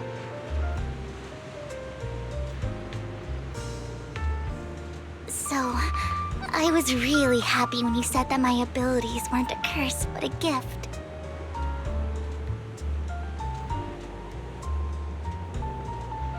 Thank you, Proxy. I'm so glad to have met you.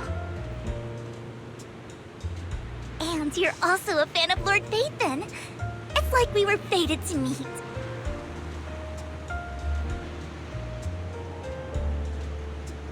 I don't know why, but I feel completely at ease when I'm by your side. I feel like I'm free from judgment, from blame.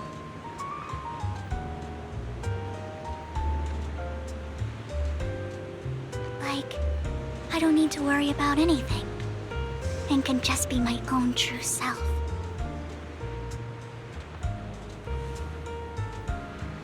Perhaps people really do possess an aura, and ours just so happen to be extremely compatible.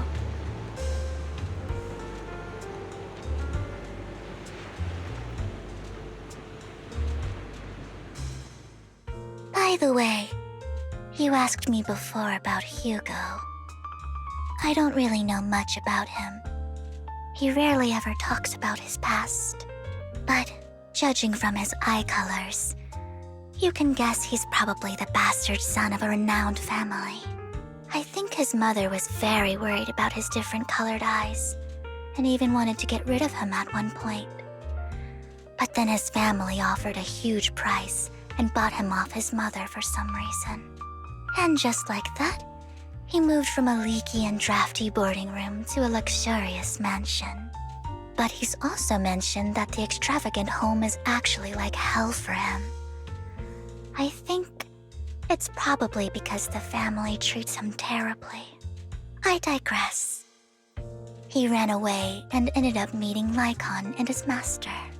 After that, they formed Mockingbird together and experienced a rare period of happiness.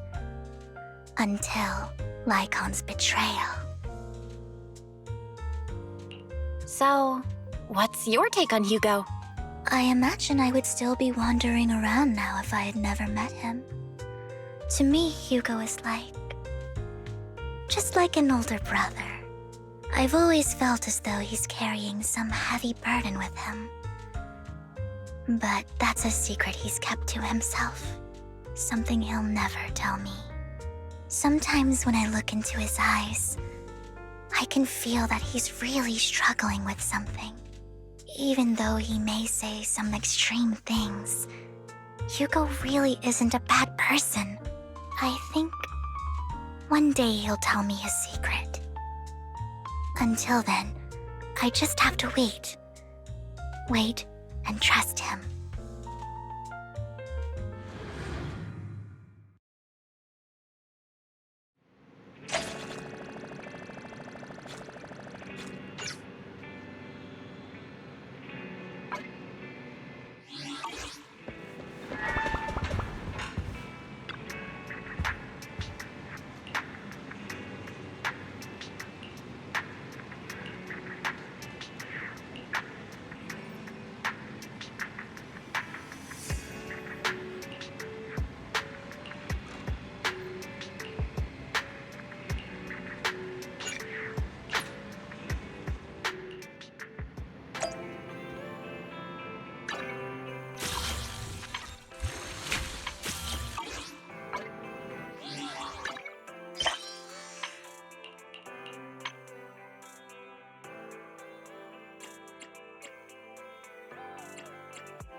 It appears we're the first to arrive.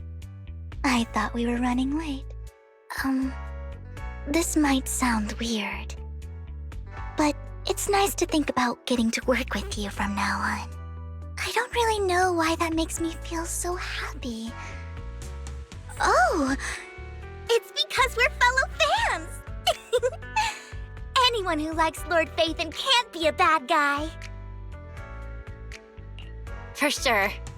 Of course, Lord Phaethon is the greatest there will ever be, but you're definitely the best proxy I've ever met in person.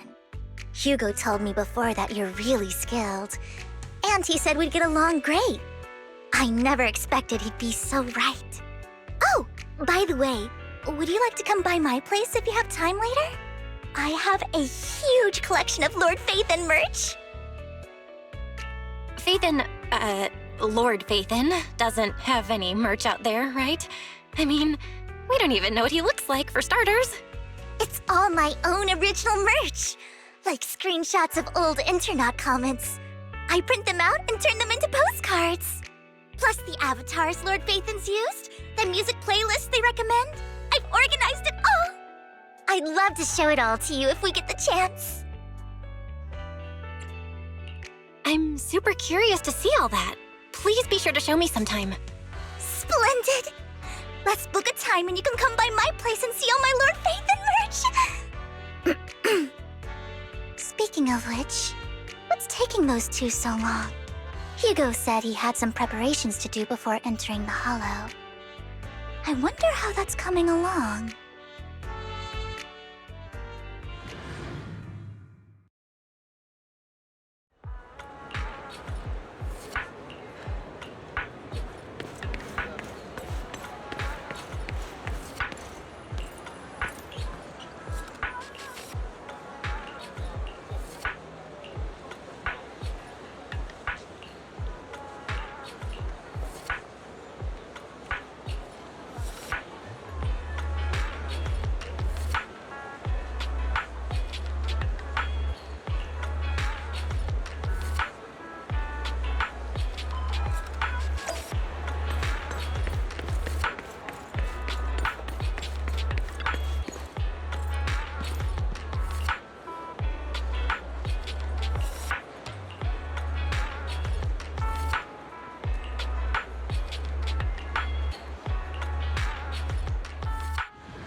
This is getting to be more than just a coincidence, don't you think?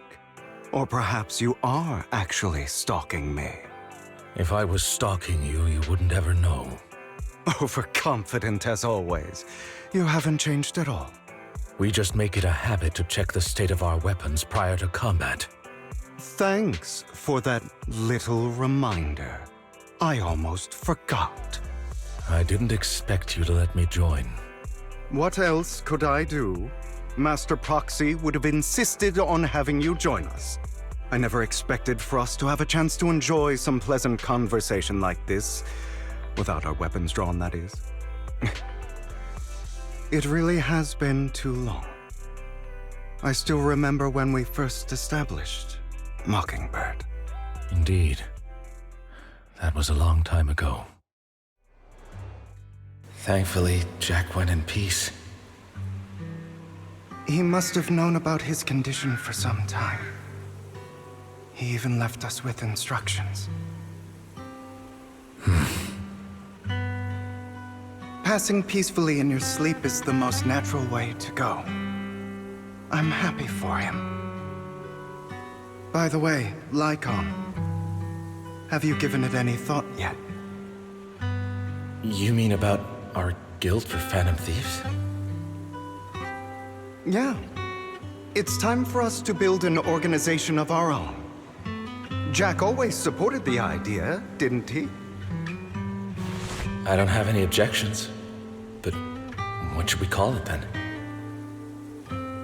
How about Mockingbird? It's a bird known for mimicking the calls of others to blend in. The same way we don high society roles for ourselves when we're out on a mission. Oh, oops. I nearly forgot.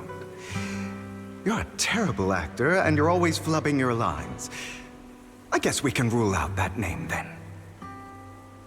No, call it Mockingbird. We're always just putting on an act, aren't we? I won't slip up on our next mission. Besides, we still ran missions together even when we didn't have a name. Having one now won't really make a difference. No. It does make a difference, Lycon. And I don't just want a name. I want Mockingbird to become a symbol, like the sword of Damocles hanging over everyone's heads, striking fear into the hearts of the rich and cruel whenever they hear the name. Just like Jack used to say, this world isn't fair. So that's why we have to influence it however we can, and change things in our own way. but on the basis of not causing harm to other people's lives. That's also what Jack used to say. You remember, don't you? Of course I remember. All right.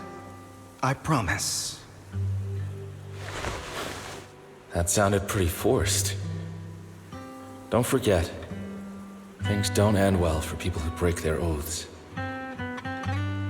I'm good for my word. You must trust your fellow companions. That's also something Jack would say.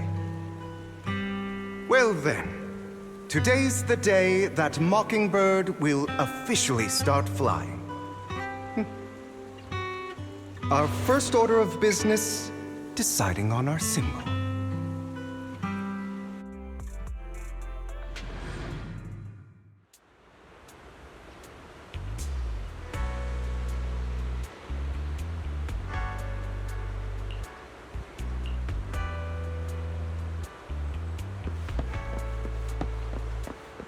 Looks like we're all here.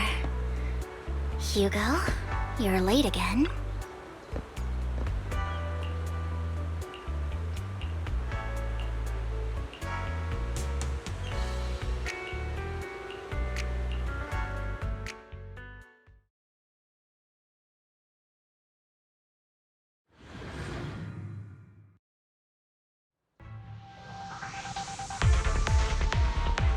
I didn't expect the coordinates in Bringer's notes to lead here.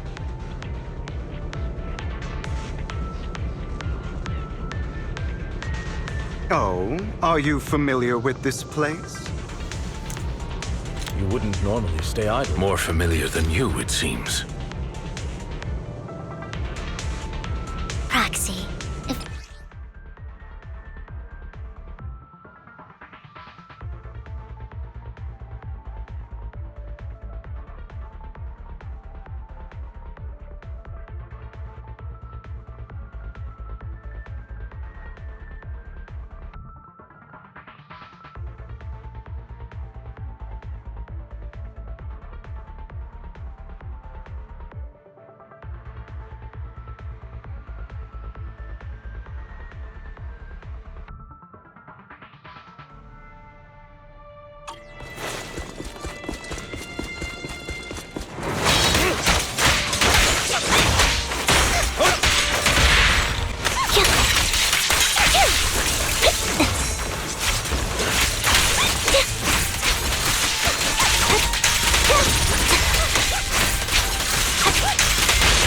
An opportunity.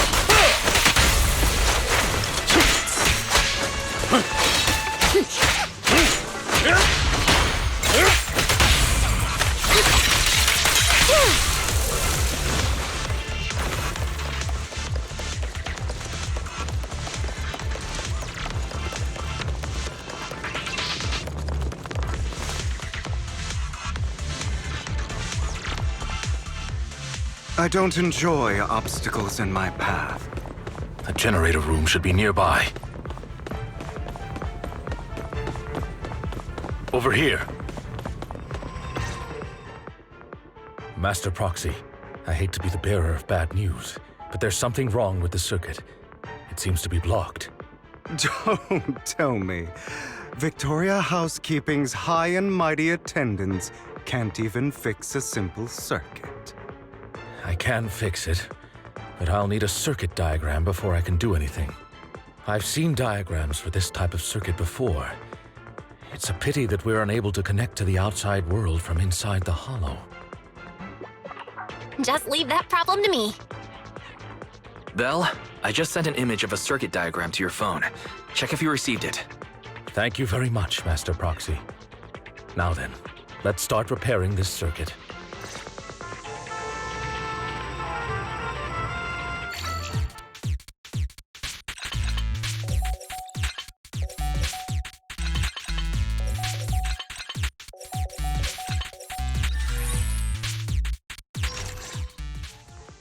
The circuit is fixed. We should now be able to open that door. Wait up. Wait a... It's all coming together now.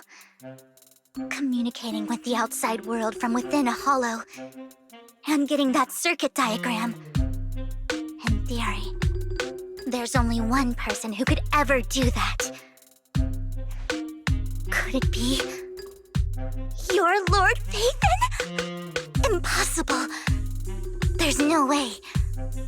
But then again, only Phaethon could have done that. I mean, you're an incredible proxy, sure. And you're a good person. But could you really be Lord Phaethon? That's me. I'm Phaethon. Sorry, I just never had the chance to tell you. Unbelievable. Lord Phaethon! I've been your biggest fan for years now! Goodness me, Lord Phaethon was right in front of me all along, and I had no idea. This is like a dream. Could you... I mean, if you're willing, could you please give me an autograph and a group photo and... Anything you want. We just gotta get out of the hollow first. Oh! Okay, sorry. Guess I got a little too excited. Anyone would be enraptured meeting someone they admire that much. Yeah, if I ever met my favorite movie director, I'd be the same. We should keep moving. This isn't the best place for idle chit-chat. Thank you. The door's finally open.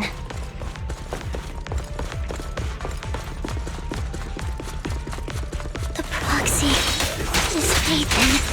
Phaethon is the proxy. This is a dream. I never went to it.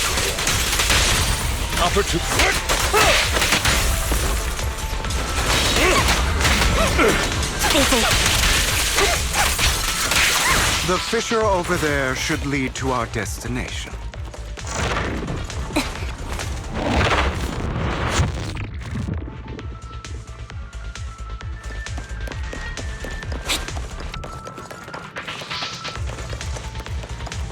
Lycon, your fighting style wasn't so reserved in the past. I've matured. You call this mature? You're just being pretentious.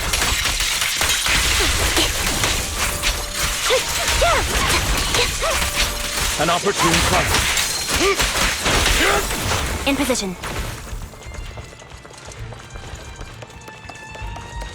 A difficult foe, that one. Let us leave this place at once.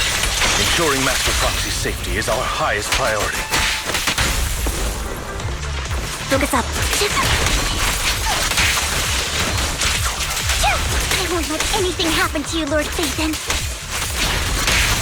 An opportunity.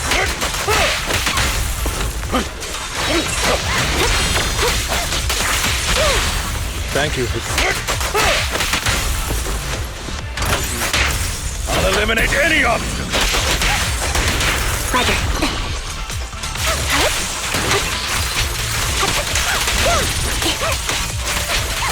Lord Phaethon, how are you feeling? Are you tired? Do you need a break? Some food? Water?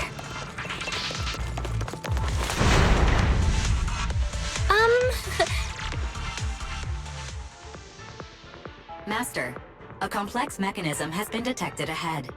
To pass through, you need to activate all 3 smaller mechanisms.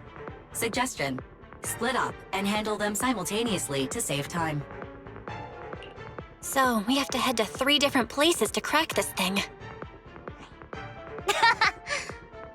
Huh? We're splitting into 3 groups? In that case, I'll protect you, Master Proxy! I can take care of one myself. That leaves the last one to me, then. You should go with Hugo. What's that supposed to mean? We get along just fine, don't we, Miss Cunninghair? I don't know what's going on with you two, but you've been bickering the whole time. It's annoying. This is a good chance for you guys to build some rapport. Anby's got a point. Hugo, just go with Lycon. You just want to be alone with your Lord Faithin, don't you, Vivian? Huh? That's not it! All right. Sounds like a plan. It's all decided then. If Master Proxy says so, then sure. But, Lycon, you better not slow me down. I really want to recommend you to some movies for a crash course on teamwork.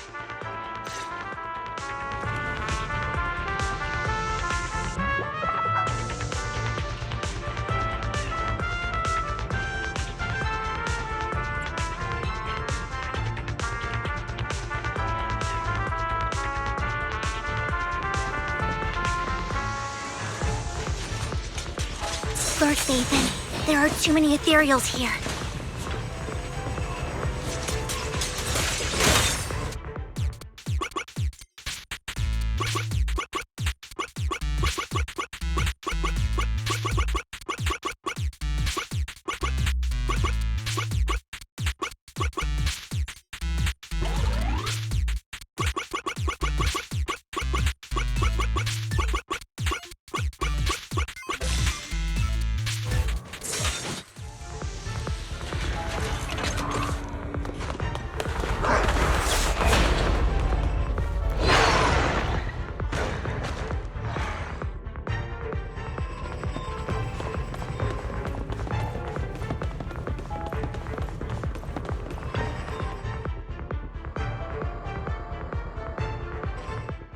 Sure enough, Lord Faithin and I share a deeper connection. Sorry. I hope I'm not being too forward. Goodness me. Somehow I'm fighting alongside Lord Faithin. It's like all my dreams are coming true. I'm going to wake up any second now, aren't I?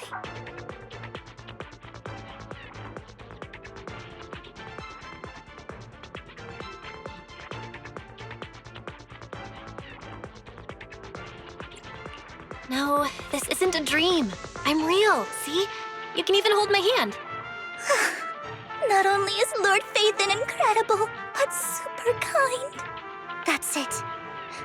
I pledge to be a die-hard Lord Faithin fan until my very last breath. I'm happy to hear that, don't get me wrong. But why do you like Faithin so much, Vivian? Lord Faithin is my light. The one who saved me in my darkest, most desperate times. Like a deity who rescued me.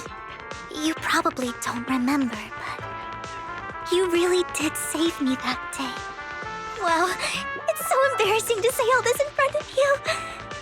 Sorry, I hope I'm not bothering you too much. Of course not. Thank you for your loyal support. I should be the one thanking you. Just being able to see Lord Faithin makes me the luckiest person in the whole world. Sorry to keep babbling like this. I wonder how the others are doing. I'm sure Anby will be able to manage. She's great at this kind of stuff. But as for Hugo and Lycon, let's just hope they don't get into a fight with each other. Light 'em up.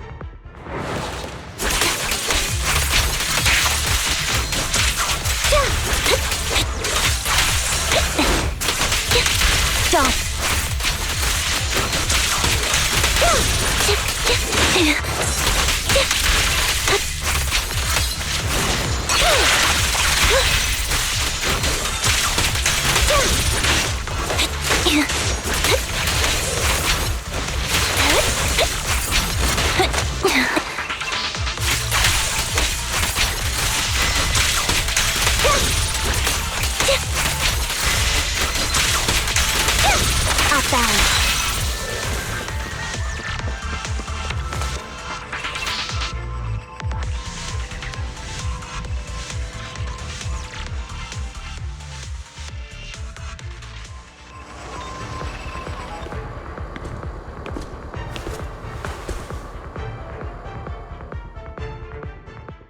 So, we have to cooperate to solve this problem. That's a real shame. I have no intention of arguing with you right now.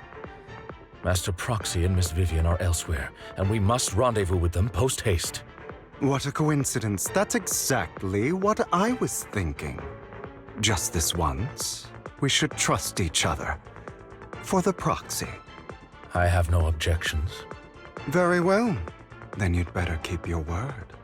I know you've never fully trusted me, Lycon, even before it all fell apart.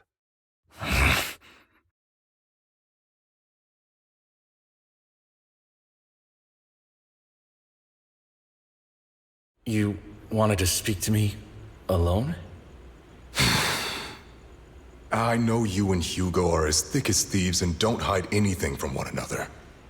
But you can't tell him what I'm about to tell you. Did something happen with him? Hugo is an intelligent and gifted child. He learns everything I teach with ease. In time, he'll grow beyond me. Reach a place where people will marvel and look up to him as a beacon. Yeah. As much as I hate to admit it, he always picks things up just a teeny bit quicker than me. But none of that matters, because I can overpower him easy. I don't think being gifted is a good thing for him. What do you mean? He bears a dark and painful past. What he was taught, the hatred he was faced with, everything he picked up. It's all become an integral, inseparable part of him. I believe that beautiful flowers can blossom even in the darkest abyss. But the roots of that flower would draw from evil instead of good. Hatred instead of love. It's a curse that flows through his lineage. A curse that fate branded him with. I've seen far too many people like that throughout this long life of mine. They struggle with this curse their whole lives. But they all end up failing in the end. The path of light is narrow and fleeting. And the darkness is filled with such temptation that dropping your guard for even just a moment can send you spiraling straight into the abyss. Do you mean Hugo's going to be a bad guy? I don't know. I hope he'll always stay true to his heart. That he won't give in to hatred and ambition. That he won't become the dragon that must be slain. But he has inherited the seed of evil. You cannot let it take root. I'm afraid I won't be there to help you. There's not much life left in this old body of mine. So then, Lycon, promise me now. You must hold his chain tight. To restrain him. To stop him. And when necessary, to choke him.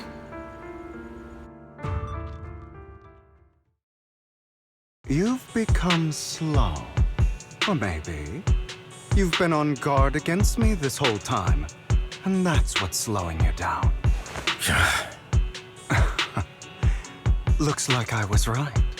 Lycon, I hope you're aware that the one who betrayed Mockingbird and went to work for the Mayflowers was you. Not me. I would never betray my companion. I don't wish to repeat myself, but you should not break our oath. That's the path I've chosen, and I'm going to stick to it. But you know that path will lead you the wrong way. Who are you to lecture me about right and wrong? I believe any path that makes you feel pain must be the wrong one. Your disgusting sympathies make me sick, Lycon. There's only ever been one person who can kill me or save me, and that is me.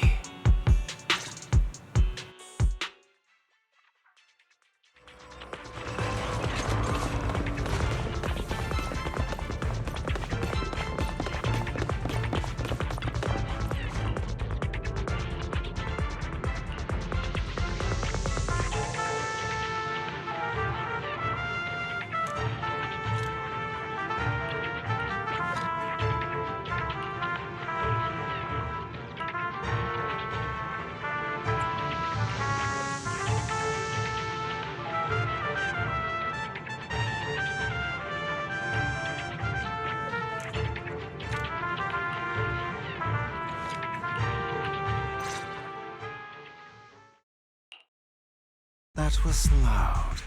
What's happening up ahead? Hold on, everyone. I'll go check it out. It's probably multiple ethereals attacking. Just in case, I'll go with you. Vivian, you should go with them too.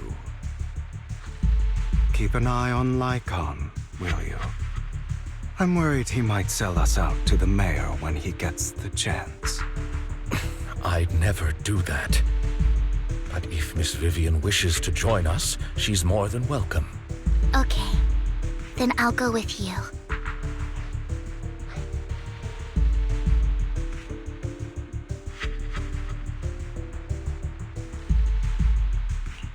Why do you look so nervous? I've spent so much time by your side already. I need to get away from Lord Phaethon for a little bit, or I might die from this overwhelming happiness. If that's the case, Miss Vivian, feel free to come along with me. Okay. All right. So, how does it feel to be worshipped, Lord Phaethon? You had that figured out a while ago, didn't you? Sharp as always. But of course, I couldn't spoil it for her. She has to figure it out on her own. That's what makes it special. Not only that, you asked Lycon and Vivian to leave for a reason. Is there something you'd like to say to me? I can't keep anything from you, can I? I've always treated Vivian like my own little sister. Maybe it's just a coincidence, but she looks a lot like Serena. I think I mentioned it before. Serena was my half-sister. She passed away a long time ago. Vivian adores you. Whether you're Phaethon or just Belle. Of course, I also have a lot of respect for someone like you. Strong, fair, and genuinely kind. So I hope... I beg you, please keep her safe. Hang on. What's that supposed to mean? Think of it as the last bit of conscience I have left. A kid as pure as her. She should stay alongside someone who walks in the light. Like you. Not even Vivian can agree with all my beliefs. One day we'll go our separate ways. Your beliefs? What do you mean exactly? You probably heard from Lycon. We swore an oath when we started Mockingbird. We swore to use our own hands to right the wrongs in this world. But never, under any circumstances, would we take another human life. I stayed true to my words. Until my father, the man I hated, stood right before me. I could have ended his life easily, but I hesitated. I remembered that damned oath and their repeated attempts to convince me I didn't do it. Because of that, innocent people died. All because of him. If I'd killed him first, then none of those tragedies would have happened. People like him don't deserve to live. After that, I realized, sometimes, taking one life really can save countless others. I understand where you're coming from. I knew you'd understand. Vivian has a good heart. I don't want her to get her hands dirty. But you know how it is. In this world, someone has to be the bad guy. So, I want to apologize to you. Why apologize all of a sudden? You're incredibly strong, kind, capable, and really, really lucky. The world needs more people like you. Remember that revenge movie I told you about, Children of Devils? I still haven't found it, but I came across another videotape with the same name. Turns out, in that story, the children of devils are actually the children of gods. Ah, sorry for rambling. Hope you don't mind. They should be back soon. Please, look after Vivian for me. Copy.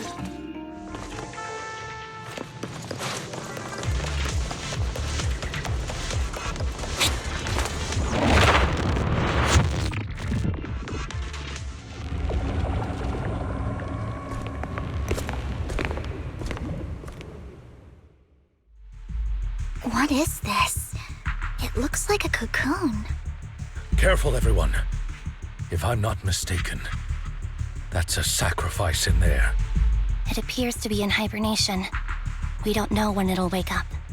If it does wake up, we'll be in serious trouble.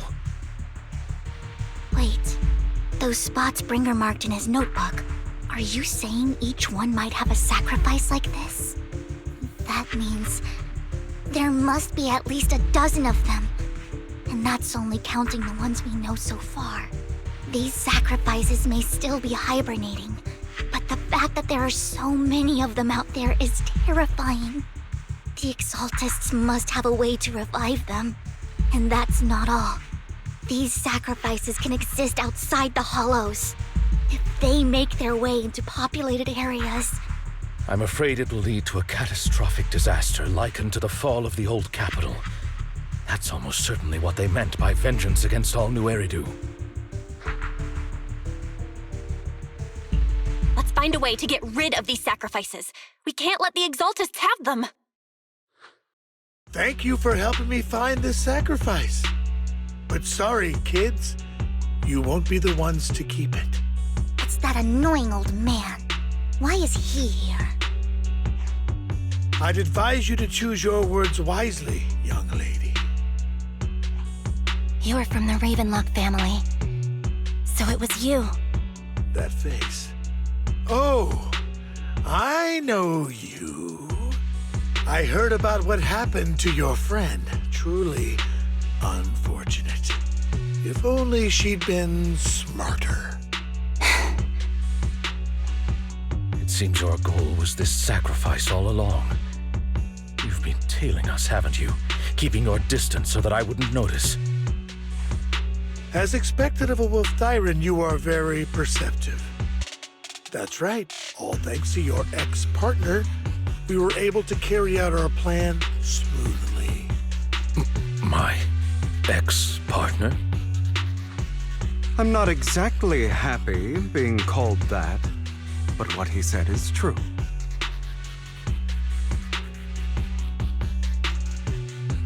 Wait, Hugo, what do you mean?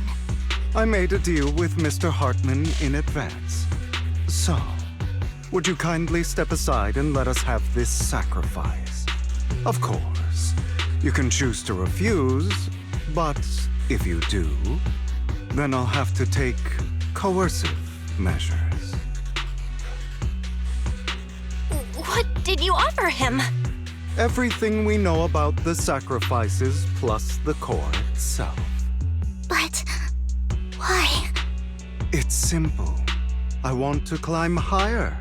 Mr. Hartman offered me a chance to join Tops. Who could say no to that?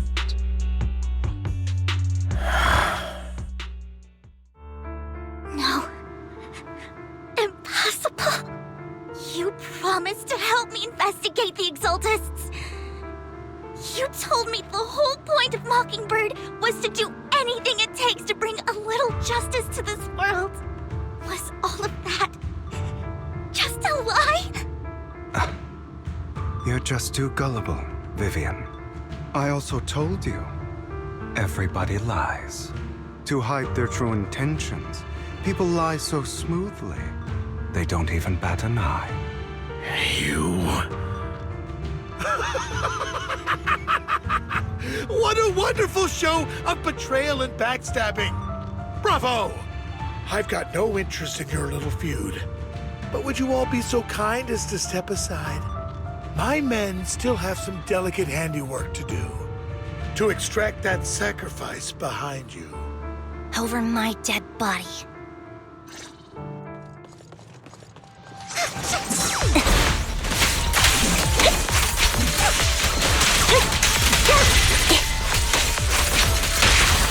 Stand still.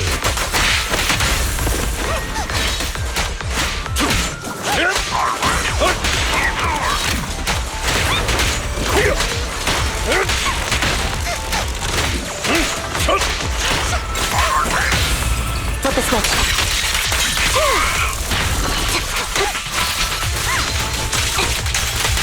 Wide open. Time to hunt.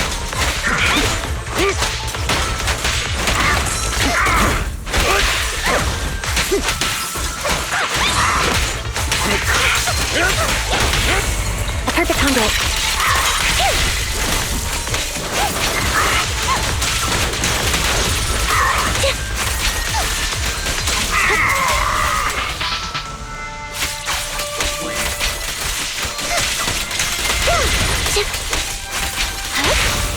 Stay calm now.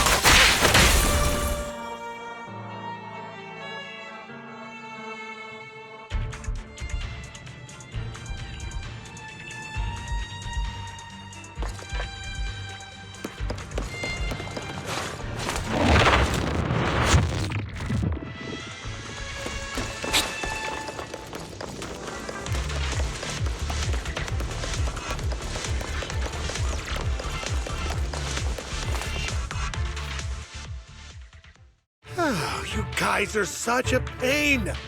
Hugo, stop standing around. Time for you to act. We had a deal. Give me the sacrifice core now. Did we? I don't remember. I imagine this is your favorite kind of entertainment. Watching allies betray each other, suspicion festering until it all turns to bitter hatred. Seeing people tear each other apart like wild beasts, just like your decaying family. Does it comfort that dead conscience of yours? You. What's that supposed to mean? I am loving the look on your face right now. Right when you think you've succeeded, I'm here to tell you it was all fake. None of it was real. Let this pain sink in. It's karma for what you did to me back then. You're insane. I have no idea what you're talking about. You still don't recognize me, do you? Let me give you a little hint.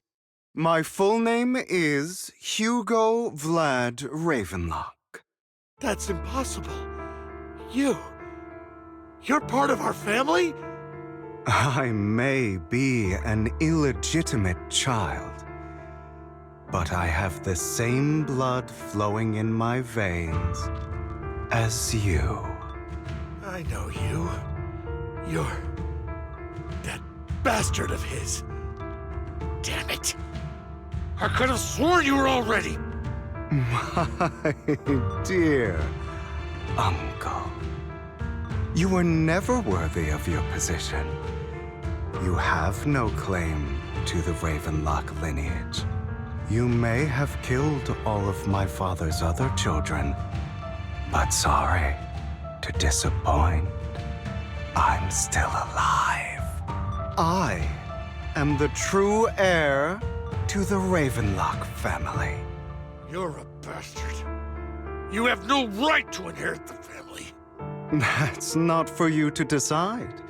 Master Edmund is very supportive of my claim. Edmund? That's impossible. You weaseled your way into Top's inner circle? Master Edmund doesn't care who achieves his goal. In other words, he'd happily let me take over the Ravenlock family, as long as I'm more competent than you. This can't be! You don't know the family's real secret! I know a lot more than you think, including everything that you've done. Just give up. You never even stood a chance. Damn it. This was all fake, right? You were just putting on an act to fool this old man, right? for it. Don't do that again. At least give us a heads up next time. Vivian, everything I did was to rightfully inherit the Ravenlock family. That part is true. Now, I'm going to kill this man who stole what was never his. I'll make sure he can never be a threat again. You can't kill him. We still need information from him on the sacrifices and the Exaltists. You must be misunderstanding something, Lycon. Just like you chose the mayor, I chose Tops. At least for now, Tops has the same interests as me. I'm not going to harm my own self-interests. Be it intel on the sacrifices or the core itself. I'm handing everything over to Master Edmund. Why? I just want to take back what's mine. If fate is not willing to give me justice, then I'll just have to seize it with my own hands. Stealing, robbing, lying, or betraying. I'll do whatever it takes. Even if it means selling your soul to the devil? You know about the power struggle between Tops and City Hall. Those elites at Tops would be only too happy to see the Exaltists plotting a grand attack on New Eridu using sacrifices. That would severely harm the Mayflower's reputation and approval rating in New Eridu. And that's exactly what Tops wants to see. If that happens, countless people will die! I'm sorry it has to be this way, but I have to do this. I'm going to get everything Master Edmund wants. Inherit the Ravenlock name, climb to the top. And then I'll be able to change everything for good. For a permanent and absolute victory. We must endure the pain of cutting away rotten flesh. And persevere through the darkest hour before dawn. Someone has to do it. I don't really agree. Sounds like some twisted logic to me. This is the path I've chosen. Without power, resources, or strength, we can't do anything. Mockingbird is the perfect example. All the talk about using our power to tip the scales of justice and hover over them like the sword of Damocles. It's just a delusion. In their eyes, we're nothing but annoying gnats. Mockingbird has never really changed anything or saved anyone. Never in the past, not now, and never will in the future. None of it matters.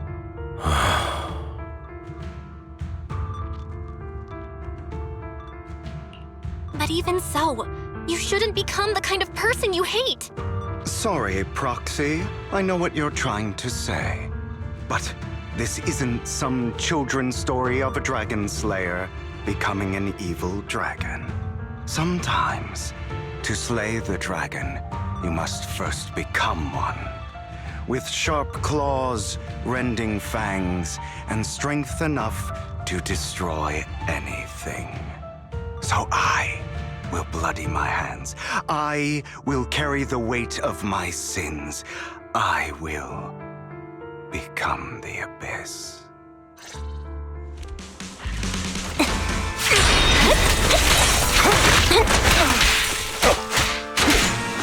It's about time.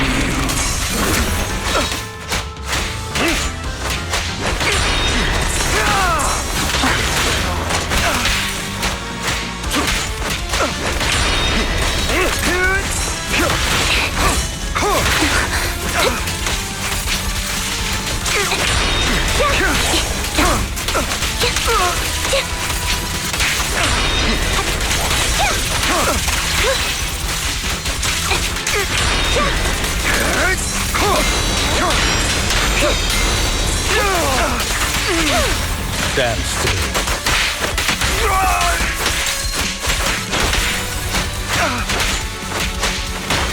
Cleanup's not finished.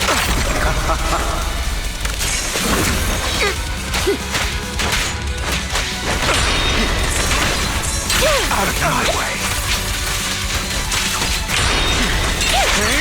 You deserve it. Off balance.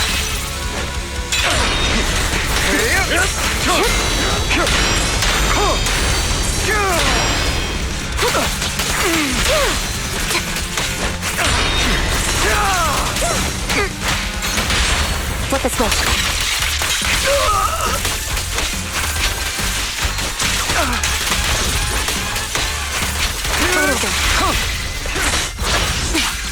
Loyalty.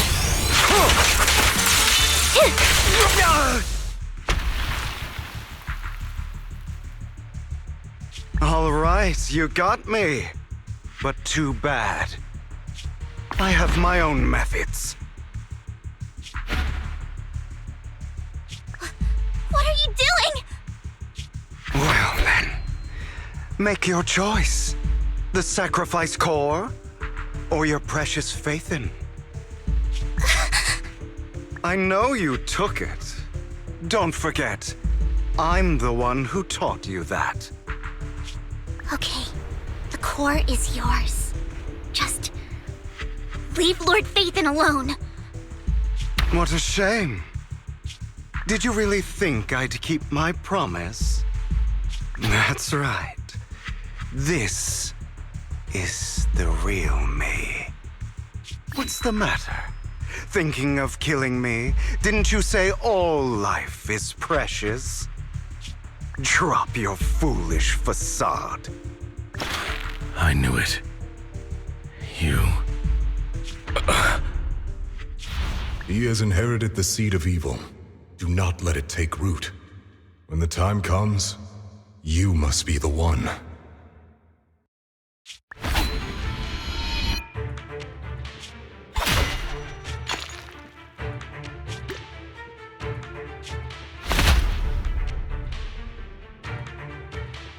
Go on, kill me.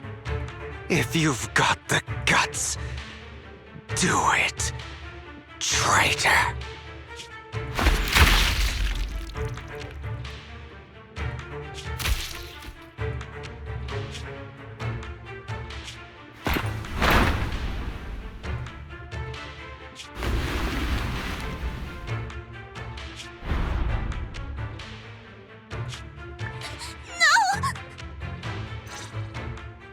Master Proxy, are you okay?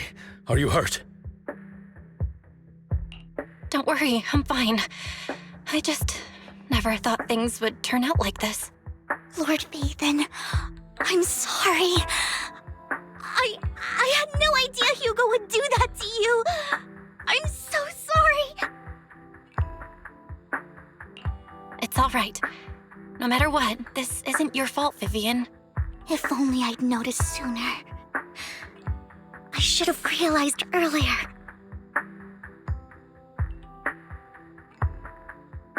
Hugo, he... That's a hollow down there. If you need, I can arrange for someone to go in and search for his body. That isn't necessary. To be frank, I thought you'd hate him for his betrayal, Miss Vivian. I do hate that he's keeping things from me, but all these years, Hugo's been like family to me. I believe he's still with us. Me too. There's a chance he's still alive. I'm terribly sorry, but I must tell you, it is impossible for Hugo to be alive. My hand went through his heart. Sorry to interrupt, everyone. But just so you know, Hartman's gone. Probably slipped away during all the chaos. I'm sorry, I was so focused on Master Proxy's safety. I wasn't paying attention to him. Same, but it doesn't matter. We all know what he did. And he will pay for what he did today. Yes. I'll be reporting all of this to the mayor. He's not getting away with this. Well then, now that it's all over, let's head back.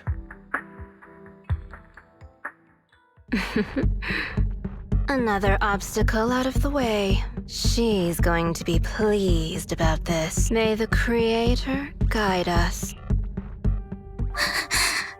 Fear. Suffering. suffering, despair, and that's the future I see, Lord Vathan.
Let's start one. Don't zip. Come on.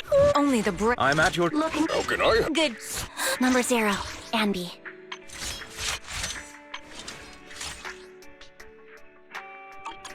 Standing by. A mission. Awaiting. My loyalty lies with the winner.